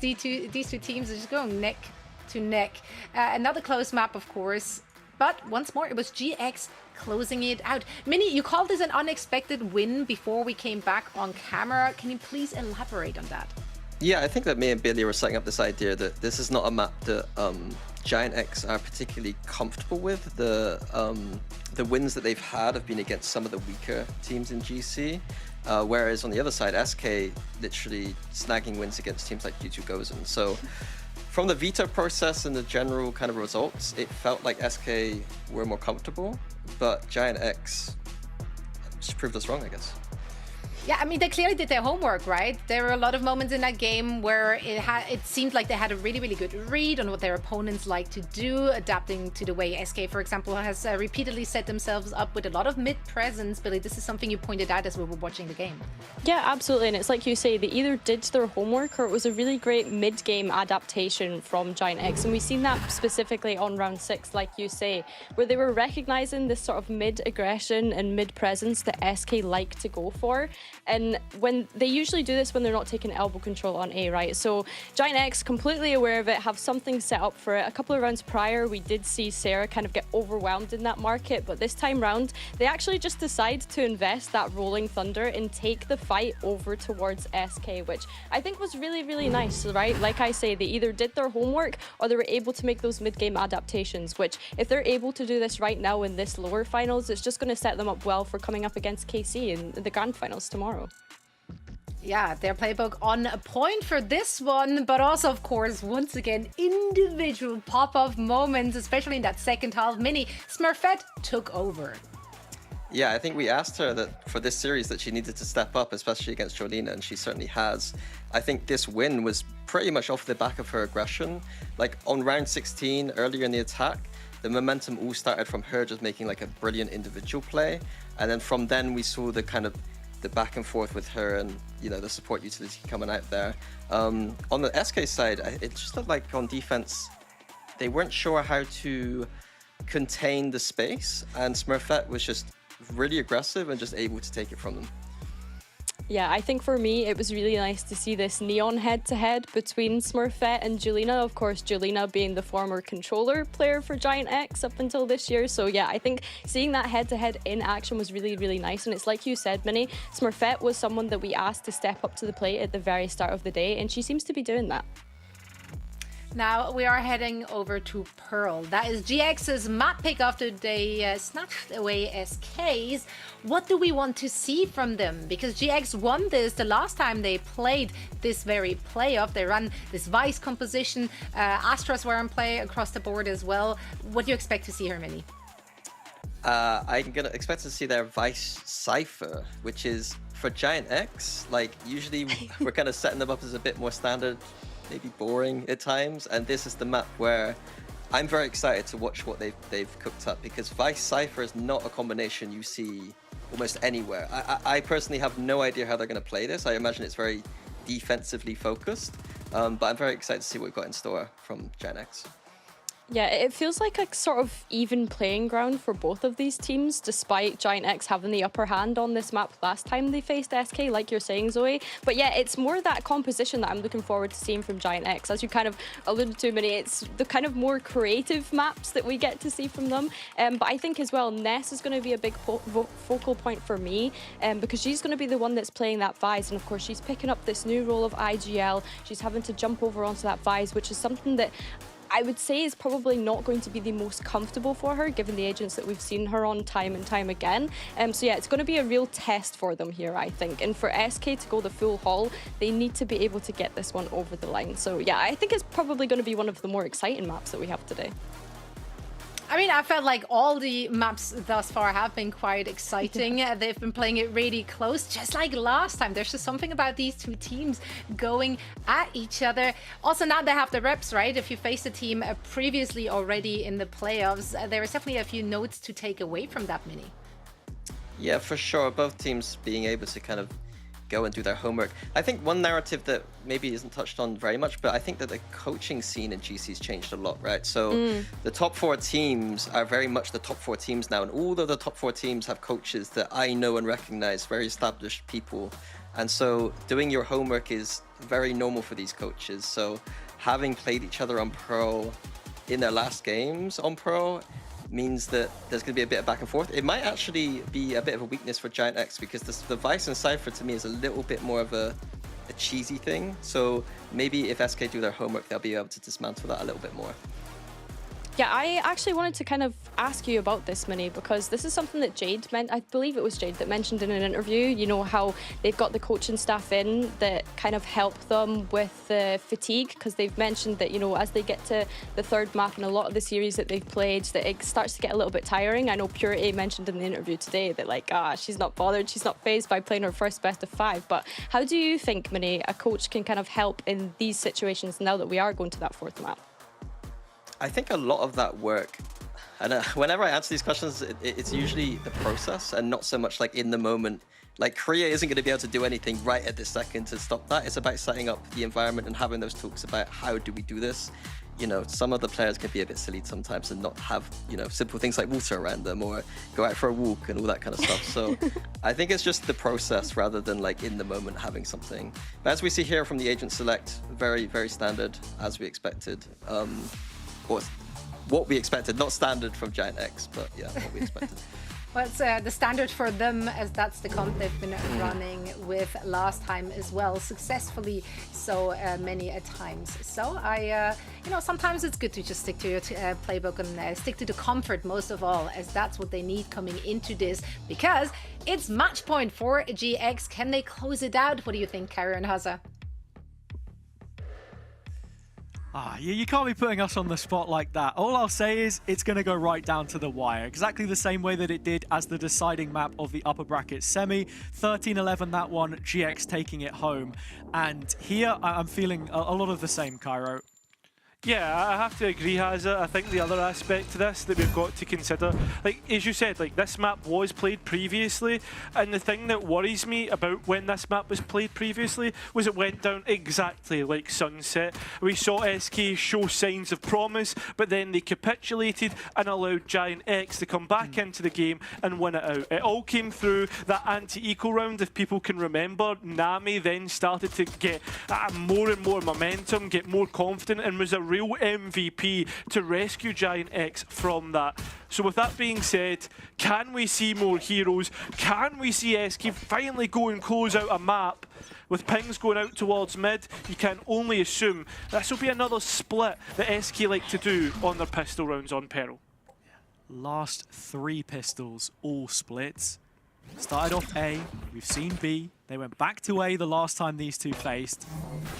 And immediately hitting the wall through mid will give GX the idea it might be the other side of the seesaw this time. Lisa looking for info through connector, not quite spotting Eva for now as she plays a more disciplined role, deeper on the A hold. SK in the belly of the beast, but yet to make that move. Look at the amount of utility on B to support this hold as well. GX are completely set up for when SK try to hit this. And look at where the utility is catered towards. It is this link push, which they're so expectant of, and it's bang on the money. Knife coming through, though, means that Ness has to release those thorns a little bit prematurely. It has kept SK in place for now, though. And as the Nebula goes up, she's looking for this fight onto Purity, who's the second layer, but fighting solo. Brilliant flash to set herself up. Ness is a thorn in the side, quite literally, as GX have responded. The reaction, the rotate, all bodies on the site. And the SK bodies in the dirt. GX reading brilliantly into what the setup looked like and dealing with it effectively. I mean, you said it right. The last 3 pistol rounds on the attack have been splits of whichever site that SK want to hit, usually with the majority of the forces hitting through mid. The setup from from Giant X from the get-go was absolutely spot on. And well, they make good of it. It looks like Giant X, as Minty was talking about, have done their homework, and they now look to roll on from that. It's always going to be one of the questions coming in. You don't want to lean too heavily into those kinds of tendencies, but GX were prepared for whatever it was SK wanted to try and throw at them. The second round is a recovery mission, as the first orb has been pocketed by Jade. A lot of SK's macro does stem from them taking art control, but one thing that Blackhand didn't do against them that GX will, when they were able to find this map before, is test those extremities, those limits. And you're already seeing Smurfette start to do it here, as Jade does get the second orb inside the Nebula this time. Just something to be tracking. Yeah, it is. And I think as well, like that's a conversation that we need to bring up, because it's something that SK really struggled to do, was stop Smurfette on Haven specifically, get these scoped weaponry and push the extremities, giving extra information to a team to rotate heavier to one side of the map. And it looks like they've got this one spot on. Typically when we see SK go for an A hit, it is through art, and they set up their post plan accordingly through art. Sarah is, of course, jump spotting B with her cam as well, so no threat there. That's what has afforded this bigger rotation. And with players entrenched in backside, GX are going to clean up. The one saving grace for SK is they did get the spike plant, but other than the extra 300 credits, there's not all too much to write home about. Yeah, a flawless round makes that bonus round extra spicy. We've spoke about that. It's things that everyone at home expects now, right? Because as we move into the next, it is the work that we've seen SK do in the meantime. Because we spoke about it in a map previous about how good SK actually are about getting these ultimates online for that third round. I mean, look at Jade here, 2 away from getting that null command out and in play. And that's then going to beg the question, when she does have it, what is the call? Because most of the time, it is a quick play through art, whether it's a fake or not. You're going to want to try and vie for the orb control early here to give her that ability, and they're going to get it. It was a fight taken by Smurfette on the Marshall. No tags onto any SK player. As the steps echo off into the distance, and they make that mid-round rotation again. They do that, but they've also got a vice wall set up for A main, because obviously you want to know if the players are going to come out, etc. But it's more so that this is a traditional opening in the round for SK. They do the same sort of utility to gain that A space, and then they drop off and go and pressure other parts of the map. This time it's mid, and more so through lane. Yeah, this looks still like an A-inclined play, though, because Purity has been deposited in main. There was no proactivity, no Prowler.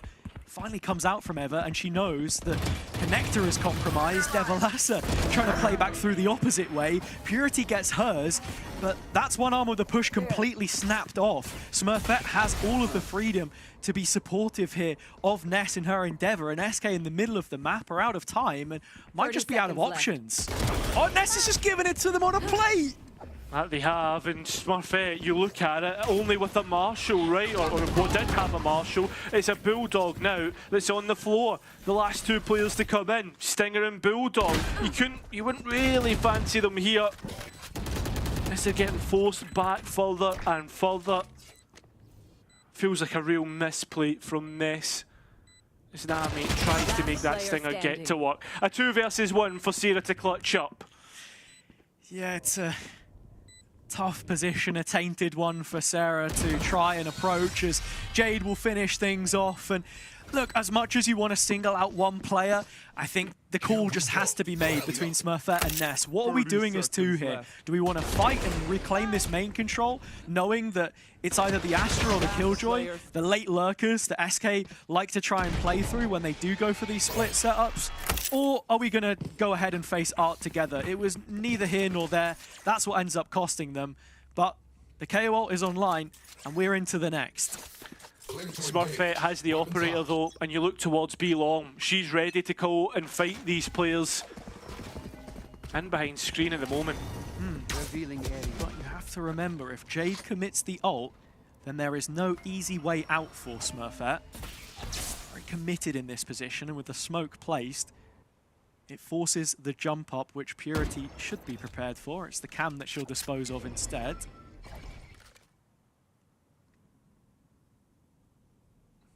Smurfette can smell her. She knows that something's up here. That she does. TP's away though because of the null command being used through lane. Knows that they need to reinforce backside. But 3 players for Giant X to try and stop this push. Smurfette out of bullets. It's onto the rifles by her side, but 3 players strong. GX looking to hold the site. Jolina dashing forward, the gap closed. Smurfette still getting one. Jade going down, timing taken by Sarah. Even trades might not be enough. They require Nami to step up, and she does! Double from Nami. Purity placed into a clutch. Thrust to this position, and with no safety on site, she's just forced to walk away for now. The re-engage almost fully unprotected. Tap inside the smoke to bait out shots. Nami reloading. That was the chance. But Eva has the support there. And so GX are up 3-1. I thought that Giants had completely misplayed this at the start. Smurfette does well, dimensional drift, and then from there on, it's that hero Nami from the last time that these two played Peril that steps up and brings numbers back into Giants' favour. And then from there, it should be easy enough to try and close out. Really nicely played. And again, I can't help but feel that we are seeing Giants put in a good counter plan. And I don't think it's taken them many adaptations in terms of the setup. It has been fairly straightforward. Something that you and I both took away from being on co-coms for that game against Blackhand is that what SK were doing was fairly simple, but effective, especially against a team that narrowly made it into the playoff stages, but this is a different beast now. And while every now and then they look to have gotten the better of GX, they do feel a step ahead, as this is, of course, their own map pick.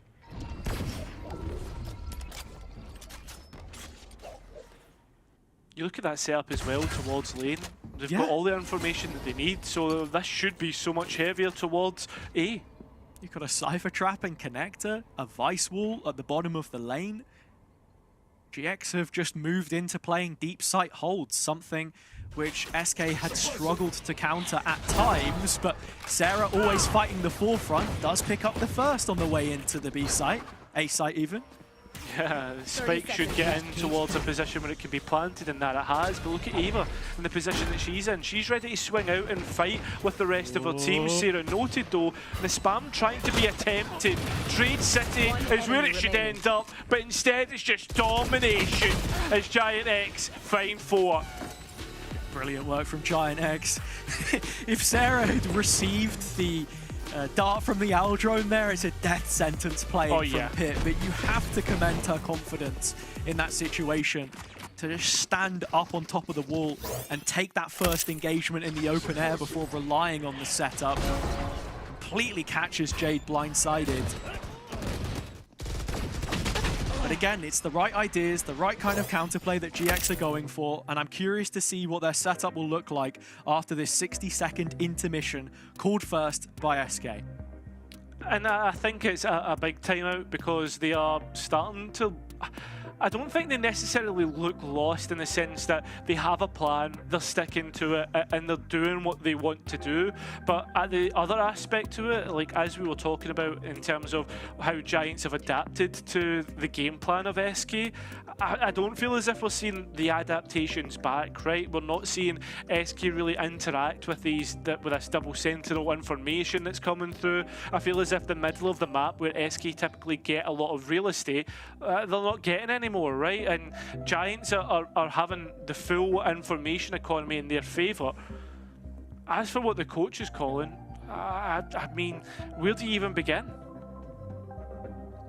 That is the question. Where do you begin? I can certainly start off and say one thing that's for certain. It's another 4-1 lead for a team out of the first 5 rounds of a map, but after seeing that go SK's way on both Sunset and Split before it, it's GX looking to storm over the finish line and find another lower bracket final win. SK's debut in a best of 5 like this, it's a marathon, not a sprint. Can they keep their stamina into the next rifle round? Grouping up for the A play, but you've got some lurkers really late through mid and B. I mean, this Astra util to delay once again is perfect. As we're seeing, SK feeling a little bit desperate. The Hunter's Fury at least gets one back, but in most part, damage has already been done. And Spike's on site. I'm really confused as to this round, and if Purity goes down, it's going to be so problematic. Nami has taken away further space from the SK side. They must have been hoping there was some kind of open rotation through mid, a way to catch off the cross, any kind of proactivity, but GX just not falling for it. Playing the sites as they have done. Lisa has a chance to get in behind here, but still, it's not a certainty.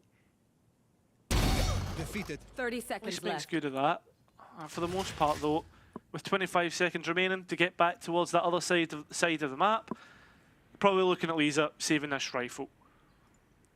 And with her backing over to the B side of the map, that's pretty much confirmed.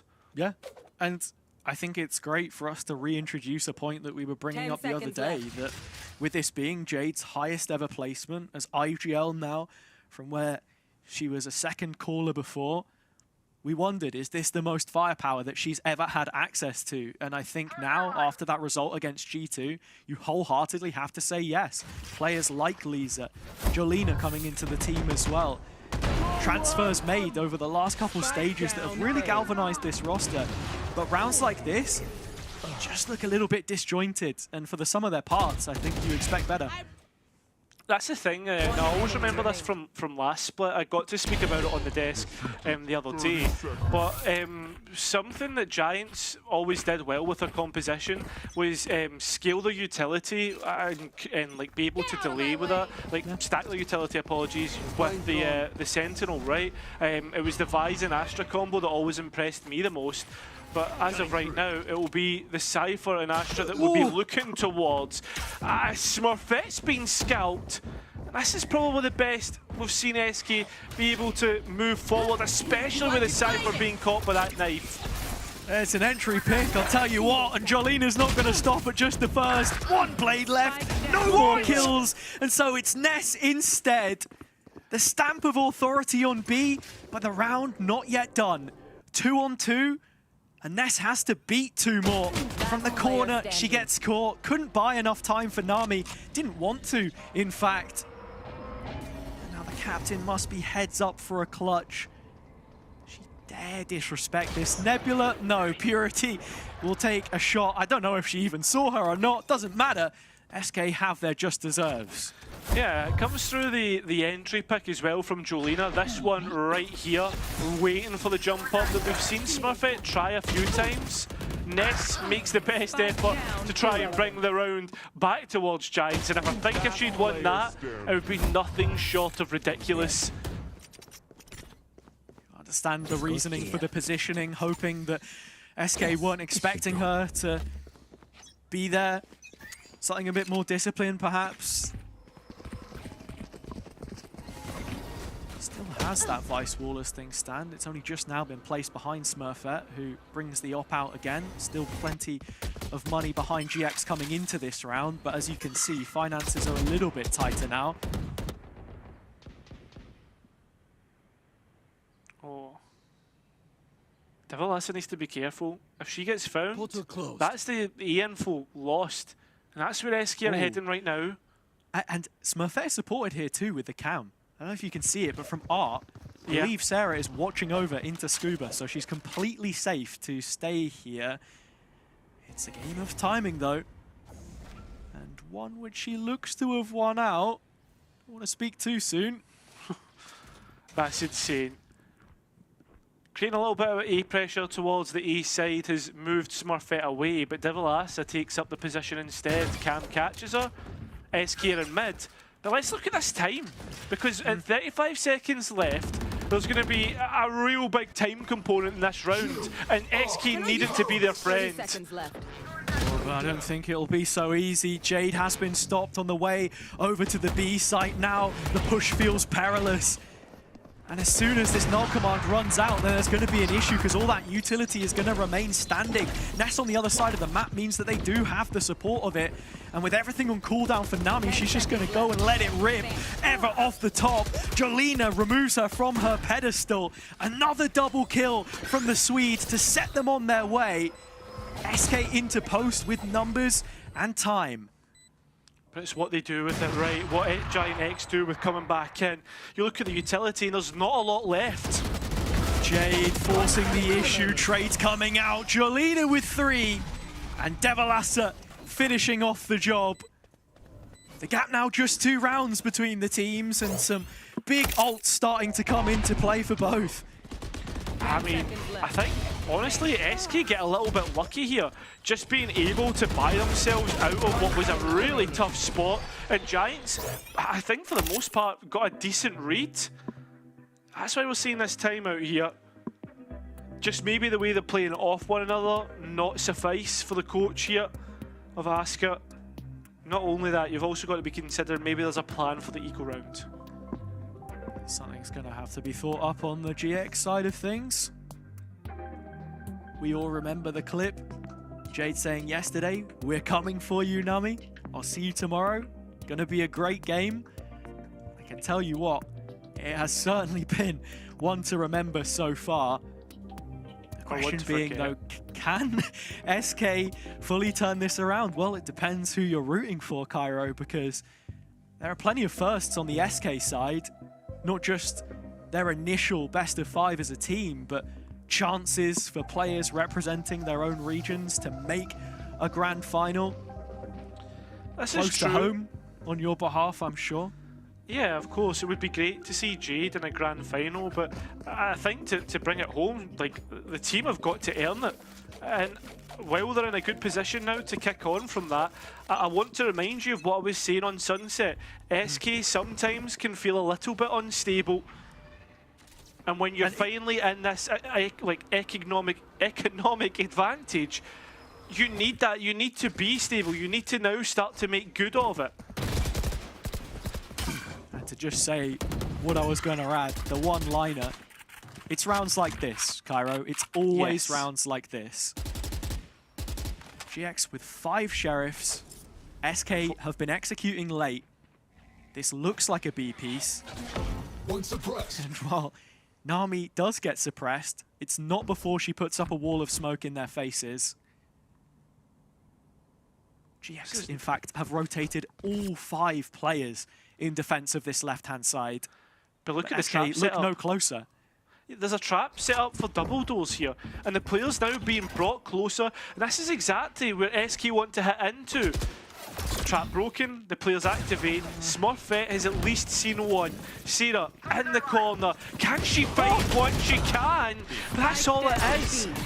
Needed to be more for Giants to find any success here as SK now executing.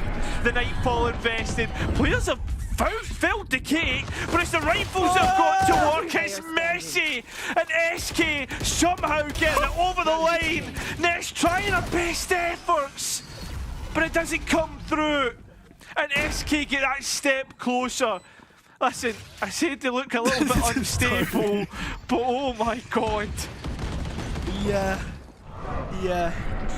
It's like a house built in Venice. I don't know. The foundations have been rock solid, but yeah, it was one bullet left in the Phantom there that Ness had. She hits the dink for 140. Can't finish it off on the Sheriffs. A real panic play from Smurfette as well on those decayed targets. 3 or 4 of them coming in through lane, hit by the Nightfall. Missed opportunity, I think, for GX in terms of the setup that they had there, but SK are immediately into the next. They've still got that lockdown, and with A main control taken, 4 players strong, they might just be looking to invest it here. I think as well, the other aspect to that is SK can now take a very deep breath after that last round, slow the pace right down. Okay. And actually all of this is a setup to get Devilassa in main with the alarm bot supported. She's going to go for the lockdown. But is an alarm bot enough to stop players pushing? That's the question, as it would be. GX are pushing this with 3 players. Prowler's caught onto her, and now she has to fight for her life. Fight for a way out. The Seas has her tethered, and it's a brilliant reaction from GX. Lockdown offline, the players are on site. I mean, Spike can go down, but they need to get CT space as well. They'll be forced to fight into it with the Steel Guardian coming in. Now Smurfette, her duty is simply as a custodian of Secret. Stop this one coming to blows. The players on site have already pushed in, and the plant is less than favourable for them as SK are trying to push out of the pit. Jay dropped in her ult yet again, and Smurfette round the back has shut up shop. GX to 6, and SK squashed. I imagine we'll see this round once we come back to the analyst desk, because from the start to finish, this is a concoction of absolute primetime Valorant. And not only do GX realise where the weekend of the push is, I mean, that's the way it's always been, right? Whenever the take is through art, but it's also the fact they push the players in towards pit and just descend upon them, right? It's so simple, but so effective, and SK had no way of counteracting what Giant X wanted to do there. Oh, this is a nice yes. For me as well, I would say that's probably the biggest barometer that we have between our top 3. Scanning ahead. KC, the favourites just about, but everyone has individual skill. It's those fundamentals, protocols, team play, all of the stuff that you get paid for, essentially. Yeah. That each of these teams get better as you go up that ladder, I think, with KC, of course, waiting tomorrow, and GX just demonstrating it there in the heat of the moment. I think, yeah, 100%. And this is the thing that Giants have done differently to other teams. They had their boot camp before the split, right? And everything that they needed to set up going into this one has looked spot on, right? I mean, we saw the lovely video between Ness and Smurfette talking about their duo from when they were on boot camp, and they did that little bit of content. We're finally going to see that plan come into action, though, for SK. Well, the counter-action is going to be that cosmic divide. Look, it's a half investment for all intents and purposes, but SK are really forcing the issue here. Player gets detained. Edge of the smoke. Sarah's trying to fight back through. Trap set up for this defense. Slingshot. Jolina brought back by the scruff of the neck, but all of a sudden it's a 2-on-2. Look at the flight. Purity is far away from this though, and that might be an issue because once Nami wins the duel, if Nami can win the duel, there was half a chance with a spike plant, but Devilassa has done her job. That she has, and listen, surely sent it. I had to do something right. And you know what? They move into the next one being that one step closer and one round away from considering what has been a fairly well-called half from Giant's side of things. They'll maybe feel a little hard done by that they should be further ahead. It's been a great comeback from SK here. Oh, this is a nice spot. To once again take that holistic view before the half ends. Much needed round for SK to get on the board, and now B Long is where the fight goes down. We've not seen Smurfette play too aggressive here, round to round. But it's either commit to this fight or sell Eva down the river, and it looks like she's not willing to give the body up just yet. Eva finally goes down, but Smurfette's 11 points of health when the suppression ends, and she can TP to safety. Look how close this is. It's a Bucky up. Oh, I thought it was a Bucky. It's a Guardian instead. And Ness has won that. That's routed out any luck. And GX should know that because it's always the Killjoy or the Astra. Yeah, and they do now through Smurfette's ult. Looking to release this one from the length of Long. Sarah behind it. Do they account for her? Sarah can't land the shots. And with her possession given up, it's Purity to power through the end of the half. 6-6, inseparable the sides. It was a game plan set up just for SK. All it took was a timeout from SK and he started to come back into it. Sure, maybe the rounds were a little bit closer than what they wanted, but listen, they'll be happy with a 6-6 half moving into the next one. Will this best of 5 finish here in peril, or will we get that map 5? Find out after the break.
Giant X looking to pave their way to a third back-to-back Grand Finals appearance through the lower bracket, as they tend to do so, with the ultimate goal of reaching the championship at the end of the gauntlet. That one feeling far away for SK, but coming into this stage, they've gotten closer and closer. Can they send us all the way to a 5th and final map? Or does it end here on Pearl GX's pick? Flashing. Good hit.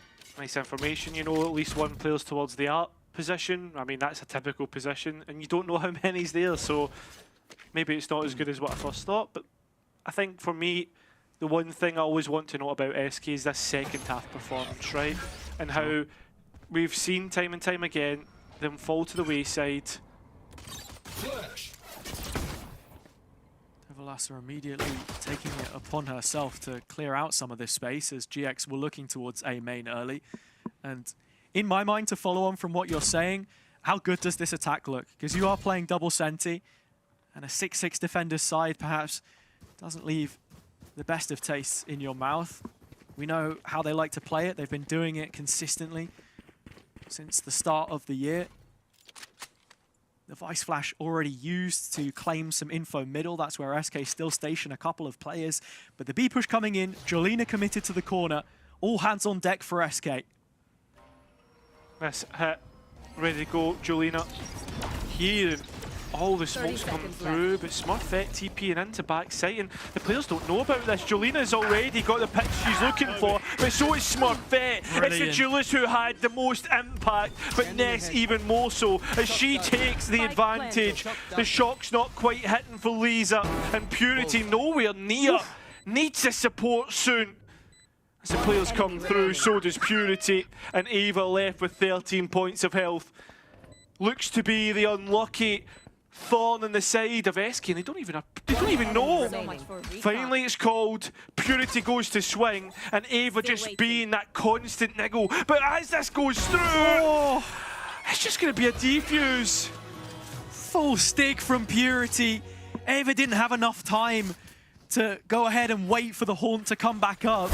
I think she was trying to fake the steps in the hope that she could drop it on spot. But brilliant work from Jolina, and brilliant work from Smurfette as well. We continue to see that head-to-head 4 maps deep. And something that I will continue to look at is going to be Smurfette on this Yoru as well, and how exactly her utility can threaten SK, because with this setup, it can be quite stationary. She's that one bit of gap close that you're looking at really covering ground for the attack. Too suppressed.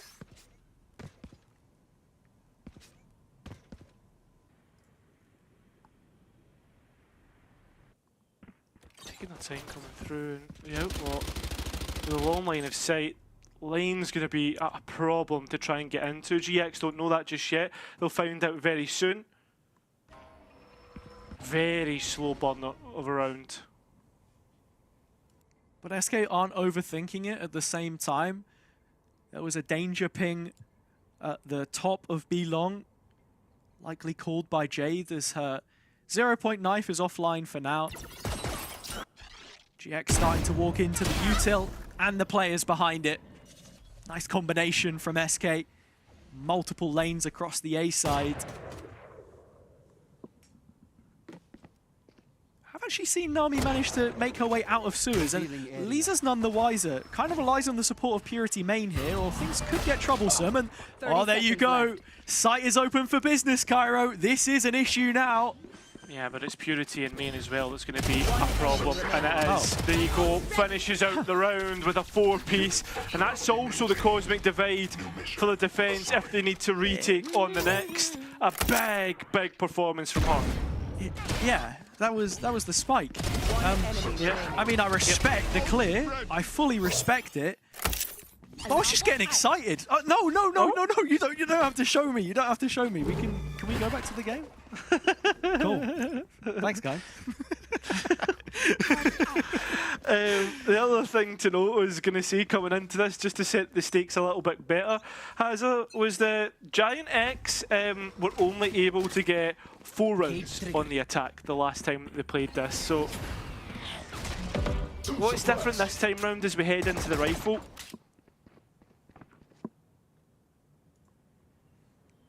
Well, for a start, GX will be looking to bleed the utility of the defense as much as possible. You know that from phase to phase of the round, Jade will remain present with that knife, trying to collect info. Real pressure point, as is Jolina's Outlaw. Kill picked up in A main, allows Lisa to investigate with a little bit more safety. Smurfette picked off as well, so you're not going to be hitting these sites with any kind of the same velocity that we saw in previous rounds. Although Jade's got to be careful here. She is still solo. She is. And there you go. Simple as that. And it makes this even more worrying because Sierra's found another. And this B site route continues. The spike being called over. Giant X have exactly what they're looking for. And a trap even invested towards CT. Sierra just needs to make sure no one gets out lane. Ness taking the timing as well, as there is no possible Sentinel utility off. It's all been sent offline. Purity none the wiser. Dead woman walking into the ground now as the spike will do the same. GX able to play the objective. Twice the players, and twice the crossfire as the smoke goes up in SK's face. Yeah, it does. I mean, an Outlaw You look at the players available, there's only really one that this Outlaw will find value onto, and then you have to reload, more time to take to come back into the site, and already time has been lost in this trap, and CT hasn't even been contacted into. Jolina has absolutely no chance as the players look to collect her, and that's exactly what it is. One round, the first round, sorry, GX should find in this half. It's not for the first time today either that Sarah has posed to be such a problem for SK. Jade playing incredibly passive on B. I'm not too sure what it is that she should be doing differently there. Perhaps one for the VOD review, but definitely inviting that kind of pressure. That's where Sarah's going to get the best of you. And you can see immediately there's a changing of the guard. It's Lisa with all of her reconnaissance tools on the other side. Jolina kept towards A, this time with an op, and this time can't hit the shot. No. And with that being said, Giant X, they look to pivot elsewhere. Sarah had tried to get work done. Well, they will at least find the Sentinel, the Soul Sentinel on SK, so that mid control is completely lost. The players have to pick it up, like Jolina's op right here. Strong angle for her to hold right now, but the crosshair close to the wall. Prowler comes in, fights in front of it, Jolina. A fiery face that she puts on in front of Smurfette. That's 2 rounds now in a row that she wins the duel between the two. GX did convert from a player down last time out, but this time it's a case of divide and conquer. The conquering perhaps looking a little less likely from this position, but when Ness hits shots like that, it throws a real spanner in the works. Cam's just peeked into the op as well, so the spike getting onto site is even harder. 25 seconds left. Giant X need to make a decision. Just going blow for blow, but with the KO knife landing on A and the op shot behind it, GX know there is only going to be one player B as it stands. 10 seconds or less, they're straight into the fire. And Lisa loves to play from heaven, so the players should think about that, especially as the utility comes through. But Lisa's just waiting for support. 2 players now finally here. SK are ready to go. They were able to get the plant off as well. It's Ness. Unbeatable so far on Pearl, but that's the first time something's really gotten past her. Jolina ever stripped down with no utility. 1 versus 3, which she must surmount. A tall order from the hall with the molly at her feet and the opposite angle held. She does the dance with Jade. Lisa coming off the spike. It's only half for now, and behind the wall, it's not the angle that Eva would have wanted. It's not the one that she's going to get either. The fight goes SK's way, as does the lead as it continues to grow. And it grows even more so. I can't help but feel SK do so well, and it's Jolina's op, finding the value, being aggressive, finding the picks that she needs. GX though, contacting in a lot of these. If you look at a lot of these like plays, a lot of them are all solo fights. I mean, sure, we saw the trade in door, in double door, but apart from that, I mean, that's it. Yeah, Jolina's off is an issue right now. In terms of the utility they've got to deal with it on GX's side, well, there's plenty of it. If you're even just talking cams, flashes, the sort, pace change coming through from the attack. Dimensional drift clearing the whole of the B site. Lisa held up in the heavens. She's the first point of contact for this retake, which is called in prematurely. In fact, it's a flood. Yeah, that's what it is. And the players still can't get through the Astro Wall, the Cosmic Divide. It's just Smurfette at the back of sight with Eva. But as they burst through, it's the Nightfall that's made the difference. Nami getting the entry and their own Cosmic Divide now initiated. Spike can go down easy enough, and there's a stalemate between both teams. Yeah, I don't know. Jade, the only one to take heed of her own call there. And with the Cosmic Divide up, it's the safety of the plant. Post set up with plenty of time. GX in a great position to convert now. Yeah, going and clearing the extremities to make sure that there's going to be no extra layer for Giant X, but they've already burnt so much time just by the Cosmic Divide being invested. So trying to come back in, it's going to be a brawl, it's going to be chaotic, but who comes out on top? It seems to be SK.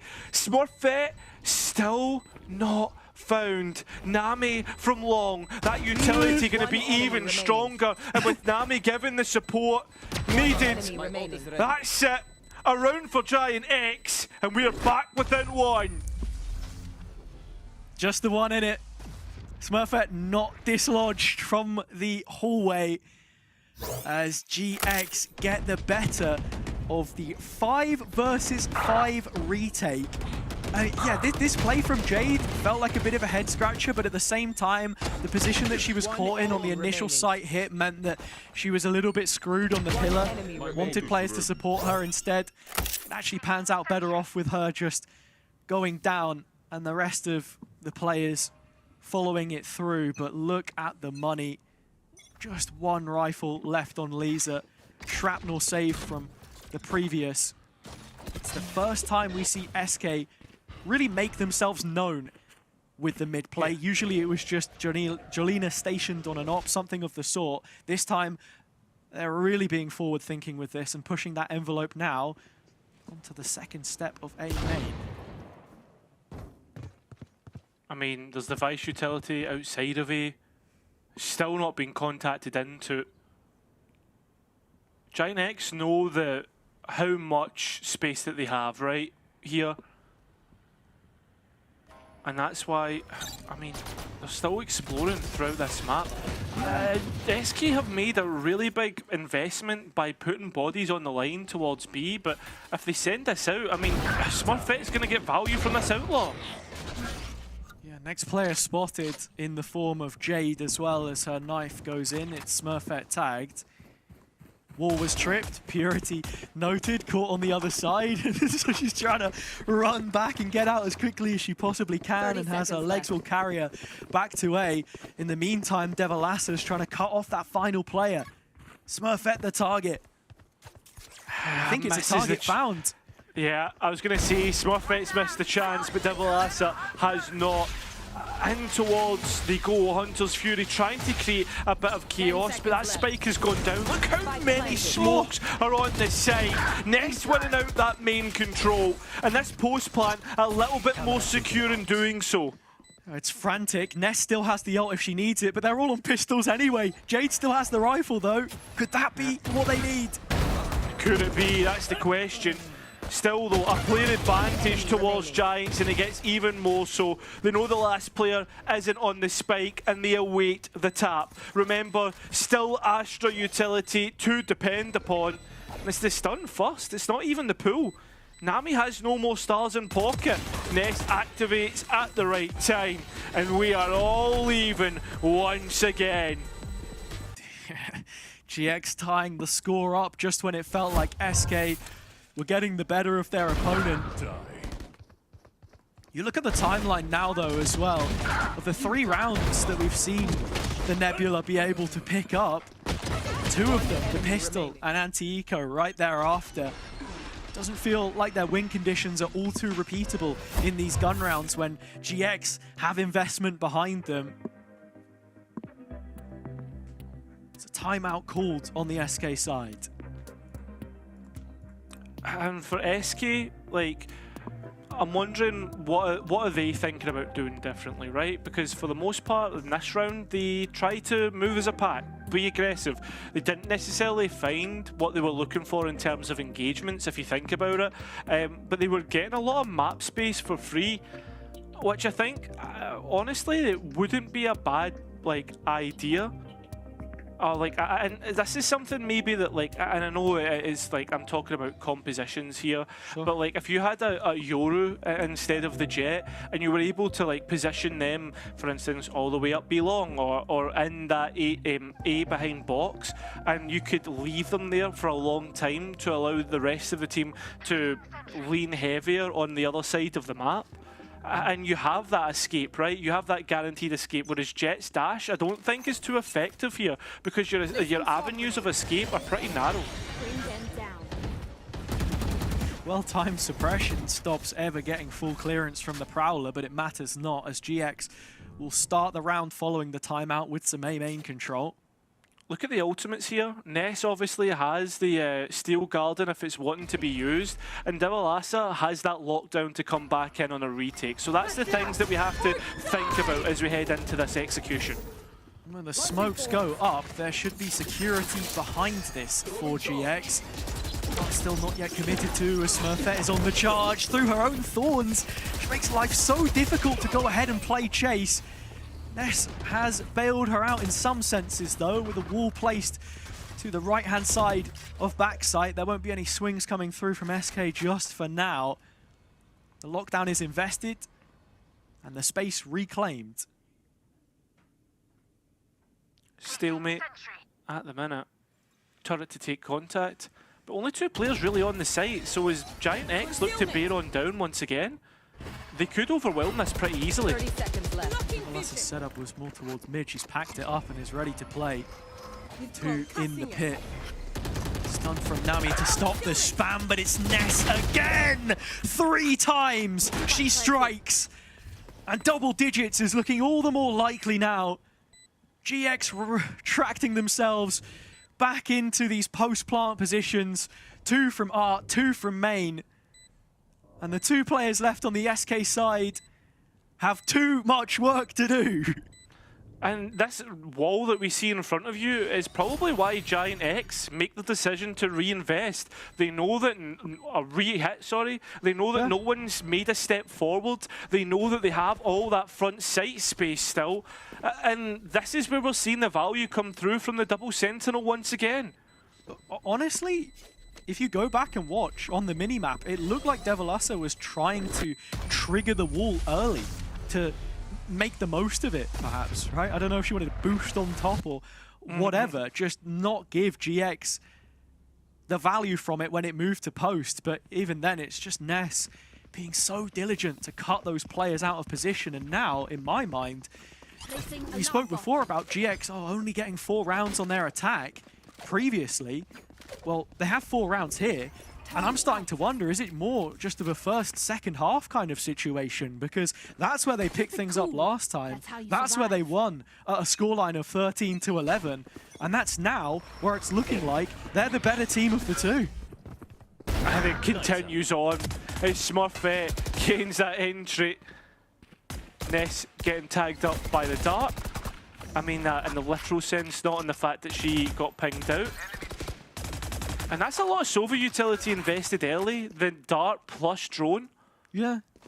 But this is exactly the kind of round that GX want to play, that they're inviting SK to go ahead and make things easy for them when you have Smurfette with an Outlaw on that line in A main. Jolina had op money before. She had her own Outlaw when things weren't looking good money-wise. But that's just giving it to them on a plate.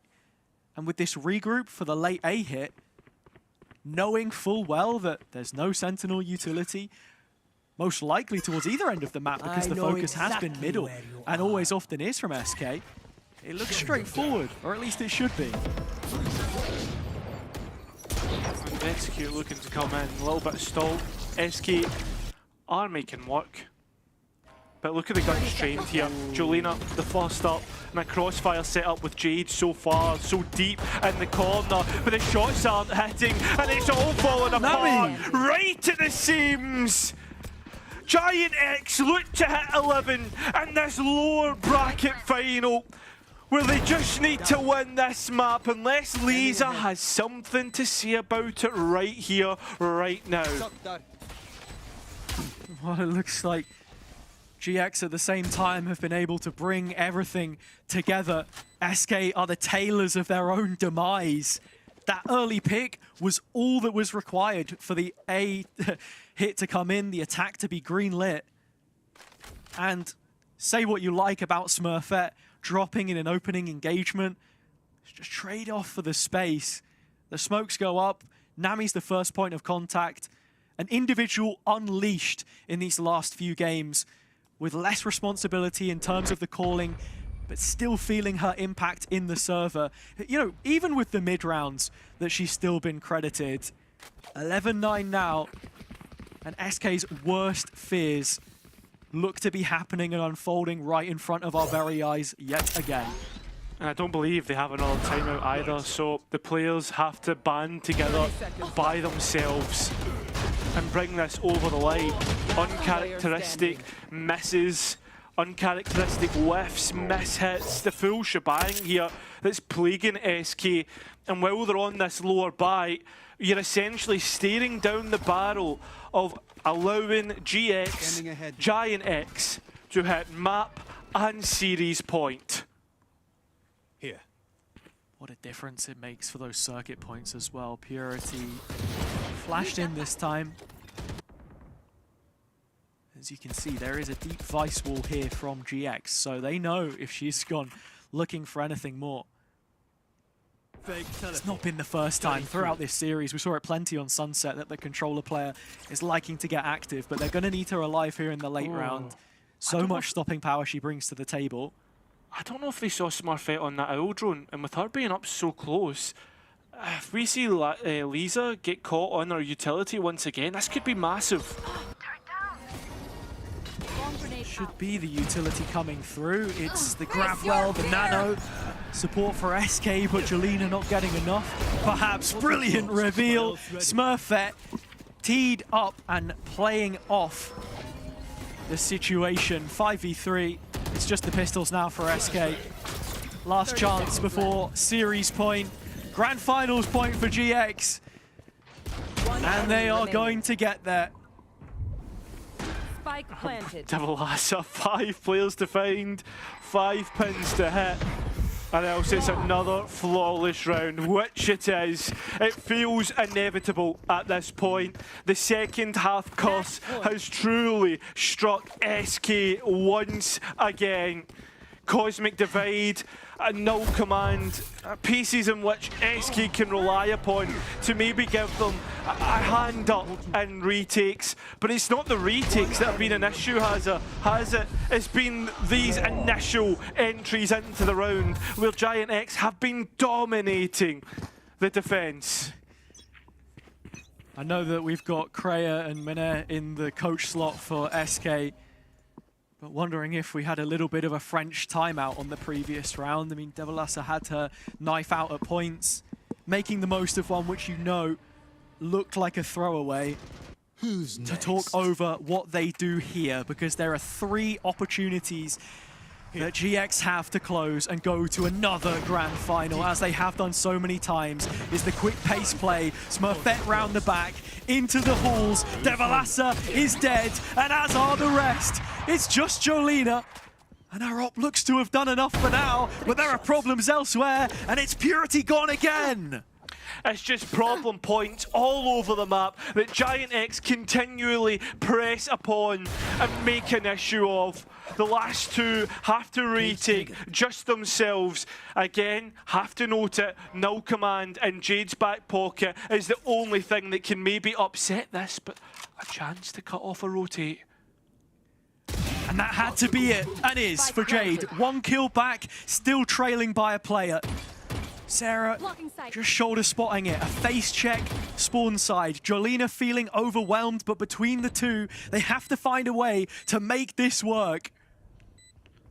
Both players out on main. That null command could be huge because it could take Nami's post-plant utility offline. No one facing Sarah on spot, but she's going to pick up the frag. 3v1 Jolina stepping into the side. It is not going to be a lower final win for her this time. Twice denied from the lowers. 2 more finals, they finish second with silver. Can GX do it at the 5th, 6th time of asking? That's what we want to know. This might just be their best chance yet. It really could be a second time of asking. Oh, sorry. Yeah, a second time of asking against Carmine Core this year. Second time of asking to beat Carmine Core in this playoffs bracket. All in all, thoroughly impressed by Giants. Their homework, as many have been speaking about, the game plan and how they played throughout this. I think, well, I've been mostly harsher on SK. It's been great to see them grow in this playoffs as well. It'll be sad sad to say goodbye to them.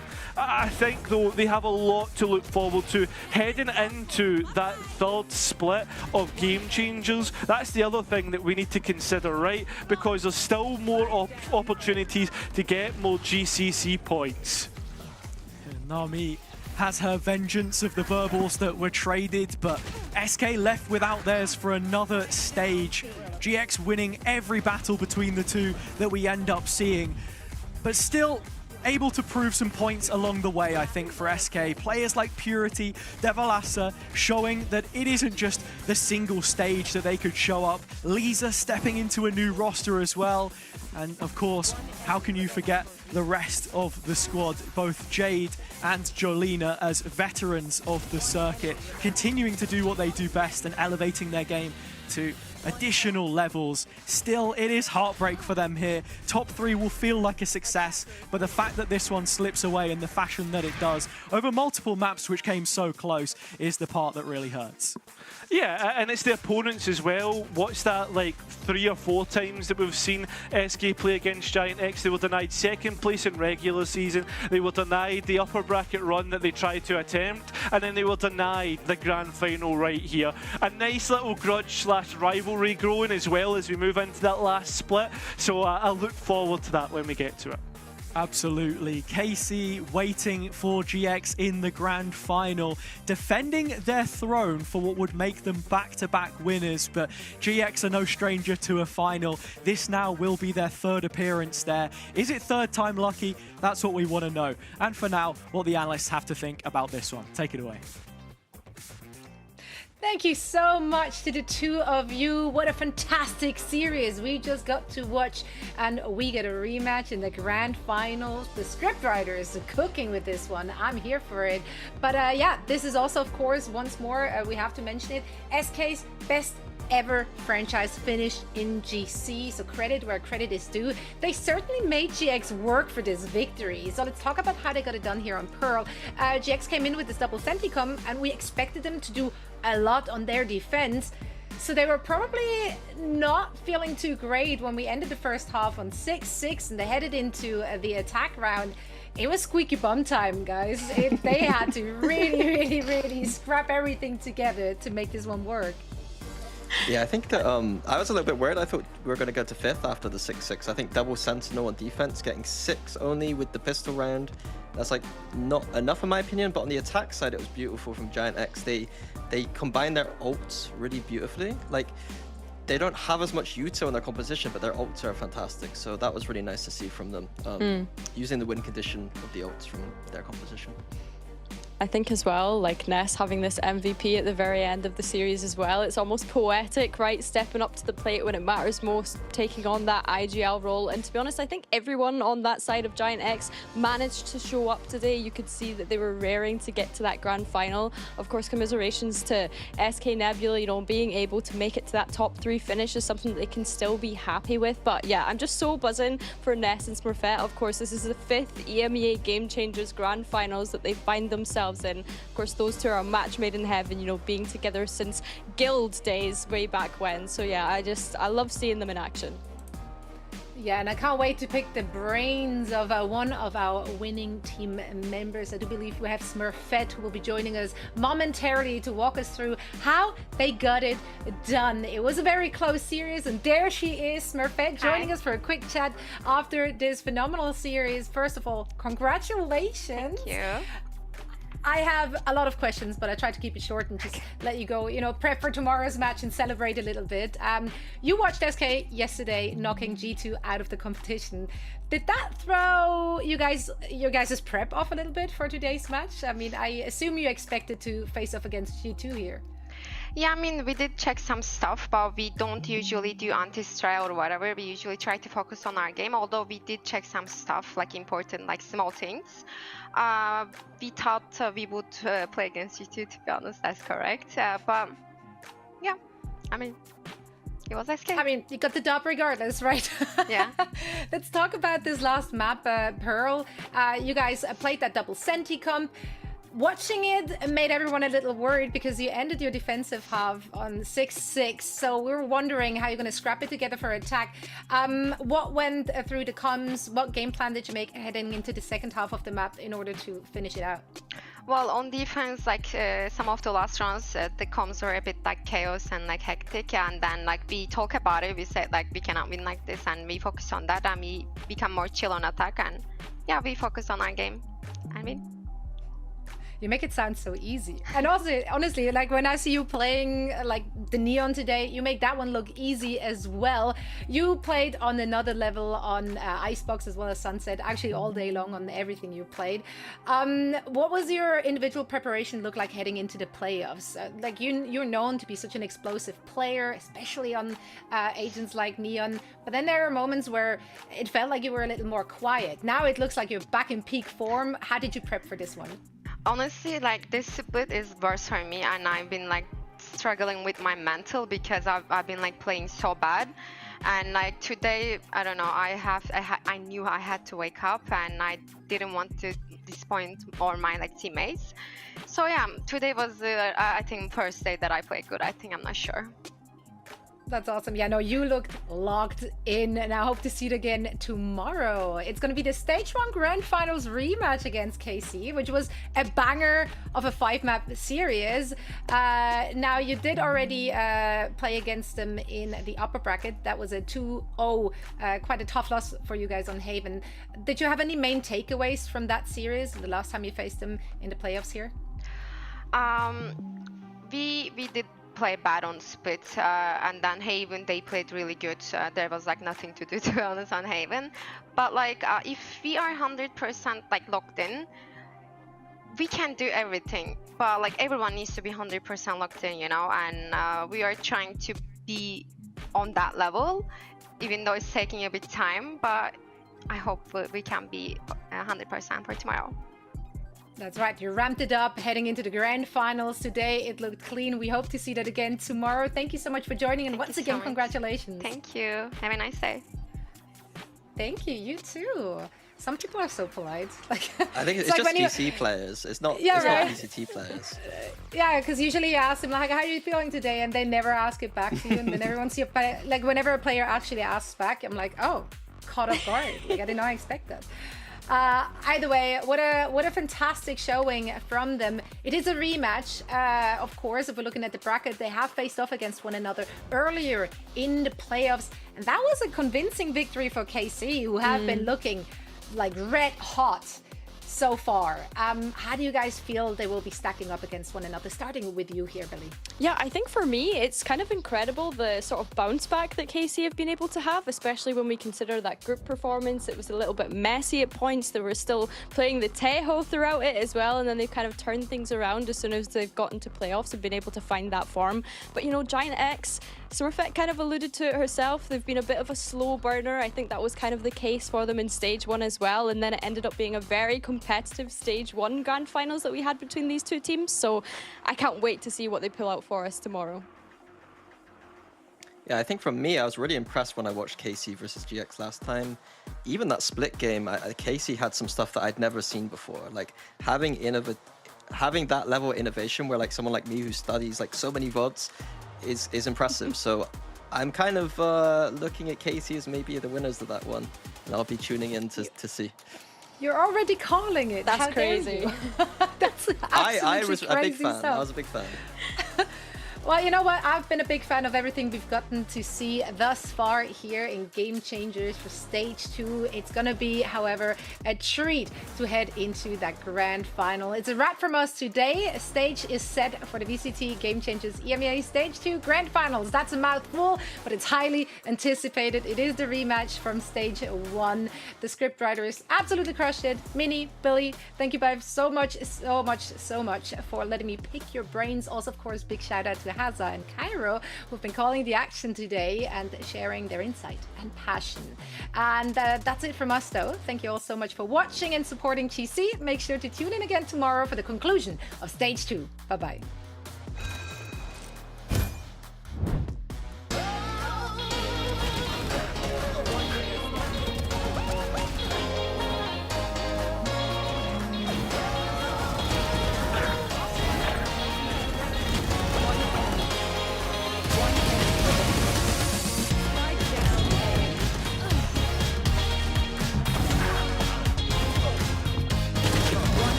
Your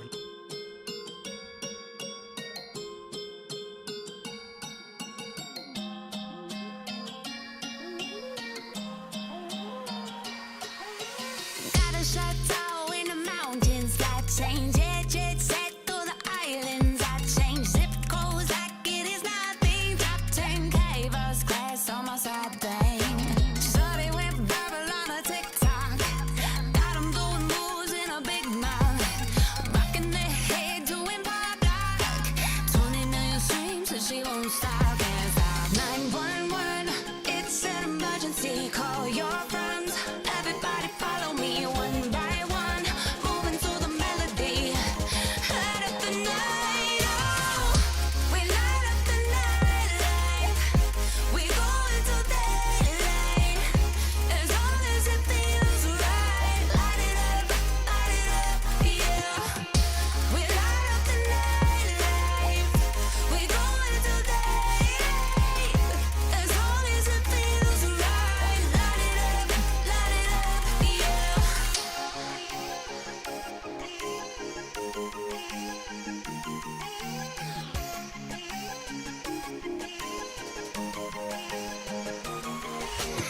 Only show me